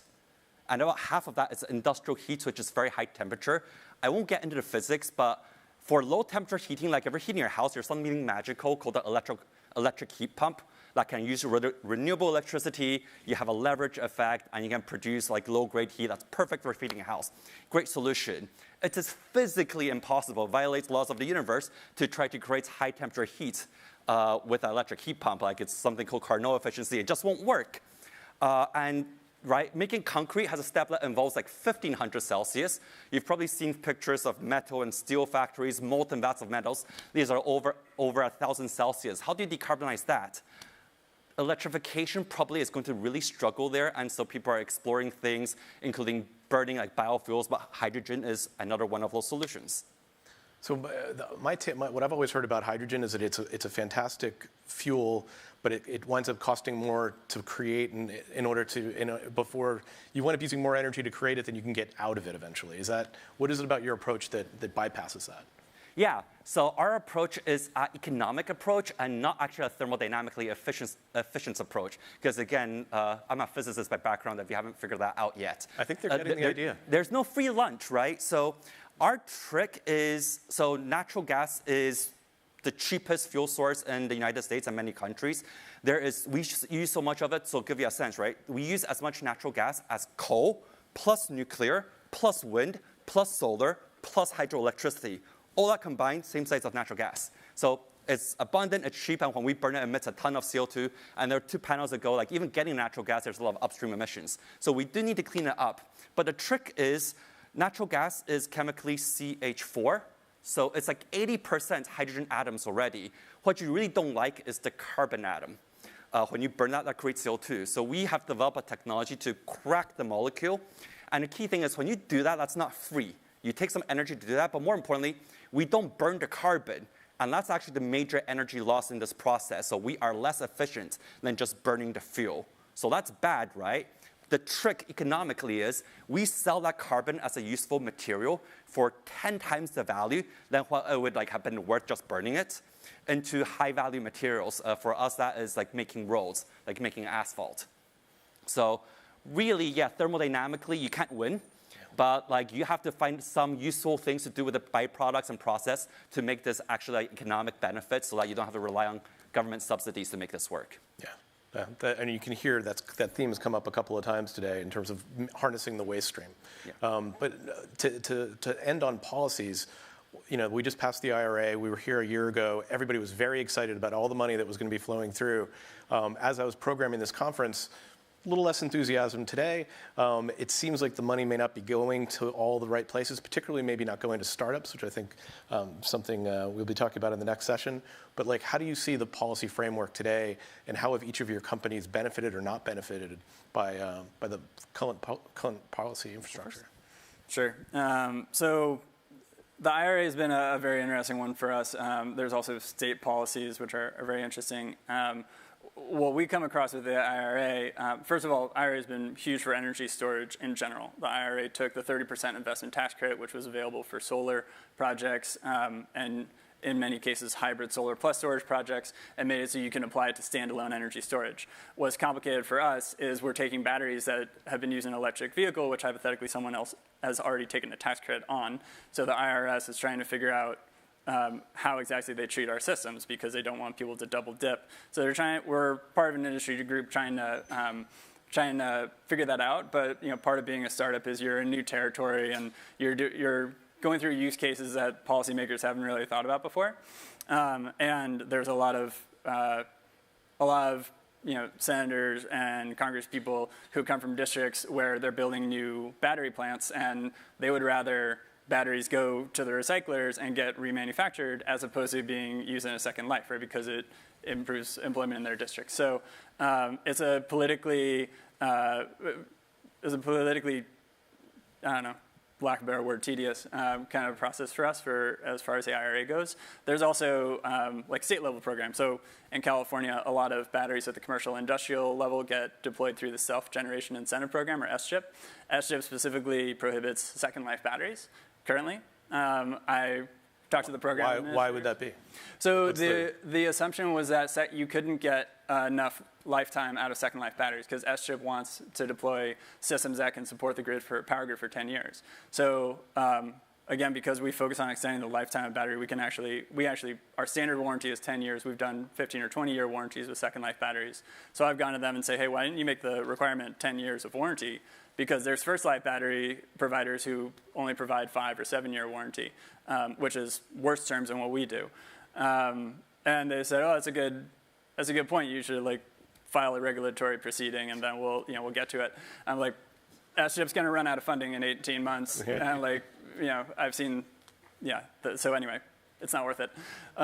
So there's nuances and things like that you have to come across that you have to deal with. Obviously, a big part of educating regulators is that hopefully you turn the tides and they start seeing the benefits of the new technology and things they just hadn't foreseen. IRA. So I actually want to give some credit to Congress, at least in our sector in hydrogen. The initial law in the IRA, and credit to Joe Manchin, for startups, for us, made a lot of sense. They decided, okay, government, we're actually not very good at picking winners and losers, but what we care is the cleanliness of the hydrogen production. So the credits was a nonlinear subsidy towards how clean your hydrogen was. Basically said, okay, let's just literally, you have to follow a Department of Energy formula, calculate how much CO2 emissions, literally how many kilograms of CO2 is emitted per kilogram of clean hydrogen that you produce. And the cleaner you are, the more subsidy we'll give you. We are not going to pick any specific technologies, but everybody go through a fair measurement process, and we're just going to reward disproportionately the cleanest ones. At least that to engineering technology firm, clear goal, aligned with what we want to do, decarbonization, everybody work towards it. Now, what's really happened is ever since the IRA passed 18 months, then the detailed implementation of the rules became this crazy lobbying special interest, sausage-making fights. Until this day, the final rules are still not determined 18 months later, and that's why some of this money is not flowing. And that's actually cooled down some of the investment into the hydrogen space. That being said, fortunately, the IRA is not the only game in town. So my company, our biggest supporters, investors, and customers tend to be utilities. So to give you a sense, right, NextEra, the largest utility in the country, actually the biggest renewable energy developer in the world, is both a customer and investor of ours. Also National Grid, one of the few multinational utilities in the world, etc. And so when you're a utility and you are under pressure to decarbonize, a lot of that's actually coming from the states level.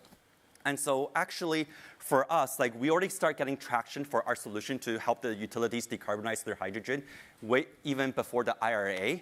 And I think we'll see what happens with the IRA and what happens with the election.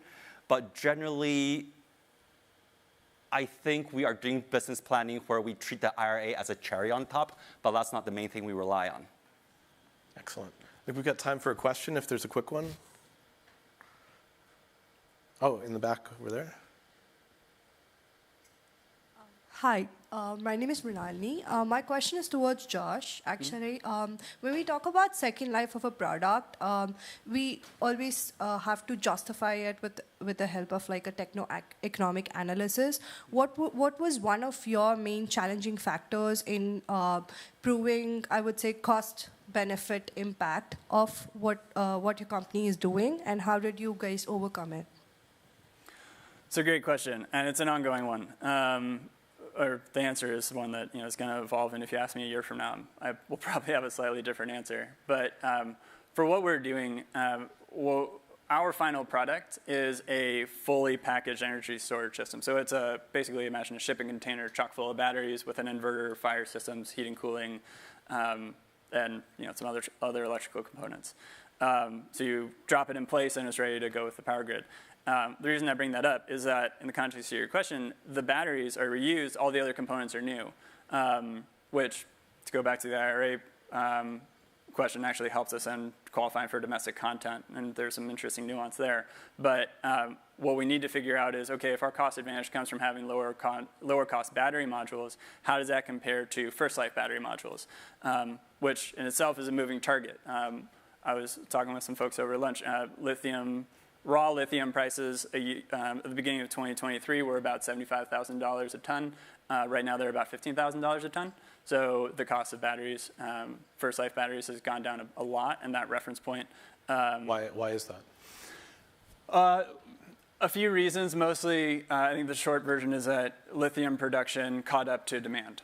There's a lot of headlines, obviously, about EV demand growth not being as strong as it was. There's also been some large battery energy storage, grid energy storage projects that have kind of slipped out in their deployment schedule. So lithium production that came up, that has been in the process of coming online, has finally come online, and the commodity market has kind of adjusted. For reference, 15,000 is about where lithium was 3 years ago. Okay. So there was this bubble while lithium production hadn't caught up to demand, and now it's kind of caught back up. But bring it up to say that's a moving target, and it's an analysis we have to keep doing. We're actually, because our core technology is around extending the lifetime of batteries, there are applications of what we do for first life batteries. We still believe the circular economy narrative is important.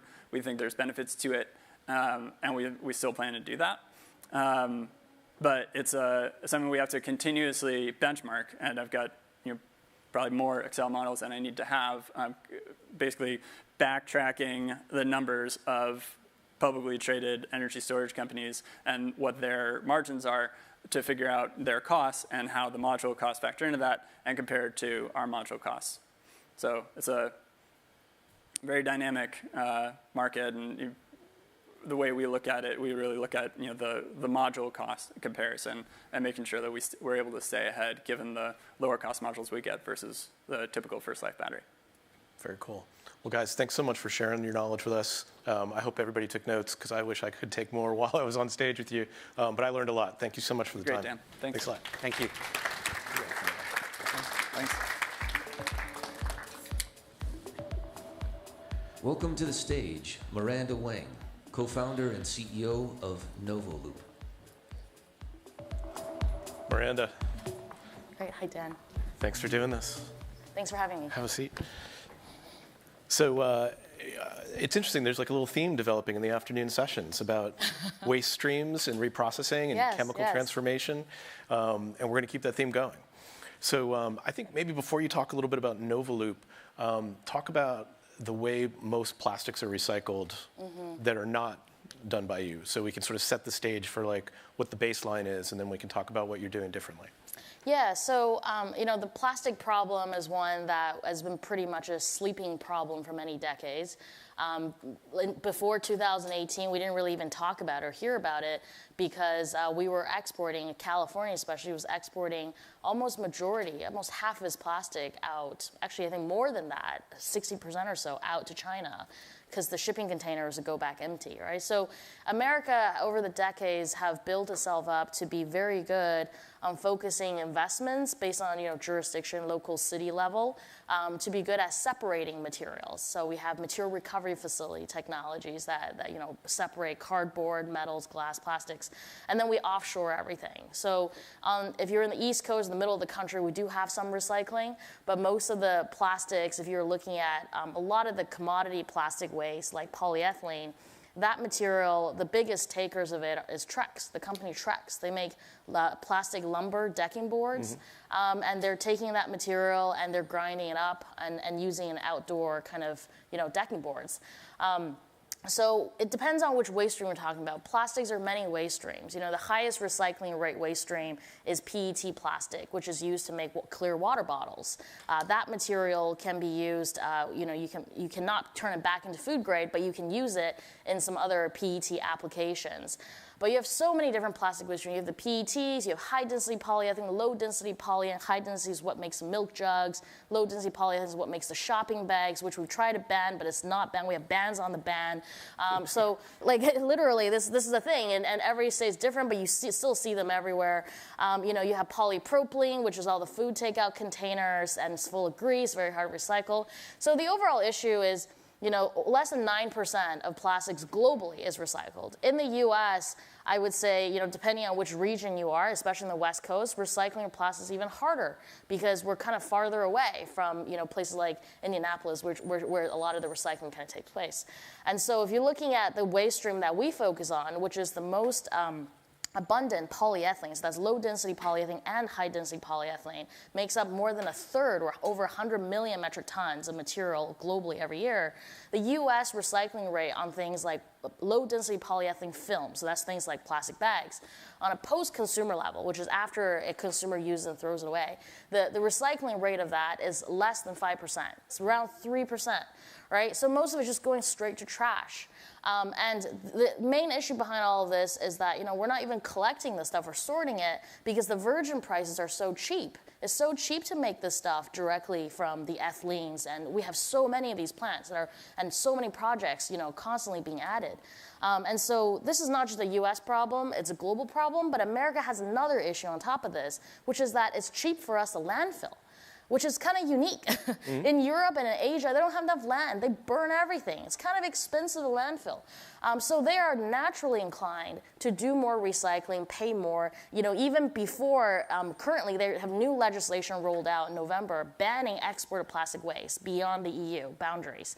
Previously, before this is in place, they already had in every neighborhood, people have to walk down to the street to bring their recycling and separate it themselves by hand. We don't have anything like that here. And we think landfilling is a form of carbon sequestration, right?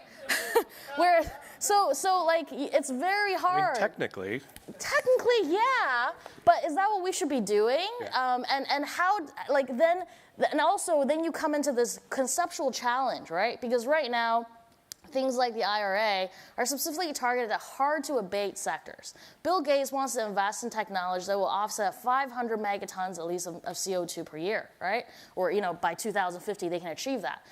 Plastic currently doesn't fall into that, right? But is it a smaller problem than cement and steel? I mean, you're much more likely to see plastic waste out in the environment than I'm not saying it's not hard to see the waste. A lot of that is kind of invisible to the consumer, right? But the plastic waste is a huge pervasive problem for us.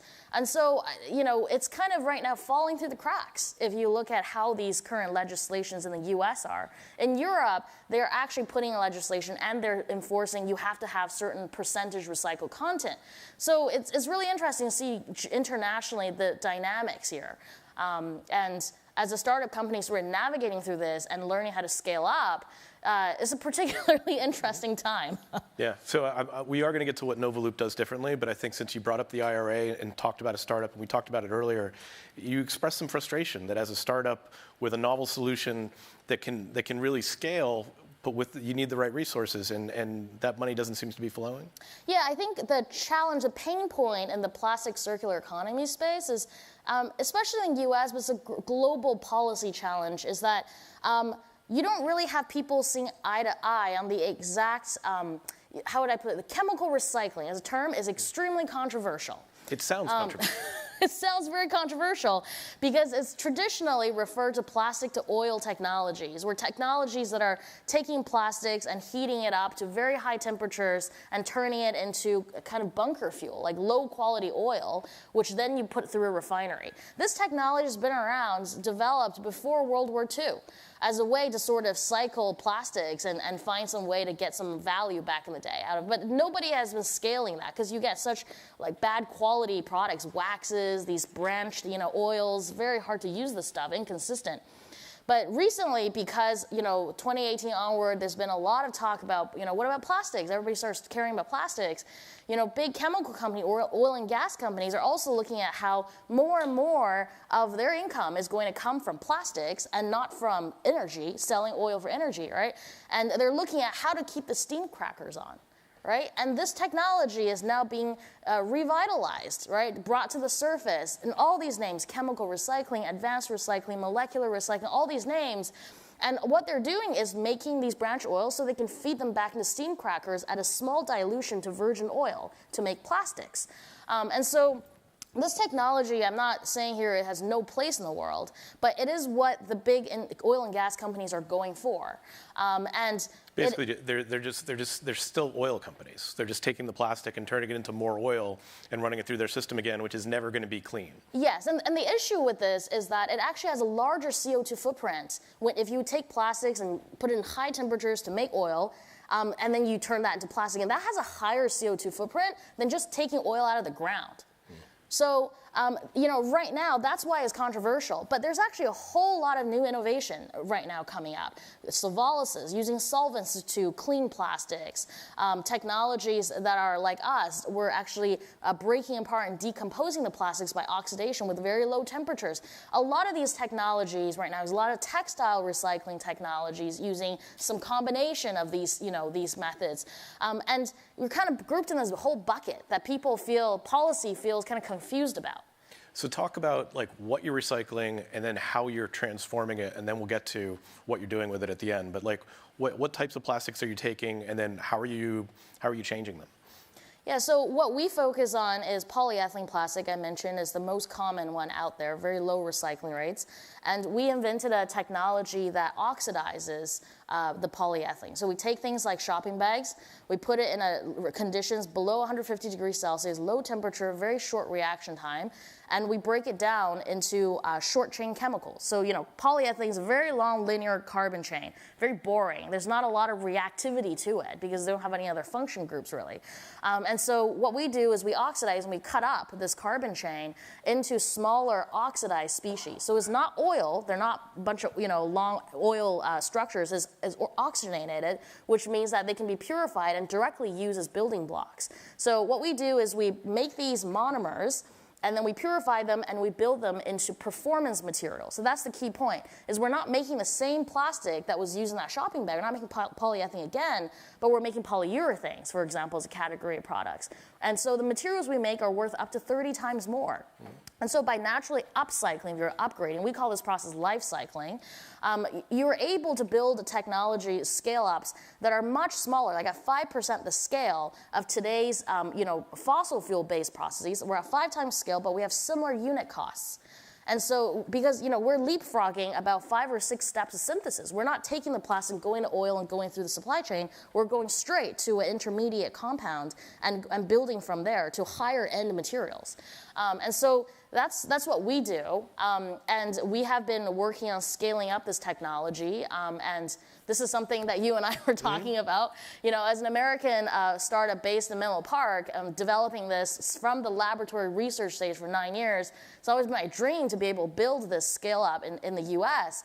But it's so hard. It's so hard to establish manufacturing here. I can go on about this, but it's very, very hard. You've hit a couple of points. One is that we have a history of exporting it, and exporting it isn't that expensive because the boats are already flowing that way, although not everybody will take it anymore. Then there's the landfill temptation, which we've got plenty of land, and it is a form of sequestration. So and it's cheap. so that you're competing against that too. And then, and the difference being in the regulatory environment, in Europe, they have to keep it there. They can't ship it out. And we don't have anything like that here. And so maybe talk a little bit about like what are some of the other options that you're looking at and what makes them attractive compared to us other than those two things? Yeah, so you have Asia, which naturally, if you're looking at countries like India, you have excellent engineering talent, you have people who speak English, and you have people who cost a tenth of the cost here for labor. Right? When you're looking at, from a CapEx total installed cost standpoint, anywhere in Asia, like Southeast Asia region in general, you're looking at about a third of the cost compared to the U.S. Building the same plant in the U.S., same scale, same capacities. In Europe, your CapEx is a little higher than in the U.S. and labor is high, but they have a lot of government incentives, right? Like if you're looking at countries like Finland, they have money that you can easily apply for and get from their governmental entities because they already have requirements. You have to be pretty serious about building there before you apply. So the competition is not extremely high if you're really committed to doing it in that country. And to them, even if you can recycle 20,000 tons of material a year, that's significant to their nation because they're not so big in population, they'll make so much waste. And they have all these EU regulations where they have to recycle, they're at 35%, moving on to 55%, and they actually get fined every year as a government by the EU if they don't hit those recycling rates. And so in their minds, their local governments are thinking, I either invest and attract foreign technology to come and build, scale-ups so that we can actually create new jobs and we can recycle materials, or we have to pay fines over and over again for failing to meet those targets. So, it's hard to make a justification for that from an IR standpoint. And then you have timelines, right? In Europe, your timelines are long to get these projects. In the US, they're long too. In Asia, it's very, very short, depending on where you're going. Lots of people you can partner with who have the land and everything that you can work with. So it's, of course, project dependent, but these are my observations. Yeah, well, I think Novaloop is moving pretty fast, and I think you're going to wind up building that plant somewhere else. That's just my guess. We're about to go into another break, but I want to open it up for questions. If anybody has them, raise your hand. I got one in the back. Yes, I'd like you to talk a little bit on the sourcing of the material. So plastic, as I understand, is difficult to recycle because they're all different, and you talk about plastic bags, but is there like a specific kind of plastic bags, for instance, that you would take and not others, and how would you figure out that part? Yeah, so there's a lot of technology already and more that's growing quite fast in terms of sorting and identification of materials. So traditionally, material recovery facilities are technologies on plastic use optical density sorters, right? So you shine a light, you figure out based on the density, what kind of polymer it is, use air to eject it. All material recovery facilities in the US essentially have this if it's of a certain scale. But now you have AI technologies, like companies like Amp Robotics, they have AI robotic arms. They're extremely efficient at picking things apart and sorting them. And so for us, we're specifically, because we're using a chemical process, we're specifically looking for polyethylene. So polyethylene has many different densities, many different forms. It can be, everything, high density polyethylene is, rigid plastics, things that are used, like I mentioned, the milk jugs, for example. That's a higher value one that we wouldn't really go for. But all the way to things like agricultural plastics, like the black plastic tarping that's used to line and mulch all the strawberry fields out there, right? So we want to go for the lower value things that are usually highly pigmented, so mechanical recyclers don't want to use them today. If they use a black plastic to start, then they can't make something of another color. They can't even make something that's red in the second generation, right? So we're going for something that naturally have lower marketability as a plastic waste. And then we source it as a pellet, which means that we actually are buying it from a middle processor. So somebody who is taking a bale of, say, agricultural plastic sheets, right? And then they're putting it through a shredder, an extruder, and then they end up generating a bunch of black pellets out of it. We buy that from them. So we are not set up, we're not interested in doing all of these steps that are not focused on our core innovation. And so by doing this, we are creating new markets. We're creating new demand for plastics that otherwise nobody would want and therefore would not move. And some of the products you're creating, I think running shoes and sneaker soles are on the website. Like those are the types of plastics that your end product that you're then going to sell to. Yeah, so we're taking polyethylene, which is, values like $1 a kilogram or so, and we break that down when we build it up to a thermoplastic polyurethane, or a TPU, material you might not heard of, but it's in your phone case, for example. You might be touching it right now. It's in the bottom of your shoe sole. It's the material that allows you to, have the comfort for a long time, It's in parts in a car. It's a lot of these durable goods, right? That material is worth, somewhere between $5 to even $7 a kilogram. And so, we're making these polymers that inherently have technical performance, right? It's kind of engineering grade plastic, they have technical performance. So when our customers want to adopt it, they have to test. So this is another interesting thing, is that we've specifically gone after applications where it's not like anybody can easily get into it with a new material, right? So our materials, usually a customer testing it out, go through a handful of ASTM tests. So for example, they put it in an oven at high humidity and see over 60 hours, does it change color? Like, they go through stuff like that to determine if it's good for an escalator handrail, right? So when you are in a category like that, 99% of the market share is fossil-based, 100% virgin material, and 1% is bio-based. But the cost is so high on bio-based materials. And so we are positioning ourselves as the only sustainable alternative that's also not going to cost that much more. We're going to be at close to parity for the compared to the fossil-based products, and with the same performance, because our material is virgin. We're building it up from the same, breaking it down to the building blocks and building it up from scratch.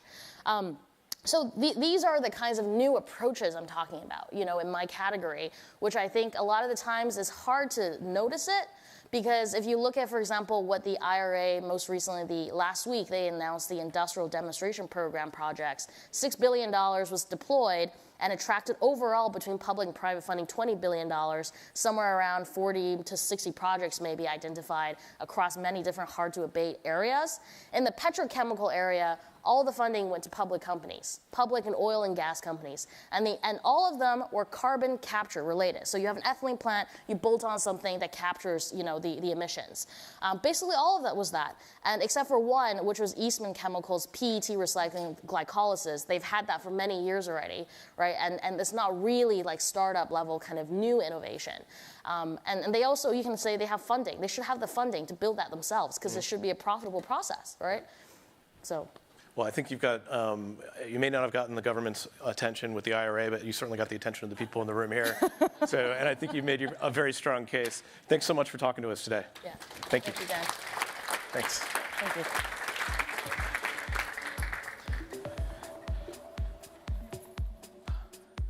We will now break for 20 minutes.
amplify my thoughts so people will quit asking me for sandwiches. That should work, right? I don't know what you're talking about, Space Ghost. Go ahead, Moltar. My show was...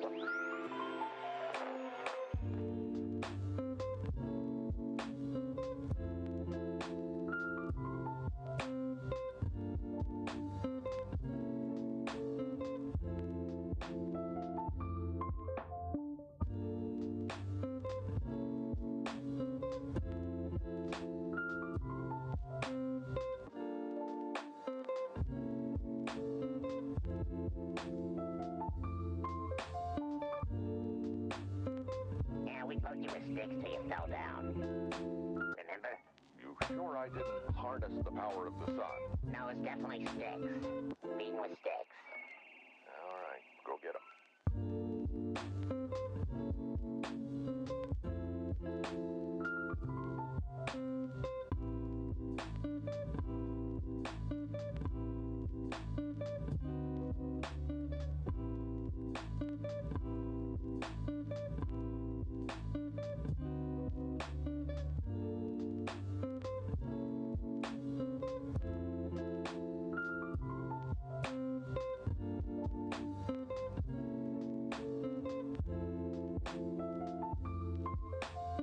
How's it going, man? Ow! Ow! Not there! Ow! Ow!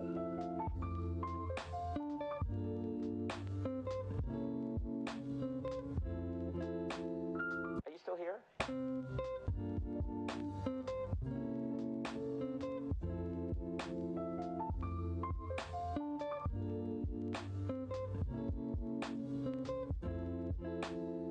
Welcome to the program. I'm sorry. I thought the show was over. It started? Yeah. Oh, yeah. Okay.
Our program will resume in 10 minutes.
The program will resume in a few moments. Thank you.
Ladies and gentlemen, the show is about to begin.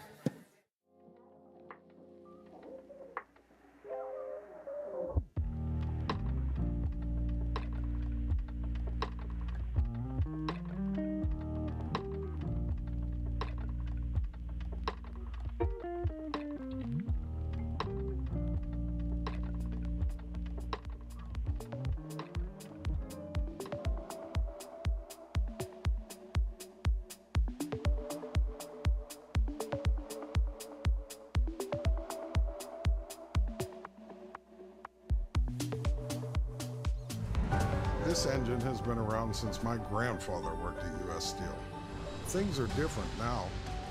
The air in Allegheny County is 80% cleaner than it was just 10 years ago.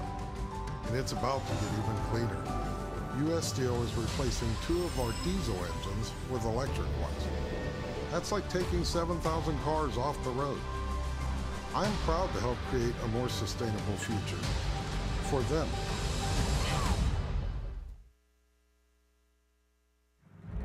U.S. Steel. From our mines to our mills, we've been helping build this country for over 120 years. But steel is more than our history. It's our American-made future. We're developing steel that is stronger, lighter, and greener. And new ownership helps our jobs stay in the country we're named after. U.S. Steel. A stronger America is made here.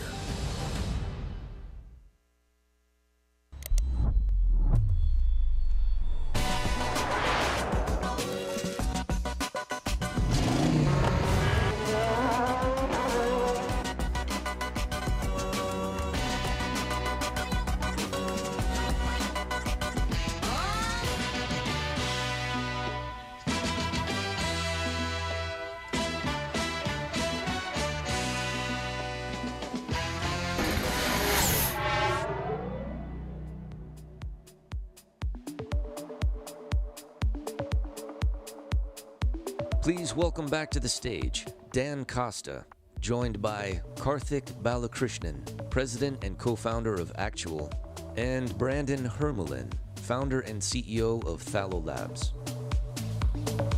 It's okay. You don't have to clap every time. That's all right.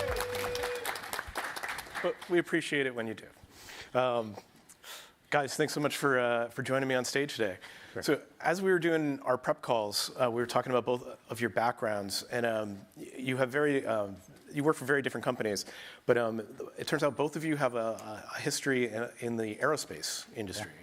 Yeah. Neither one of you are there now, but like, I say that because I wanted the audience to know that like, as you're explaining your companies and your approach to climate tech, I think you'll see some of the patterns in there and some of the engineer's mindset. So it's been fascinating. But I mean, I think one of the things that's very common is like you're both looking at things from a very systems-oriented approach. So maybe we'll start with that sort of systems thinking and how it informs how each of your companies are handling this problem. And Karthik, we'll start with you. Yeah, you know, one of the big challenges we've seen. So actually, we build software for really for CFOs and capital planning teams to understand how are they going to tackle the climate challenge, resilience challenge, within not just the 4 walls of their business, but within their supply chains, and all of this stuff is interdependent, right? So that's really been a big focus for us: is how do you make the invisible visible, and how do you make it possible for someone who may be very financial, who has to sign that $1 billion check, to really grapple with the hard problems that are very scientific, very technical, very geospatial, that are really place and space and time dependent. And what ends up happening is you start to go into detail about what these systems are. If you think about a couch and you want to decarbonize, you want a net zero couch, you have to decarbonize mining. You have to decarbonize the timber industry, the wool industry, the leather industry. It's all about systems. Everything layers on top of each other. And I think just coming from the aerospace world, you start to realize actually everything is a system. Everything is linked together. If you can't make the complexity workable for an individual to say, I'm going to sign that $1 billion check, nothing's going to happen. Yeah. And Brendan? Well, you brought up the aerospace thing, and we're near and dear to my heart. I worked at NASA Ames, sort of behind us for a while. I was watching like this whole thing get built as I was driving past the whole hotel. Yeah. So, the aerospace lens I have is, I was making systems that would measure greenhouse gas from space, right? Which is cool, but super depressing because you can't do anything, right? Like we heard about that earlier, in fact. It's like a lot of that is relatively inactionable unless somebody else does something. The other lens that's sort of interesting when you look at greenhouse gas emissions from space is that we talk about greenhouse gas emissions like they're really well mixed in the atmosphere. And they are in the upper atmosphere, but down at ground level, as we saw somewhat earlier, it's incredibly heterogeneous. And if you want to go and reduce the total amount of greenhouse gases staying in the atmosphere as quickly as possible and as efficiently as possible, well, you go to where there's a lot. And guess where there's a lot? It's where the people are, right? Like we're the ones who are doing we're the ones who are burning, we're the ones who are leaking, we're the ones who are emitting. So if you want to have a very efficient way of reducing greenhouse gases, go to the people. And that's what Phthalo Labs does, is that we make a platform that allows you to decarbonize the built environment. And our main goal is to accelerate the path not just to net zero, but to net negative, where we can actually turn the facilities that we have created, this beautiful infrastructure, into a carbon sink. So built environment is another word for buildings. Yeah, that's code word. Code word for buildings. Code word for buildings. And we said it during the transportation panel, which was not really about transportation. Hope nobody noticed. But that was 27% of CO. You noticed? 27% of CO2 emissions in the U.S. Globally, the built environment, buildings consume about 40% of CO2 emissions. But maybe talk a little bit about, the building that we're in now is actually pretty green and pretty new. But talk to us a little bit about what a traditional building, how it's heated, how it works, and then where Phthalo's solution comes in, which is very much hardware oriented. Yeah. So the traditional shtick is the built environment is responsible for the second largest source of global greenhouse gas emissions. I think it's actually potentially higher than that because we're not currently tracking refrigerant loss, which is going to be coming as a thing that we should be worried about as soon as humanly possible. And by the way, it's important also to differentiate between ongoing operations of buildings, heating and cooling the buildings, versus actually the construction and all of the embodied carbon, right? Those are kind of two different ones. I'll focus really on that first one of building operations, heating and cooling the buildings. In places, and the answer is it depends on where you are. Places like New York City, it's not the second largest, it's super dominant. Over 70% of the emissions in places like New York last year came not from transportation or from agriculture or from anything else, but just heating and cooling the buildings and the people who are living in them. So where do those emissions come from? Because that's potentially very surprising, right? You don't normally think about that when you're walking around a city. It's actually most of the emissions are coming from the buildings you're walking past. Well, a lot of it comes from one of the main scopes, right? The direct emissions, which is where you're taking in, for example, natural gas or heating oil, and you're combusting it. You get hot or cold, in some cases, like gas-powered chillers, but you get what you want, plus a bunch of extra CO2, right, from the combustion process.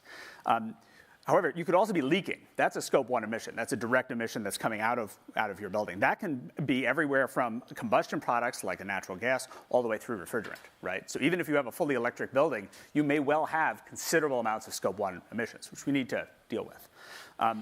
When we traditionally think about decarbonizing buildings, we're talking about electricity, right? Which is you flip on the switch for your air conditioner, you get cold out, that's nice, and heat pumps, you can get hot out. But you're not the one actually making that electricity in most cases. The power plant or PG&E out here, it's Con Ed in New York, they're the ones who are emitting, burning dinosaurs to make that power. That scope 2 emissions is one of the best success stories in terms of climate in the last 20 years. We've reduced the amount per building with all the LED lights. When you say that this building is very, very green, you're right? And that's celebrating those last 2 decades of wins. We've never really looked at that for scope 1, for those direct emissions, because it hasn't been incentivized. People, if you don't care about your emissions or gas is cheap, why do it? Well, the time is now, and actually it is becoming delightfully incentivized as time progresses. So I've got another statistic here. All these statistics, they all are these huge numbers. 80% of CO2 emissions are the result of a supply chain. Obviously, those are not independent numbers, but Karthik, you're really looking at your approach is really to look at that entire supply chain for every industry and be able to visualize exactly where the emissions are, and then how how to put capital against making those goals. Can you just talk us through the product a little bit? Yeah, the 80% number is interesting because no matter how you slice and dice it, you end up with something really close to 80%. And this is true really across industries. And it's true even if you look at industries that are not typically something you think of as having a supply chain. So if you think about a utility, for example, right? Utilities you conveniently bucket into a scope 2. Okay, I'm buying electricity, I'm buying gas, it's my scope 2. But that's the utility scope 1, and they have their own scope 2 and 3, right? And it's just like this nested doll kind of a thing. What we're really focused on is essentially kind of stripping away some of that nomenclature where people are trying to work, is it my scope 2? Do I have to worry? Is it my scope 3? Do I care about this or not? And just saying, these are the assets that are in the real world that are contributing to your footprint. And then here's the options that you have at an asset by asset level in a geospatial way to actually see the impacts that you're trying to have, whether it's decarbonization. We've done work around things like bringing broadband to rural communities, right? So not everything is purely about decarbonization. A lot of it is about social and other kind of impacts. But here's the capital needed to invest in that asset to make that thing happen. And here's the different pathways you have to do that. And what ends up happening for really a lot of CFOs and a lot of capital planning folks is the complexity just starts to mount. So, for example, if you are a utility and you're looking at a neighborhood, and that neighborhood you've got people buying induction stoves and electric cars, you're starting to think about this circuit's going to have a lot more demand on it. So now I've got to go and invest in substations. I've got to go and upgrade the circuits. Maybe I have to do dynamic line rating. Maybe I have to start building new transmission lines. You've got someone else in the business who's now thinking about weatherization. Maybe if 50% of the homes are inadequately insulated, maybe you don't need to build a bunch more capacity. You just need to blow some insulation in the walls so they're using less electricity for heating and cooling, and now you have more capacity. A lot of that lives in different parts of these big organizations, and we're bringing all of that into one spot. And that's true, within an organization where it's, hey, this is within my scope 1 in my 4 walls, or it's actually going out beyond into a supply chain. It's really kind of one and the same, which is you have a lot of real world assets that are really complicated to kind of visualize and understand and play with. As soon as you make it tactile for someone to realize, they can start to say, you know what, $1 here makes sense, $1 here doesn't make sense. Here's where I can move today and actually go and sign that $1 billion check. So how are you building that model? Like it seems like it's just the scale of it, even in a small example, which we've talked about a little bit, the scale seems so immense. Like, how do you build a model that has that many inputs that then allows you to put capital against the solution? Yeah, it's interesting. There's always this tendency, a lot of companies run into this problem where they amass huge amounts of data, right? It's like we have a data lake, and then what ends up happening is you drown in the data lake because you don't know what to do with it. And you're just, and one of the big problems, data is very useful and very important, but data has, there's frequency, there's resolution, there's age, there's all of these attributes around the data, and fundamentally, if you don't have the right data, you get stuck. So we always start with what we call essentially a broken plan. And we call it a broken plan because what ends up happening is for a lot of these large organizations, it gives the people in the company something to object to. They can say, well, that's wrong. Okay, great, fix it. And it's a really interesting way for the senior executives to come in and bring folks in and say, this is kind of the plan, here's the thing, but we've got to do the coloring by numbers. We've got to bring that in. And at that point, you get a nice data shopping list. You start to say, well, in order to make the case close for a hydrogen charging, for an EV charging network or for hydrogen electrolyzers to power, to feed into trucks or what have you, here's the data that's necessary to make that decision, right? So you start with, it's almost like stone soup, right? It would be nice if we had this, we'd nice if we had that, and you give something for folks to rally around, and you bring them together, and that solves kind of the chicken and the egg problem. Because it turns out that for some parts of these plans, you're actually ready to kick them off today. There's enough information, and there's some things that the technologists won't be ready for another 5 or 10 years. So there's no point having all the data and the models today. You just need to get there by the time the technology is ready.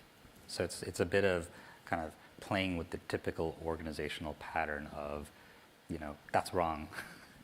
Okay, great, fix it. So can you give us some examples of companies that you've worked with or organizations? Because it's almost it's a SaaS product. And the interface is great. You can just go to the website, check it out. Yeah. But like, talk a little bit about how the plan works in action with real clients. Yeah, so I'll give you an example. It's actually, it doesn't seem like a sustainability decarbonization project until you kind of go under the covers. So we've done quite a bit of work with UNICEF. UNICEF is a program to connect every single school in the world to high-speed broadband by 2030. One of the big challenges is, number one, they don't even know where all the schools are. And when I say they, I don't just mean UNICEF. I mean, a lot of countries don't know where all their schools are. So first, where are the schools? How many kids go there? Sometimes it's seasonal. Number two, is there electricity or not? If there is it connected to the grid? Is there a diesel generator or a gas generator? So we essentially made it possible for all the different experts within the UNICEF ecosystem, in the ITU ecosystem, to come in, bring their models, bring their data. And what they've been able to do now is, in about 40 countries, over 2 million buildings, build a capital plan. And they've actually, at this point, deployed about $500 million, connected 1 million schools. But the reason they've been able to do that, instead of going site by site and trying to do things manually, we've essentially, automated, brought in AI-driven optimizers, things like that. So it becomes very simple and straightforward for someone who's very financially minded to make decisions that are rooted in extremely technical decisions around fiber routing and battery sizing and things like that. So now I'm trying to do a transition between the software guy and the hardware guy, and ask the hardware guy, what would an organization like NYCHA do with a tool like Actual if they wanted to clean up their housing, their buildings? And I guess for this crowd, you probably have to explain what NYCHA is, the scale of it, and what you would recommend. Yeah, and I don't think it's very healthy for us to get into this hardware-software thing. It's good, what we need. It's good content. I'm sorry. It's good content, but it's also like there's like the problem, capital P problem we're trying to solve is that there's too much greenhouse gases entering and staying in the atmosphere. It's kind of it, right? Like it's not any smarter than that. Yeah. The problem, little p problem that is causing all of this pain and suffering is that's not actually any company's real problem, right? They care about it, but they have other problems that they have to deal with. It's their gas bill or their electricity bill, or they have to look good in their ESG report, right? So maybe I'll go into more detail on why. This is, I think, an example of some of the stuff that we can certainly help with, right? So NYCHA is the New York City Housing Authority. It's the projects. It's a very interesting structure. If I believe the statistic is, if it was its own city, it would be the 5th largest city in the U.S. And all 5 boroughs of New York City, not including the 6th borough, which is Miami. They have, I think, it's 12,000 boilers, and there's, they have a lot of challenges in making sure that not only are those boilers ideally clean and eventually decarbonized, but that they're on, right? And that they're actually doing the thing that they need to do, which is like keep people alive in the winter when it's cold out, which is happening somewhat less frequently these days, but it's still a problem. The way we like to think about this is that, you talked about data a lot. By the way, I have some really dumb stickers that say it's all scope 1 somewhere. Yep. And I'm going to hand out after this, because it's true, right? It's like, we like to think about this sort of missing data gap of between the real world, the analog world of like emissions and leakage, and where the hell are those assets? Like what is there out there? And what everyone wants to do, which is action.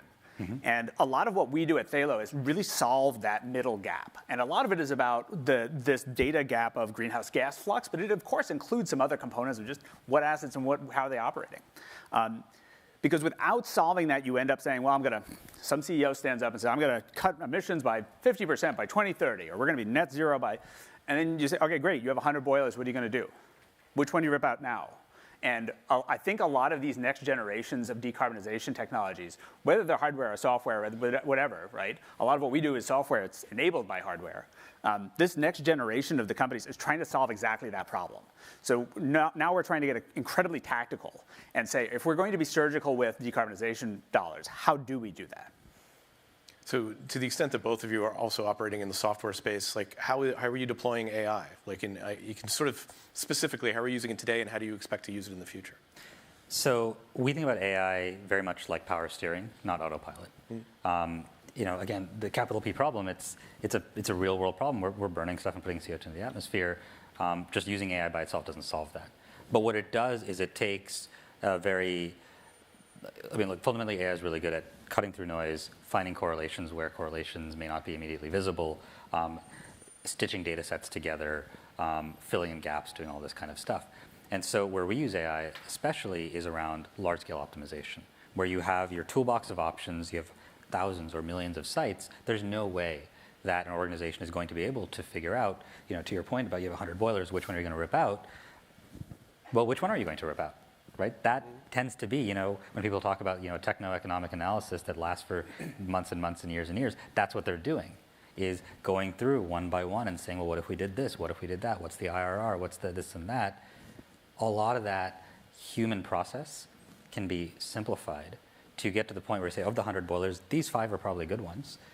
Now let's focus on that and see which one we really want to do. So that's what we really focus on, is using AI to make the expert, really focus on what they're an expert at, not on the kind of the manual drudgery of cutting and pasting and moving numbers around and,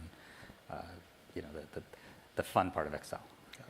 Brandon, you want the last word? Sure. I mean, I actually agree with that. We also have found it very useful on our investor decks. Once we put it in, everything is a lot easier. Thethalabs.ai? Yeah, perfect. But I think that the answer is actually very similar. And I'll maybe, we have some ML models that run on device that actually do some of the spectral deconvolution. Like that's a cool avenue to do it. And that's only recently coming out of some of the self-driving cost stuff, which, I worked on previously. But I think that to piggyback on what you said is we're just missing a little bit more information, and then you don't have to have a sensor in every tailpipe in the world. You have to have enough of them, and once you have enough, then you can be really totally unfair in terms of advantage of being able to drive decarbonization. So I agree 100%. Very cool. Well, we're about an hour away from our town hall. I'm sure we've got a lot of questions in the audience, but I think we should push them to the town hall to listen to hear them. Hopefully all of you have cards. You can submit those, or you can just raise your hand when we do the town hall. But thank you so much for doing this. I appreciate it. It was a great conversation. Thanks for having us. Thanks.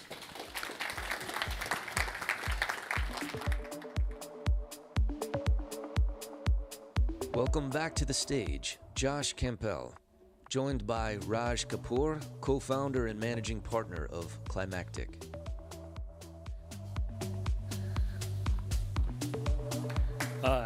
We're in the home stretch. Dan said the town hall, but I say the bar, which opens up right after the town hall, is what everyone, what we stand in between. But Raj, I met you, I think you were Chief Strategy Officer at Lyft when we first met. And around that time, I met a couple interesting people. I met Scott Case, who was the co-founder and CTO of Priceline, who had made a transition into climate. As I mentioned earlier, Brian Halligan from HubSpot, who made a transition into climate. And yourself, who came out of a variety of tech companies, most recently Lyft, into climate. Talk a little about that transition. Why are we seeing these amazing, including yourself, entrepreneurs and leaders leaving other sectors and going to climate? Is it a financial motivation? Is it a sort of a responsibility to do the right thing? Is it a combination of both? But why are we seeing a lot of that transition? It's a good question.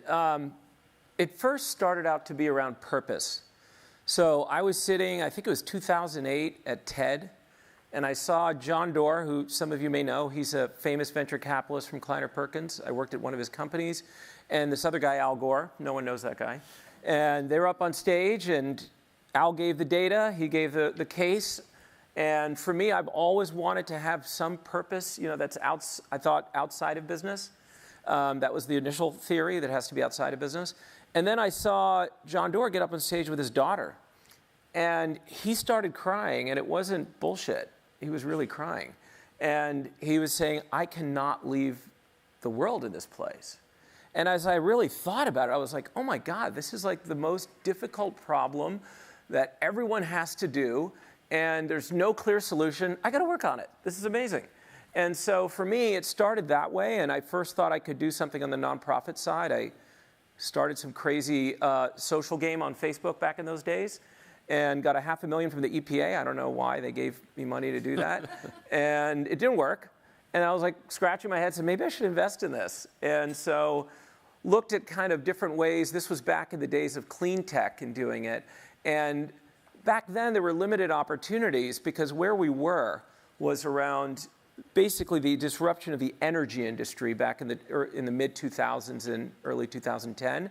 And so that was kind of like, the way I look at it is in the media world where you're in, there's digitization. It was a massive trend. It created so much wealth in venture capital in Silicon Valley. And it started with media. Like every media company was disrupted by it. They didn't have engineers to fight back, and it kind of changed. But then, as Mark Andreessen said, software started eating the world, and everything got digitized. Anything that could be digitized got digitized. What I saw evolve was now we're moving away from just clean tech around energy, but decarbonization is really what the trend is. And everything that can be decarbonized will be decarbonized. It's just a matter of time and a matter of principle and effort. And so for you me, see this as the second wave, right? So that you talk about this is the second wave, which is that the first wave was let's get cleaner energy. Now it's everything needs to be decarbonized. When I came into it, it was about purpose. What I realized, it's even probably an order of magnitude more economic value than what we experience with digitization. It's harder. That was about bits. This is about bits and atoms. That's super hard. It requires collective action, which a lot of digitization doesn't. But the opportunity is there. Marry that with the fact that I don't want to leave this world in a bad place for my 4 kids. And that's what's motivating me. So, when you think about these ideas of conscious capitalism or stakeholder capitalism, at the end of the day, they're still capitalism, right? We still need to deliver some returns to our shareholders, our investors. But what you're saying is we could actually still do good, right? The doing well and doing good can go hand in hand. You don't see those as a trade-off. So it will be a trade-off at some point in terms of doing good to the full net zero planet that's there. But to get there, there's a lot of opportunity where we can do good and also provide value. So when I think about the net zero challenge that the planet faces by 2050, now some are saying 2040, that's there. To me, it kind of goes into 2 sections, phases, I would say. And they have to be done in parallel, but there's different ways to look at it. And one, which I think is where we play as an investment firm, is what I would call efficiency tech. So climate tech is so broad and used in so many different ways. We were trying to think of how do we really narrow it down to something that people understand. Efficiency tech is what is the software and hardware and technology that can be created that can lower emissions but also provide business value at the same time. That double win is aligned with capitalism. Who doesn't want to be more efficient? Factories want to be more efficient. And software is great at that, at bringing in efficiency. Robotics, all the things that we're looking at that are there. That, I would call it almost the low-hanging fruit, but I think we are like in inning 2 of that low-hanging fruit. And then phase 2 is, okay, we've wreaked out all the efficiency in the system. Now we need new materials, new processes, and we need to come up with different ways of doing things entirely. And some things are going to just be extracting carbon where there isn't a price or an economic benefit right now, the way that capitalism is set up. So we just heard, in the last session about sort of inputs and supply chain, right? So when you talk about efficiency, it's how do I reduce either the energy needed, the materials needed to produce, sort of a certain output. Is that a software typically based solution or? So there are a lot of different ways to do it. There's even good old fashioned better processes in a company, but where we invest, where our comparative advantage is, and I think every person in this room should think about what is your comparative advantage to make a difference in what we're about to do. And I'm not going to be a good politician. I'm not probably the organizational behavioral scientist that is there, but I think I know how to invest in startups that are software that can bring efficiency into companies. Enterprise software, mobility software, things like that. And there's still hardware there, but really the core value is software. So great. So you're investing, like we've heard from a bunch of the venture capitalists today, at a seed, at an early stage, at a seed, maybe or even pre-seed. You're de-risking some of these companies. You're getting them into pilots and sort of Talk about then the need to scale, right? You know, we had earlier carbon free, they'd raised about 150 million. They're really now in the market, but the amount of capital that's needed to now scale these businesses, you know, are the follow-on funding, is the follow-on funding there? Do you see the bigger venture capital firms ready to kind of follow on to some of your early investments? Yeah. At first, it's useful to maybe, I like to always separate out the world a little bit because I think the answer depends on what we're looking at. And for me, there's three broad areas to do it. One is software, scaling software companies. The second is scaling hardware and software companies. And the third is scaling deep tech. And I'm just looking at climate tech. There's lots of scaling that needs to happen. And most of the problem is not climate tech to get to a net zero planet, you know, but it's a part of it that we can help in getting there. So when you look at those three, people think intuitively that you don't need that much money to scale software. That's not true. You know, if you look at most enterprise SaaS companies, they've raised hundreds of millions of dollars, typically because the sales and marketing involved are significant in terms of penetrating into the organization and doing that. And they require, the metrics are well known on how much ARR you need, the growth rates, the margins, and all this stuff is kind of out there. And if you can show revenue traction, forget about the fact that it's climate, because it's efficiency tech, you can get the capital that's there. Yeah. So I think that problem is there as long as there is a business benefit. And one of the biggest things around scaling companies is that you can, if you find you have a software solution, a lot of software does a lot of good. But the real thing that creates multi-billion-dollar companies and big impact, because I don't think we're going to get big impact in climate without for-profit. You know, nonprofits can't scale to meet the net zero goals we have. So if you're going to get really significant impact in there, it has to be a painkiller and not a vitamin. Mm-hmm. Oftentimes you go pitch someone, if you're lucky, at an enterprise and say, hey, look, I got this efficiency. And they're looking at the list and saying, okay, that's number 55 on my list of things to do. And they never really buy it. And you get a lot of false positives because the first 10 customers, you went out and found 10 people that are believers. It'll validate your... But not, are there really 50,000 customers that are believers? So that's really the hard part in doing it, is figuring out what is a painkiller for a company versus a vitamin. And emissions alone, unfortunately, are not a painkiller today alone. Yeah. So when you advise a company, how do you then, you know, that's coming in, you know, to your portfolio, how do you help them tell that story and sort of work with, you know, their potential customers? And I think this is probably one of the most biggest challenges. Usually a climate tech entrepreneur has a good idea of what's the problem that's out there. And here's my solution. Could be software plus hardware. I'm not going to touch deep tech right now, but we can go there if you want. And so how do you come in with that information then into the go-to-market?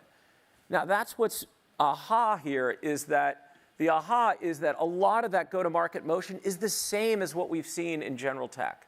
And so what we need is even more of an influx of people that have grown technology companies that understand how to scale up, understand how to do a go-to-market motion that's there.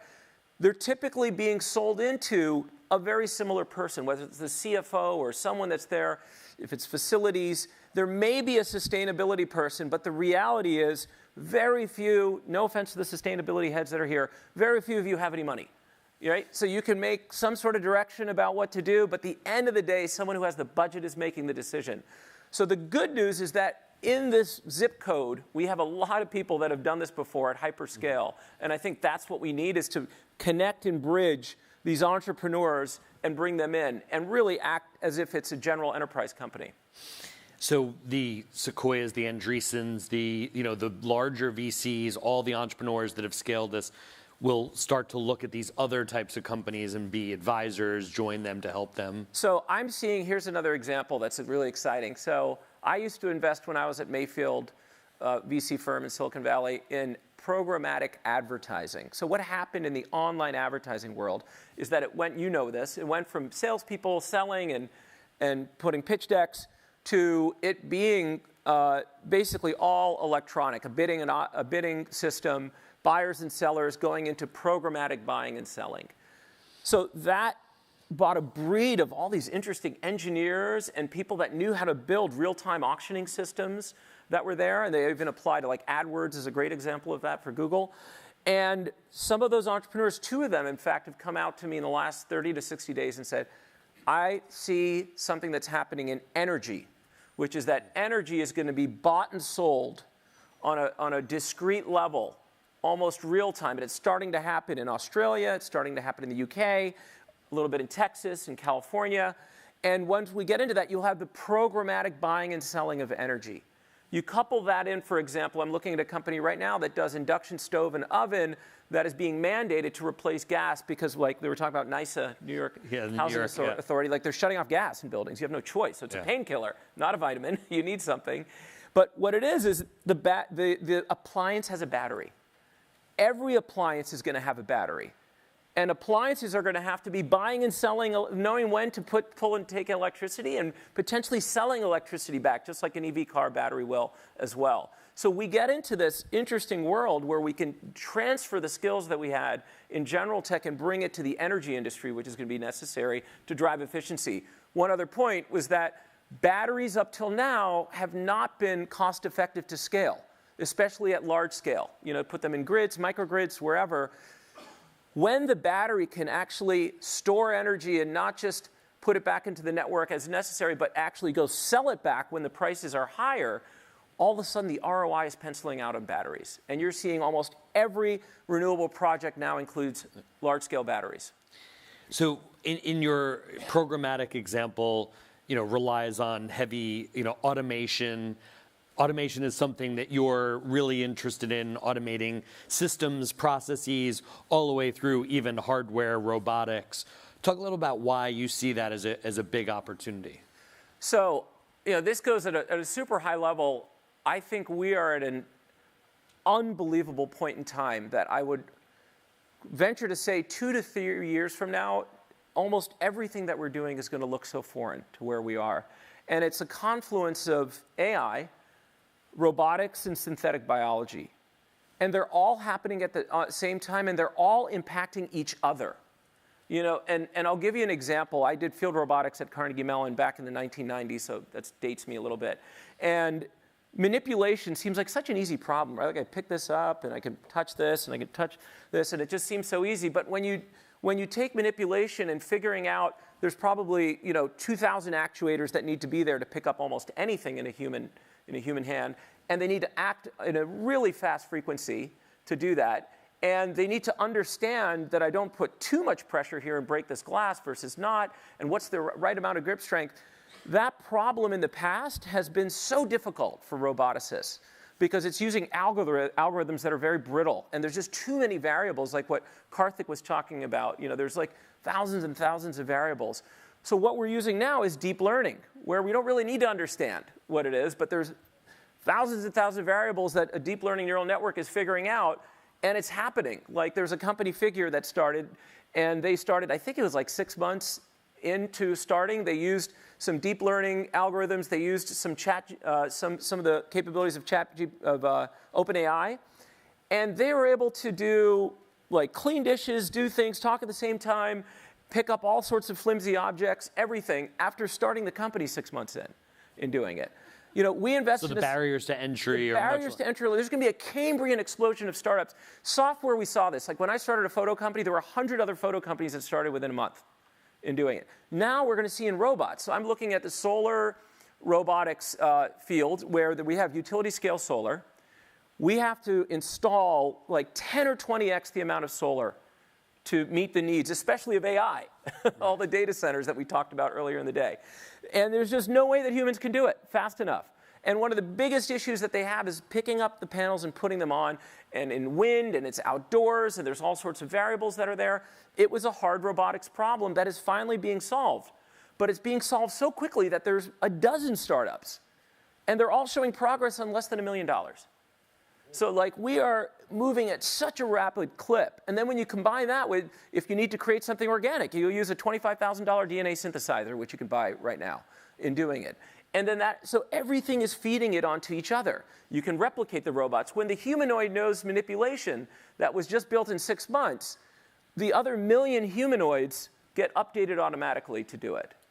So my fear is I'm about to invest in a company that's this little robot to do solar installation. holy crap, in 2 years, maybe there'll be a humanoid robot company that disrupts the company that I just invested in. And it's going to cost $800 because how cheap, it's not going to be that expensive, to have a humanoid robot. And so, it's going to be mind-boggling of how quickly things are going to move because of the synchronicities that we just can't even understand right now. And when you look at, here we sit, Silicon Valley, and as I said in the opening, when we started this event, we purposely, obviously wanted to do it here as well as in New York because we thought it was two slightly different perspectives of the entrepreneurs here in the Valley versus, the entrepreneurs potentially in, East Coast, Boston, New York. Do you see, any differences in the types of businesses, the types of companies that are addressing climate that are coming from the Valley versus coming from other cities? So I don't see much of it. I think that great companies are being started everywhere.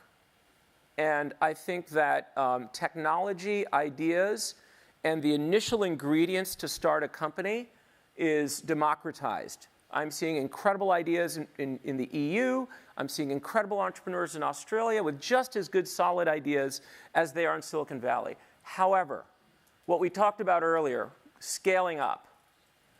I was part of Lyft, and I went in there, and we were scaling up. When I came in, there were 500 employees. There were 5,000 a few years later. We went public, and I just saw this mass influx of people that were super smarter than me, and, from Google and Facebook and all of that in. I was wondering, why? It's because these people have scaled up really fast and have learned processes and ways of doing things that are, they're not in London. Maybe London, but, they're certainly not in Johannesburg or somewhere like that. So there is something unique about rapid scaling that exists here. Big, big infrastructure. Access to talent, capital. capital. And look at AI. Yeah. It's I think 40% of real estate in San Francisco is now AI, of commercial real estate. There's a big vacancy, but of what is vacant or not vacant, it's already quickly going to be more than half of real estate. So we have just everyone said, okay, San Francisco's dead. It's not dead. AI's back. Cool restaurants are opening up. But they need humans that have jobs to be able to use afford humanoids. to go. So, you mentioned sort of this 2-3 year time horizon. Originally we said, we're sitting here 10 years from now. I mean, I don't think any of us can any longer predict what a decade from now looks like. But what does 2 years from now look like, right? What's the difference in the conversation we're having a couple years So I'll give you an example. Every one of our companies that we're backing, I'm telling them, forget about their product. Just look at how they're organized. Be willing every 6 months to throw up your organization and throw it out the window. Because I think what you needed 20 people for in 2 years, you're going to need 3 people for. You still need people. I don't think we're at the point, we talk about AGI, which is the really cool thing, artificial general intelligence. There's a guy who started Inflection. He's now head of Microsoft AI, Mustafa Suleyman. He's a great book, The Coming Wave. And there he talks about the fact that who cares about that? What we really care about is ACI, artificially capable intelligence. And he has an interesting test. His test is, I know I'm in artificially capable intelligence land in the world when I can give an AI $100,000 and tell it to make $1 million on Amazon without human intervention. And if you think about all the steps to do that, we are probably within a year's away from doing that, where it can do everything. It can create video, it can create photos, it can analyze prices, it can go get an Alibaba account, it can do customer support, drop ship, everything can be done. So if that's the case, what does an organization look like in doing it? And what does that mean? Again, earlier we've talked to your point, big organizations and startups. Easy for an earlier stage company to say, let's blow up our business model, let's blow up what we're doing and try differently. What does that mean to the big companies? How should a big company, if they're hearing that, say, we can't do that. We have legacy real estate, we have legacy people. How would you think the big companies? If we saw disruption that happened in digitization, where media companies, for example, are they're a fraction. Remember, we still print a magazine. Yeah, so. I'm sorry, but they're a fraction of what they were, and that happened over a time scale, right? It took a while. The time scale that it's going to happen if you can't change is going to be really quick, really, really quick, because someone else can get the behemoth of what you have and the knowledge and the intensity and using robotics and potentially synthetic biology, everything done in such a fast manner that by the time you even sit in your boardroom to make a decision, it's going to be too late. So I think what we're going to see is everything gets compressed down. And it's going to be really difficult for incumbents. Yeah, so it'll be an interesting couple of years to watch. But yeah, and I used to think it's 10 years, but like it's couple years. We're not talking about something that's so far out. Right. Well, Raj, thank you for joining and for your energy today at the end of the day. Let's everyone give a round of applause to Raj. Thank you. Thank you. Welcome once again, Dan Costa, joined by Justin Winters, co-founder and executive director of One Earth. Hello, hello. Thank you, thank you. Last time you have to clap for me walking on. Maybe one more time as I walk off, but that's the last time for walking on. Justin, we are in the home stretch. It's time to back cleanup. So we're talking, we've heard about AI, we've heard about synthetic biology, we've heard about robots. It's a fantastic time to be alive. So let's pivot, and why don't you explain to me why you think nature should be the starting point for our roadmap for addressing climate change? Great question, and so interesting to follow up our last conversation with this topic. But I'd say, we're in a really interesting moment where the challenges that we face are predominantly related to the fact that we've been completely divorced of and separated and disconnected from nature. And we're in a moment where there are no silver bullet solutions here. There is not one single technology that's going to solve all of this. We're in a moment where climate change, biodiversity loss, how to sustain human life requires reconnection to nature and an understanding of the complex systems that create life on our planet. I mean, think about it. We are not separate from nature. We are nature. We breathe clean air. We drink clean water. We have access to healthy food because of nature. So this is a moment, and not only that, a theme that keeps coming up this year is mental health. People are unhappy. They feel separated. They feel alone. They're lacking community, and they're lacking connection to nature. So it's time for us to, as exciting as it can be, and it should be, to think about all the incredible new technologies that can be invented. And some of that is absolutely necessary in this moment. If we do that without putting nature, protecting, connecting, and restoring it, changing our energy and our food systems in a way that honors Earth first, we are not going to have a future that we want.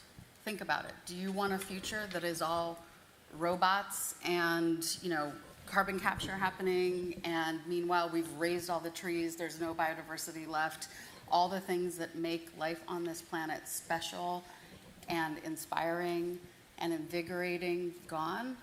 We don't want that. So there is a future that is yet to be written that is a combination potentially of both honoring cultural diversity and biodiversity and embracing the right technologies at the right moment and the right scale.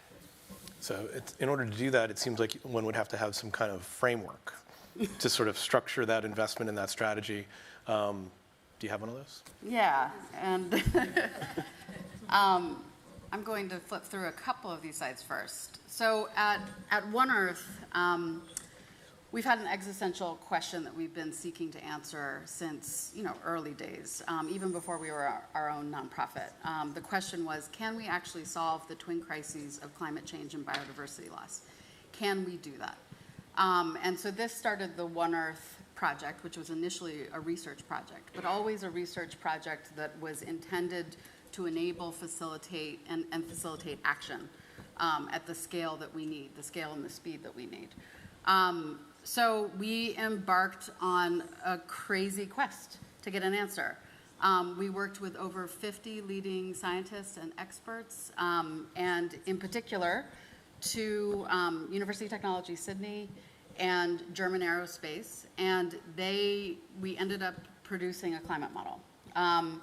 Really crazy to think that we went down the rabbit hole of spearheading a climate model. But when we looked under the hood and called all the leading academic institutions and scientists and climate scientists, et cetera, it turned out that a climate model had not been done that proved that it was possible to limit global temperature rise to 1.5 degrees C and to do that with existing solutions. And why existing solutions? Because that was the lens through which we could include nature in the equation. So the first product of that was the One Earth Climate Model. You can see it up on the screen. The short answer to the question, can we solve the twin crises of climate change and biodiversity loss, is yes, we actually can. I'm not saying it's going to be easy, but it is still possible for us to do it, and we can do it with existing solutions.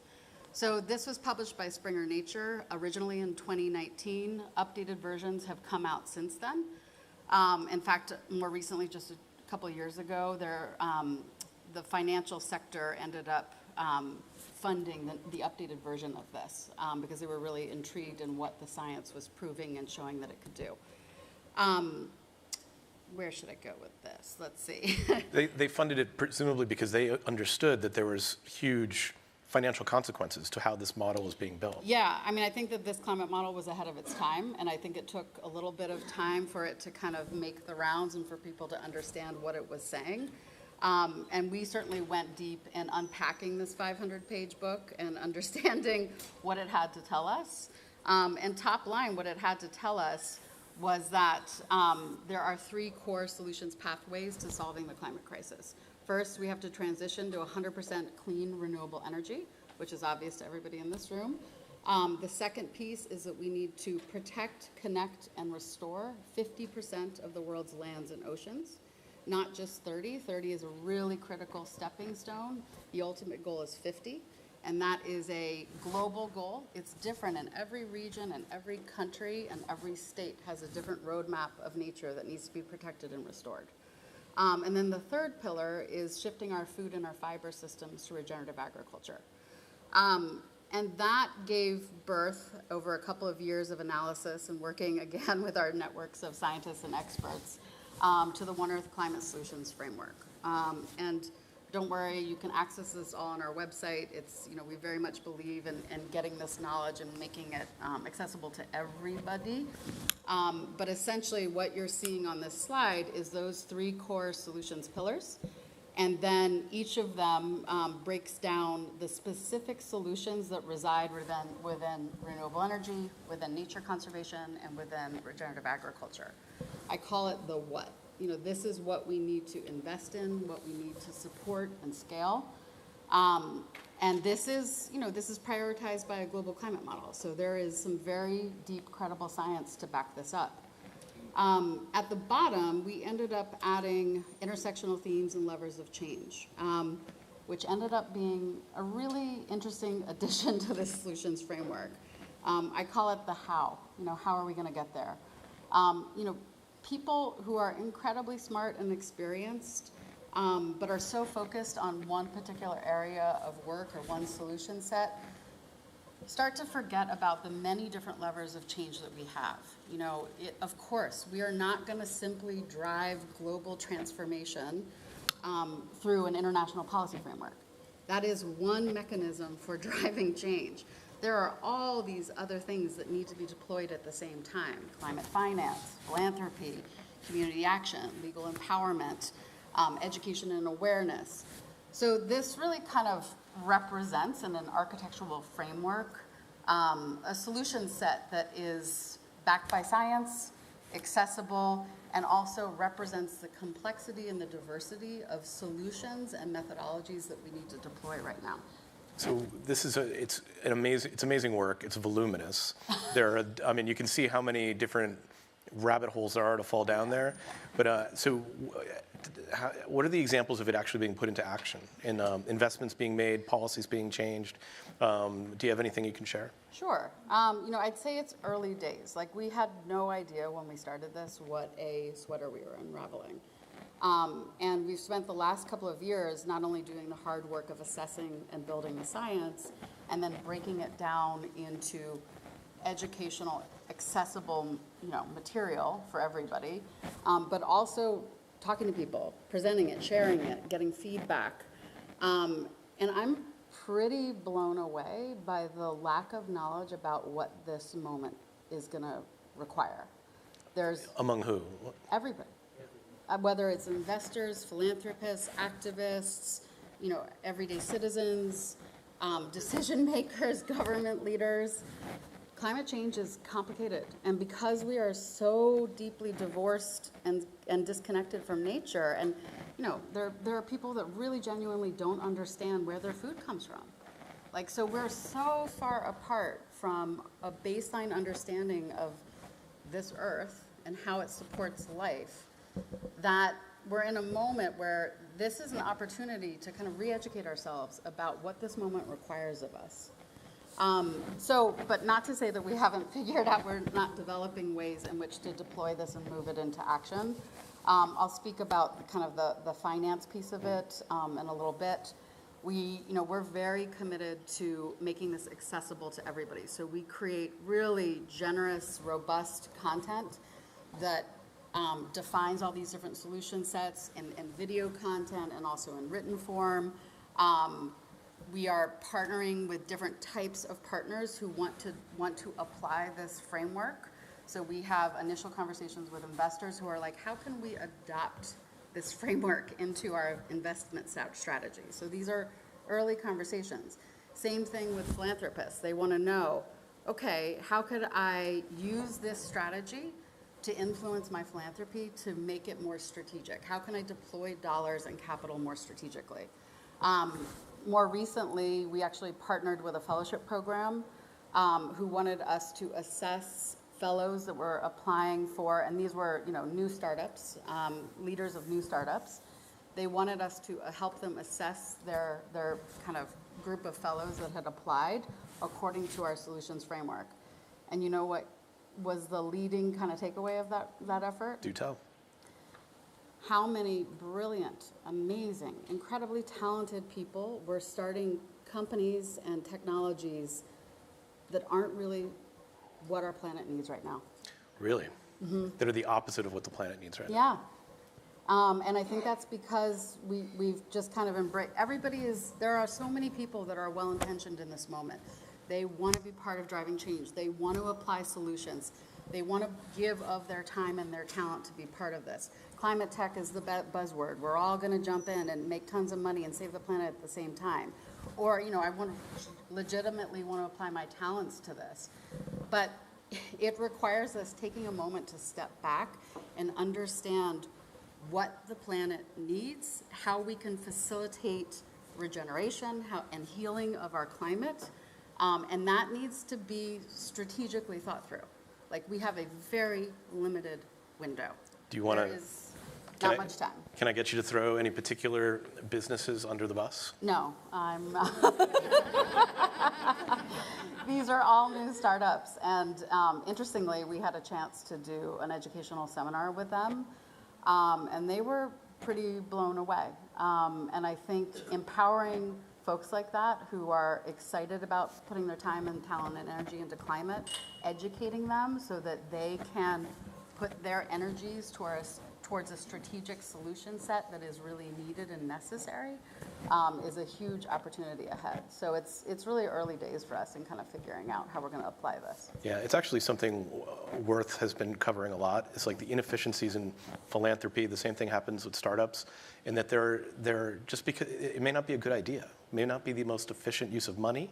And I think the same thing happens in the climate tech space, where you may seem like a good idea, but if you think through all the consequences, there are better ways to solve the problem. Oh, and that's a good point, too. A lot of the fellows that we ended up assessing, they were coming up with really interesting, seemingly sexy climate tech solutions or technologies, and not thinking through the repercussions of that technology. What would the impact be on the ocean, where they were deploying the technology? What was the long tail impact of it?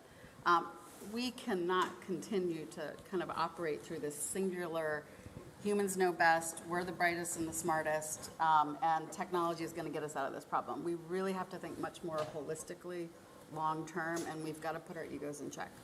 Yeah, and I think this framework is exactly that, where you're trying to, I haven't used the phrase all day, boil the ocean and try and summarize it all on one slide, but I mean, it comes very close, and it's certainly well thought through. Do you want to talk a little bit about, is it One Science, or? Global Safety Net? Yes. Let's do that. Yeah, let's do that. So maybe a next thing to share is something called the Global Safety Net. So another large-scale piece of scientific research that we spearheaded, again, in partnership with networks of scientists and academic institutions and on-the-ground experts, was an effort to map not only how much land we need to protect, restore, and connect, but where.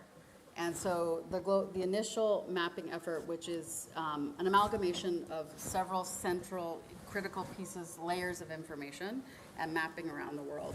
Initially, that paper came out in 2020, and that's the paper that identified that we needed to protect 50% by 2050, and that 30% was a really critical stepping stone to reaching 50. We ended up partnering with Google Earth Engine, and making that science geospatial and accessible to everybody. So you can go on globalsafetynet.app and view not only access the science, but also view the viewer, which allows you to go around the world and see the roadmap of nature on land that needs to be protected and restored. And that science has had a really profound effect on international policy, goals around conservation. We have users from 195 different countries using this as a roadmap for how they're going to implement the 30 by 30 goals that Julie mentioned earlier today.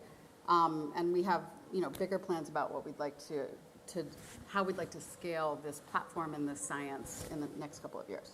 Can you share some examples of places in the world that people may not think about needing to be protected, and that could very easily be lost if they aren't protected, that this map is sort of uncovered and revealed? Yeah, and actually in May, we'll be launching an upgrade to the app that is inclusive of a new piece of science that's coming out called Conservation Imperatives.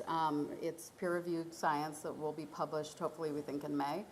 And that is identifying the last remaining refuges of nature on land that house really deep biodiversity, endemic species, and carbon stores. Because many of these natural areas with incredible biodiversity around the world are also very deep carbon stores, and we literally cannot afford to lose them. Both for losing we don't want to risk losing the biodiversity, and we don't want to risk losing those essential carbon stores. And they don't only just do that.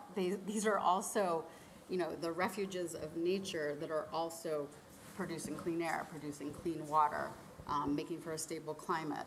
They are really a central part of the equation.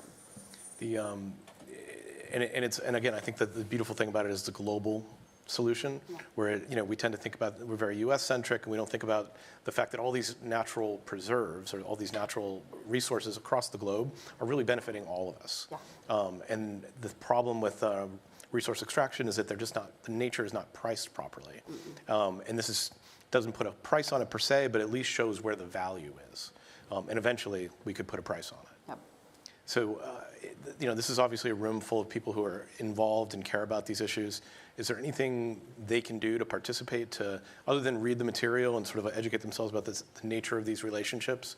What's the ask? How can they participate? Well, maybe, I know we're limited on time, but... we're going to go into Q&A right after that, so we have plenty of time. One thing to just hold up for this crowd, we have a project underway right now with Vibrant Data Labs. Eric Berlow's here with us today in the audience.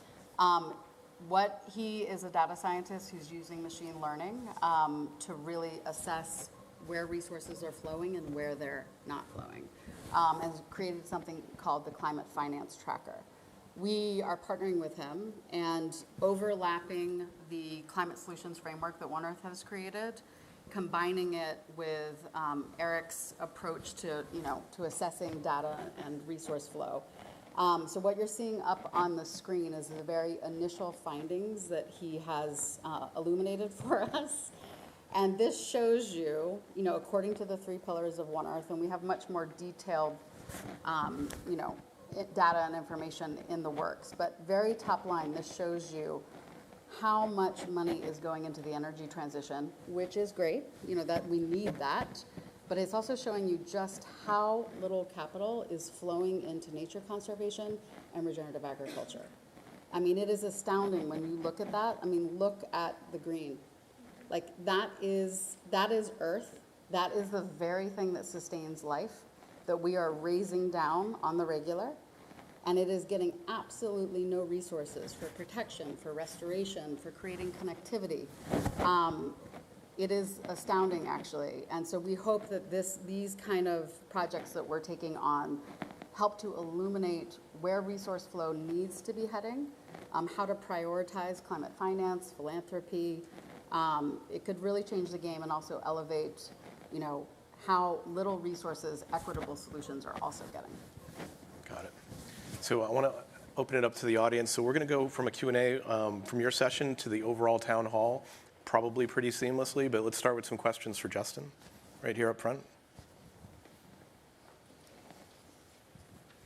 My first exposure to the kind of things you're doing was through Paul Hawkins' drawdown project. And I would imagine that a lot of that fed into your model and what you've been talking about here. Would you talk a little bit about that connection? Sure. Paul was one of the people in my life that inspired me to do this work. I met him through the Bioneers Conference, which actually just happened, but many years ago, back in 2007. And, Paul's incredible understanding of the interconnectivity of life is truly inspired this work. And when I was running a foundation in my prior life before doing One Earth, we ended up funding some of the initial work for drawdown. So there's overlap. I guess the thing that is different about, there's multiple frameworks out there right now. There's speed and scale, there's drawdown. What makes One Earth's framework special is the fact that it's based on a global climate model. No other frameworks do that. And because we incorporated the role of nature in solving this conundrum, it ends up elevating equitable solutions. So it's a very unique framework and one that I think really needs much more exposure.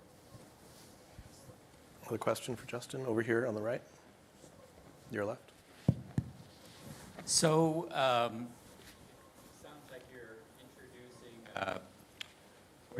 a new model that because things are not appropriately focused and resources aren't appropriately allocated. There are existing models that people have thought they've been following, like the SDGs.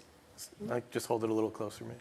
Like the SDGs and various regulations, whatever. So is your model complementary to those? Or if you met a philanthropist and they said, well, I thought I was doing the right thing. I've been following these models, and now you're saying I've missed my focus. I mean, how do you handle that?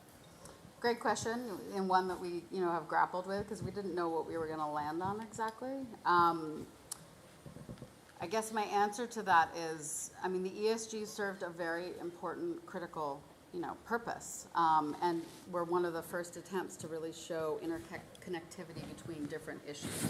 Because this is based on a global climate model and additional streams of science that have been done, it suddenly creates a lot of clarity through the lens of climate and the urgency of climate around what we need to do now and what the priorities should be.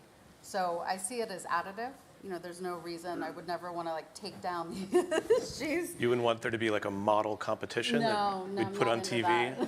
No. Declare America's top model? That would be interesting, but no. Just an idea. Another question? Okay, what's the question? In the middle, yeah. Look, is this on? Yeah. Looking at this graph, of course, it begs the question, why is there such a big difference? And you would say immediately, well, on the energy side, it's pretty clear because that essentially determines the standard of living on Earth, and it is completely financially documented extremely well. I remember in the early 2000s when the whole questions on nature came up, there were sort of various efforts of, go plant trees to make up for the miles that you had been flying somewhere and so on. And they came pretty rapidly in disrepute because there was no financial model that either held water or that actually was controllable in light of other economic interests, let's say in the Amazonas, to just take N acres and bulldoze them. And so I wonder, in this very interesting perspective, if there's a way for your organization to find an economic connection, even if that connection may have a longer time frame than the rapid reduction of CO2, because biodiversity takes a longer time frame. But without that, you're in it's apples and oranges and you cannot trade them. And I think you're seeking to get the green a little up here. Oh, yeah. Is there any effort in that direction to There create are, model? I mean, it's such a great question. And there's a lot of kind of early stage conversations happening across the movement writ large, I would say, around the concept of biodiversity credits. And people are really grappling with this. Like, what is the right way to do this? And how do you avoid some of the pitfalls of carbon credits, which in many cases were incredibly problematic, especially for local communities and indigenous communities. So I'd say it's, we are very much involved in early conversations around that and learning from others and partnering with economists, et cetera.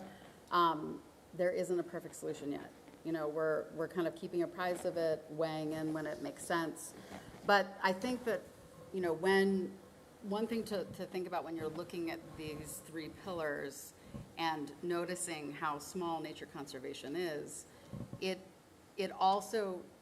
begs the question, how can strategic deployment of different types of capital help to, level this up a bit?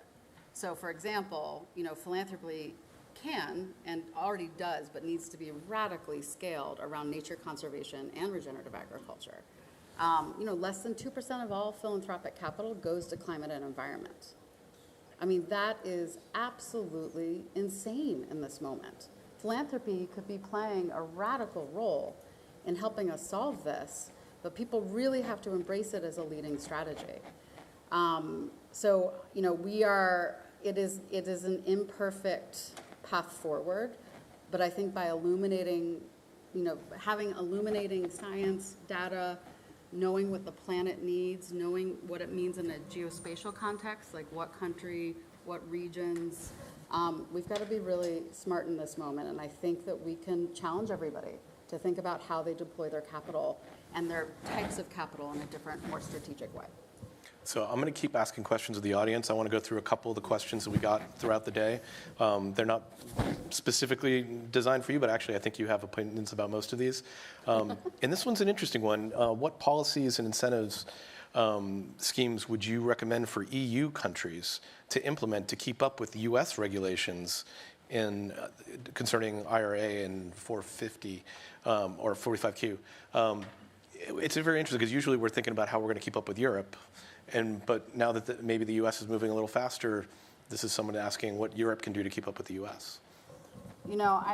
Given that my background and expertise is not policy, I actually don't really feel equipped to totally answer that question. So no worries. Is there anybody in the audience, since we're open up in the town hall, that wants to speechify? The EU deforestation regulations are actually leading the world in this regard.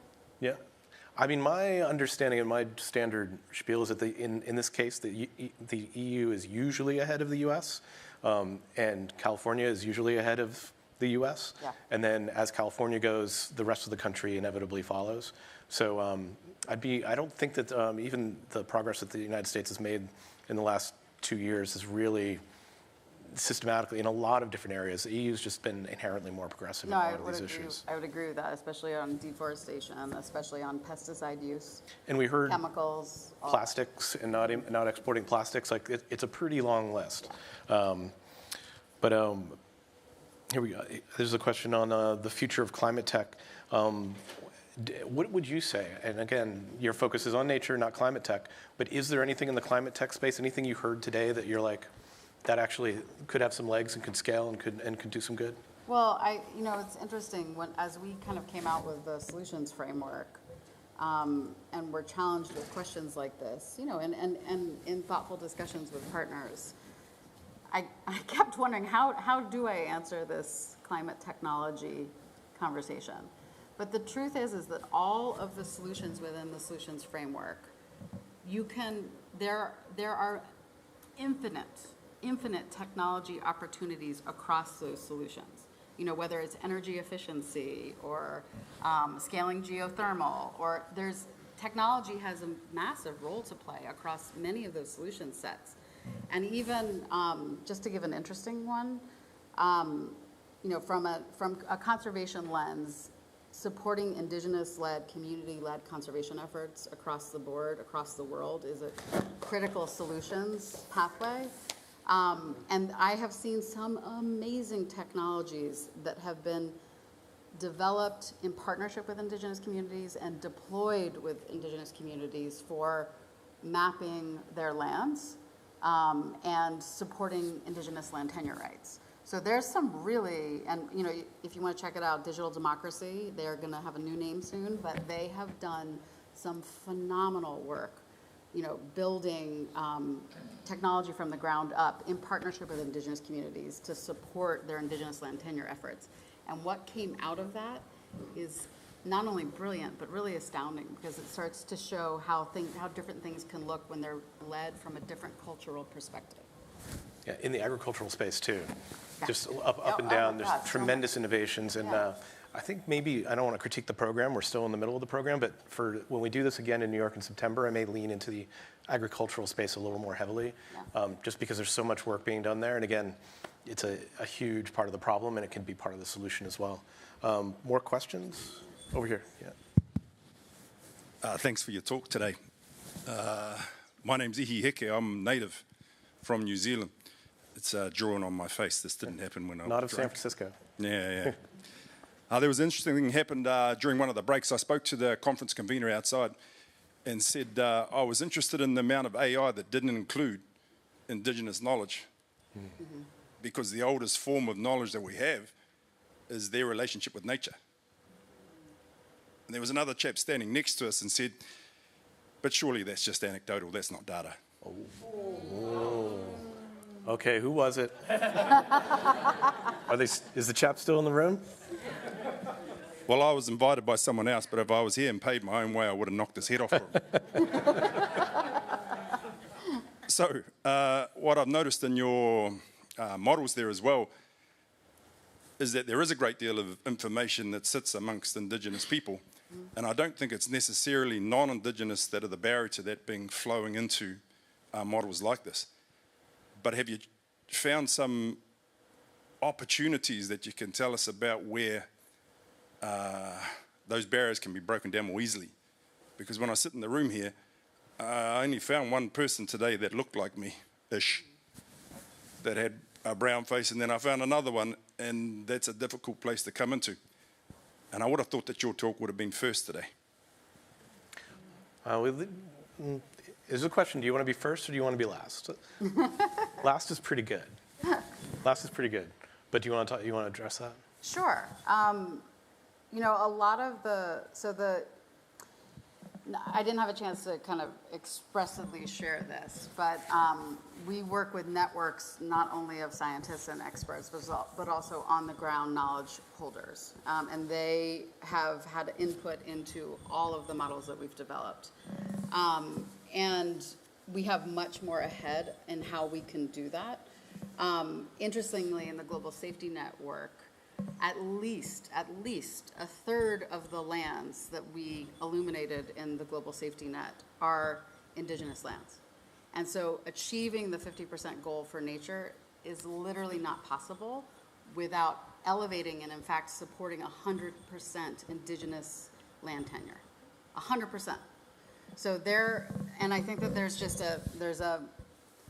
there's so much knowledge that is needed out there in understanding that we need to revert back to very old indigenous knowledge carriers, and we need to connect. We need to build community with different races, different cultures, and we need to embrace all of these systems. It's just, you know, it's been a process with One Earth and building this out, but ultimately what I seek to support is supporting a vision of the future that embraces not only biological diversity, but cultural diversity, and how the two are part and parcel of the same coin.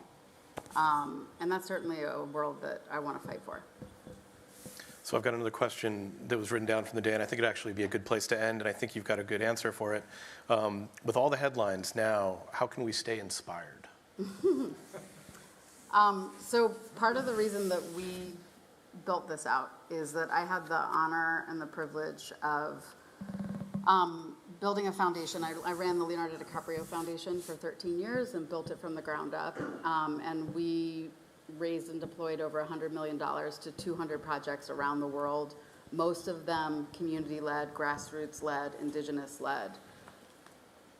The privilege of being in conversation and partnership with the millions, I didn't have millions, but this vast network of change makers that are implementing the solutions that are illuminated on that climate solutions framework around the world injected me with a permanent sense of optimism about what's possible.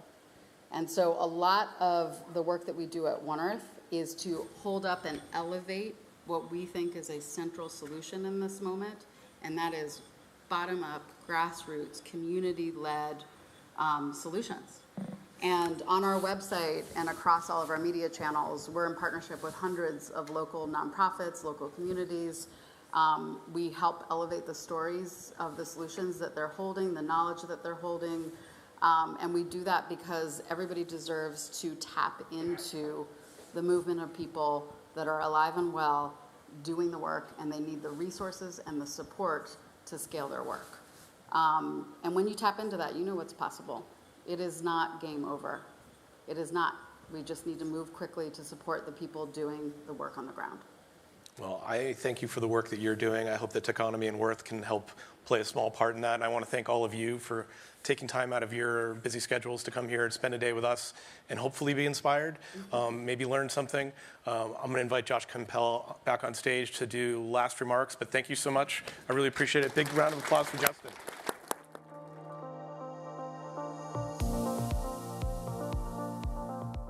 Anyone else up at this point. So I want to thank everyone, thank our partners, specifically U.S. Steel, Autodesk, Carbonauts, Women in Clean Tech. As Dan mentioned, we want feedback. We do this for our community.